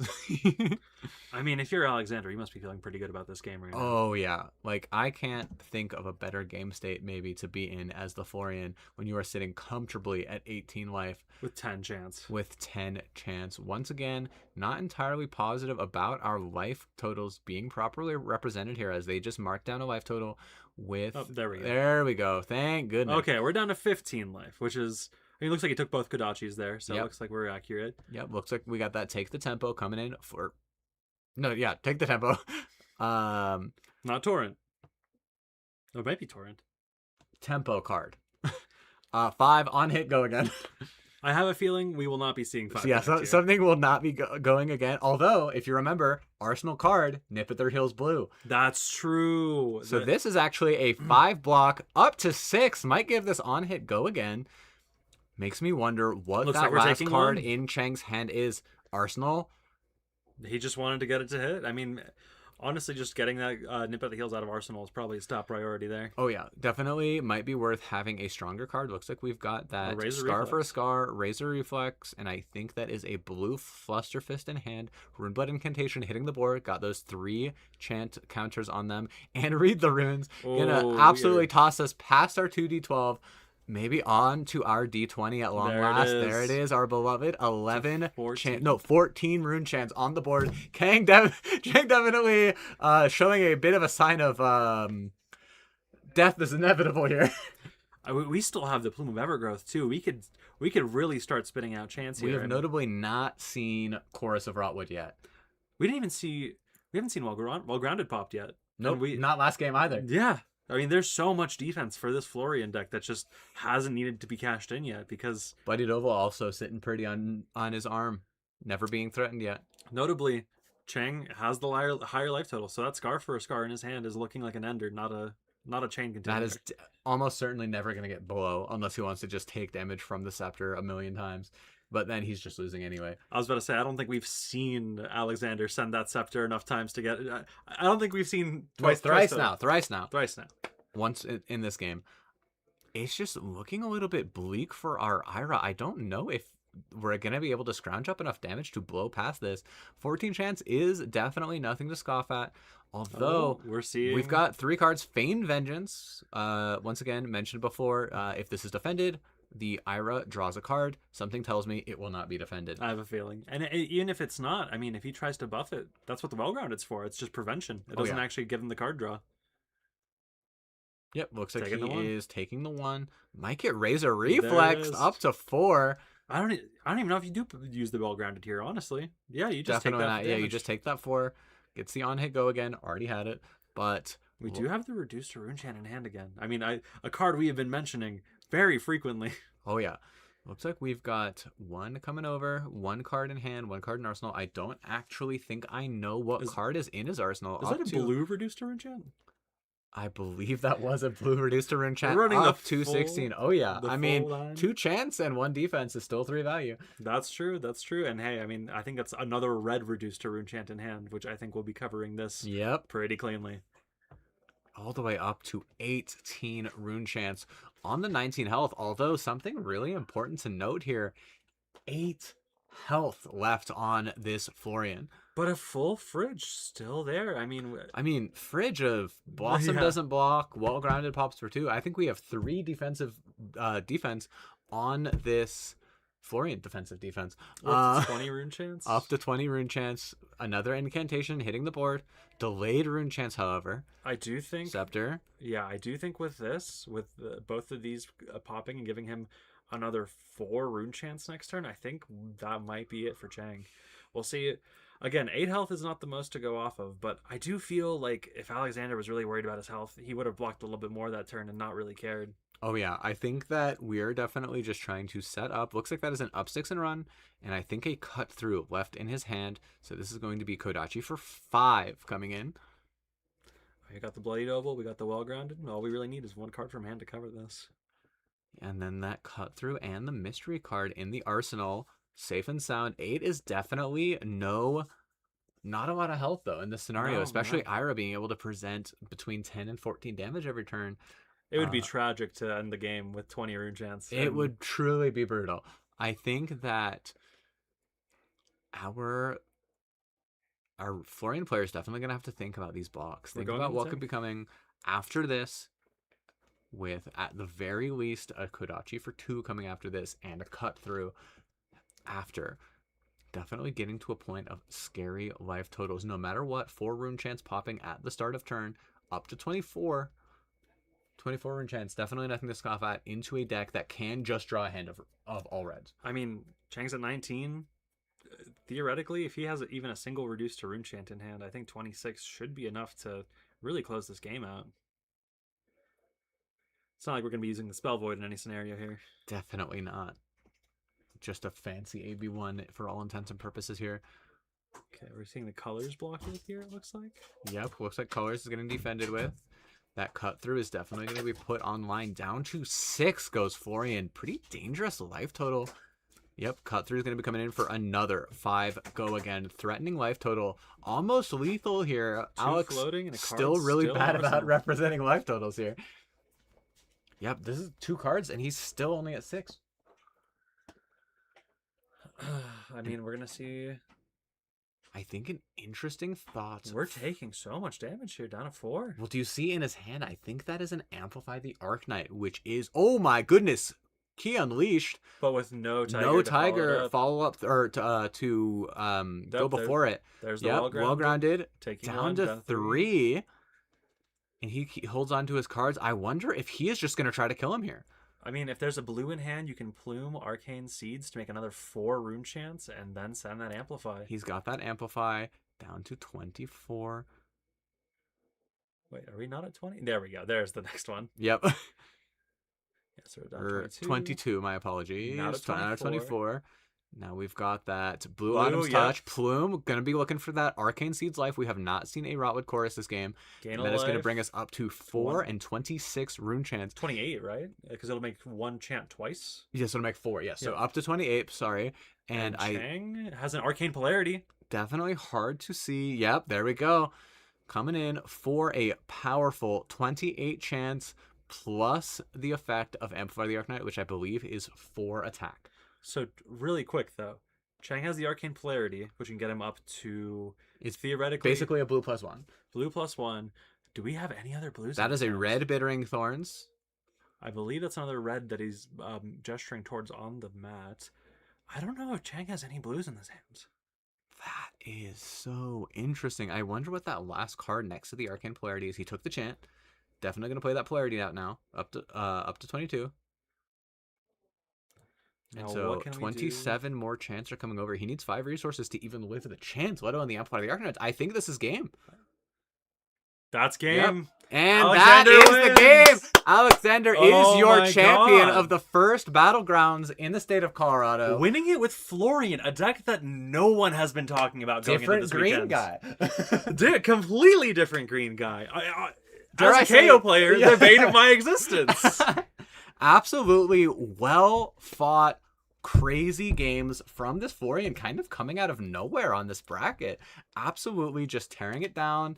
Battlegrounds champion. He's got that cool shiny resource coin that I showed at the beginning of our event here. And he's got a gold foil to open from this. And he's got a gold foil. And I believe it's better than the PQ plus ones. I do believe that he can get a legendary. Oh, interesting. I'm gonna go quickly. If Elena, if you want to stall, I'm gonna go see if maybe we can get an interview with our winning Florian player. Let's do it. Let's do it. Pardon me, Elena, entertain. Hey gang. Well, I think that was a great start to one of our first battlegrounds in the state. Hoping to get more after this. It's been great commentating. This has been such a great tournament. I like both the people in the finals very, very much. I was rooting for Chang a little bit, but I'm so happy to see Icelander take this all the way with Florian. What a story to tell, really. And hey, honestly, Sage rounds being as short as they are makes this really nice. We're getting out of here at like 5:30. You gotta love it. I'm gonna cut to break real quick. We're gonna see about getting that interview for you guys. Maybe even get a gold foil opening on here if he wants to. We'll see what happens. Thank you guys so much. See you soon.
Alright, should be. Rice Krispie treats today. Yeah, should be good to go.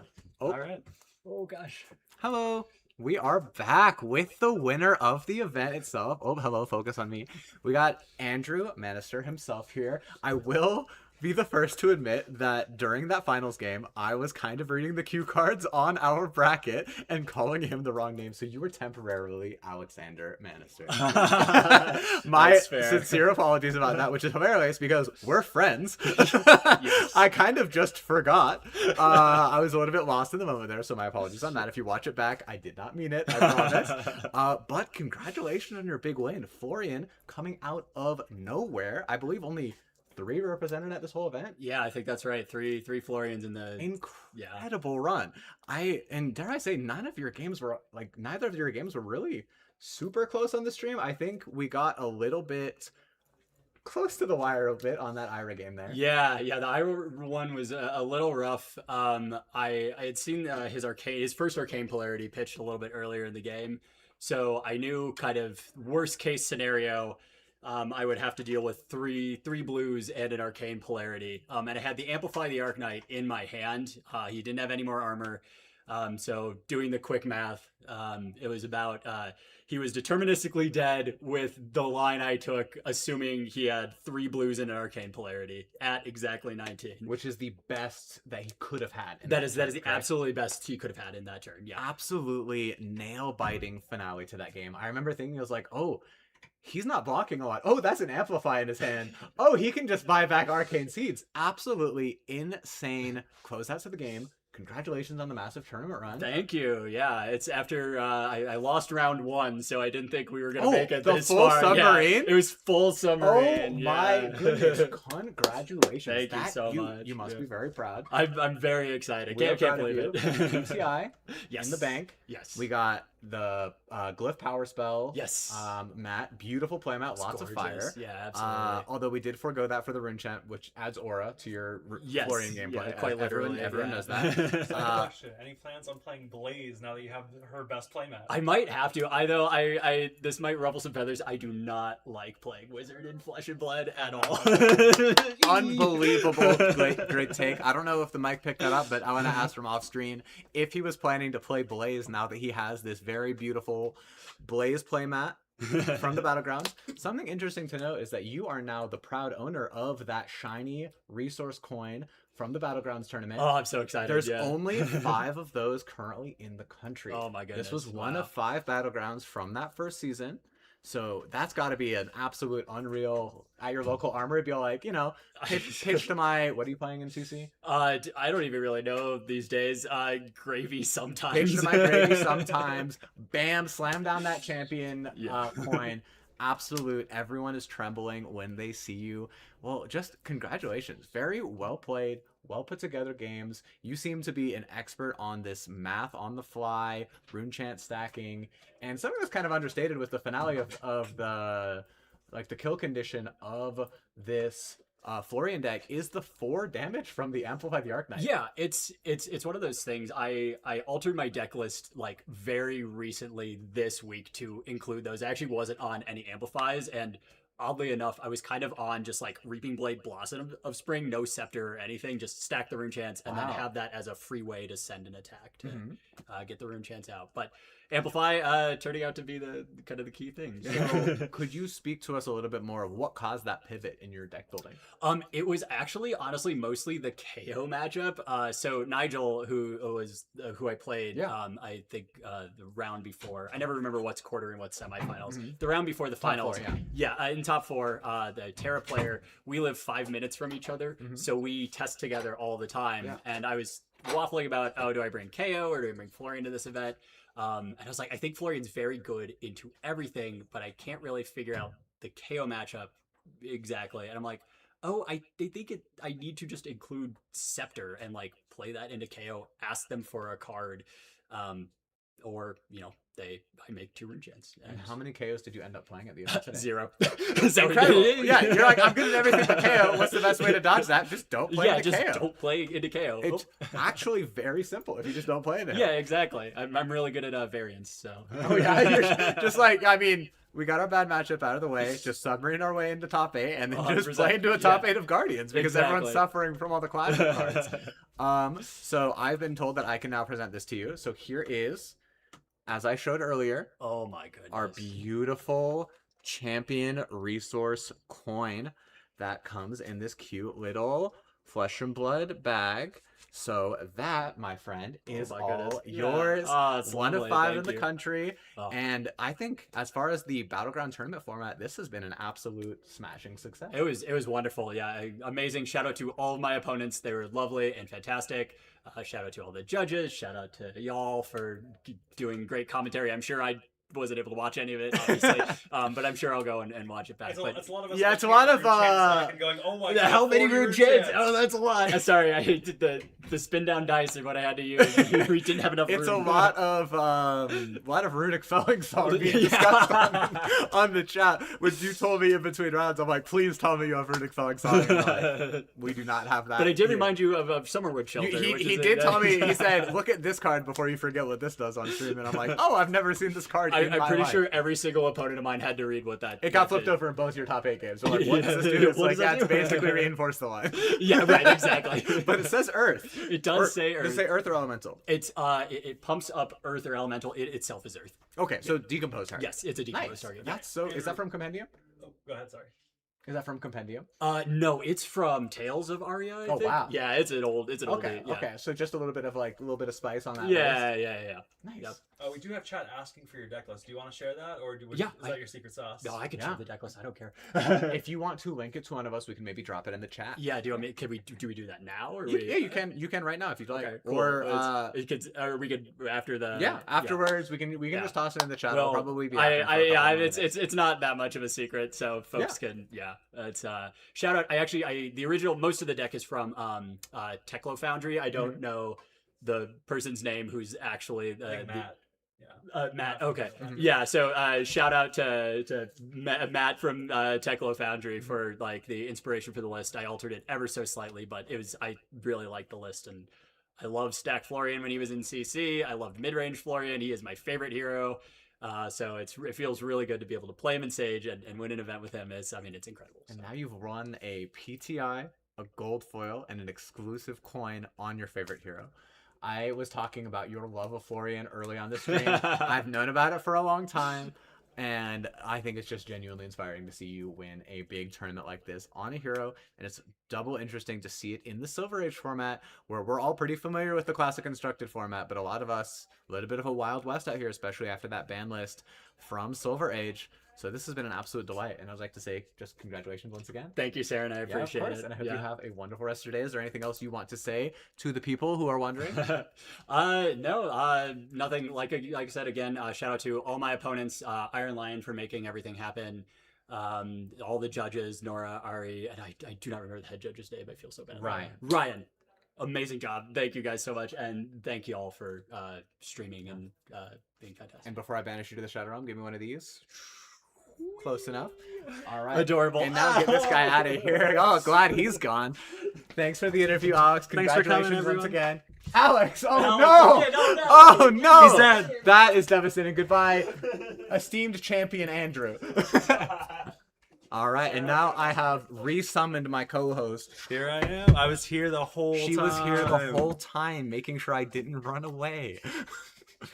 This was a great time, everyone. Thanks for tuning in. We hope we'll have more streams coming from Ironline to you soon. Same sort of stuff.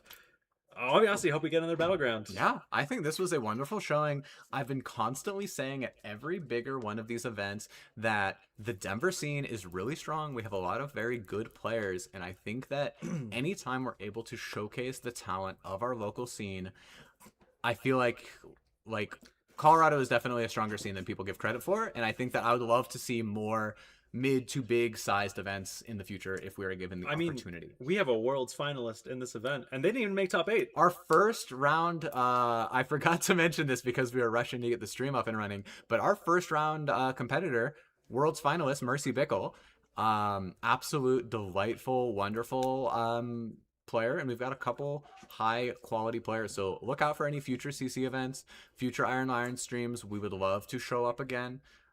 And thanks for all hanging out with us. This has been a wonderful time. And thanks for LSS for giving us the opportunity to host a battleground so early on in the concept of this exciting new tournament format. It's been great, everyone. Have a good night.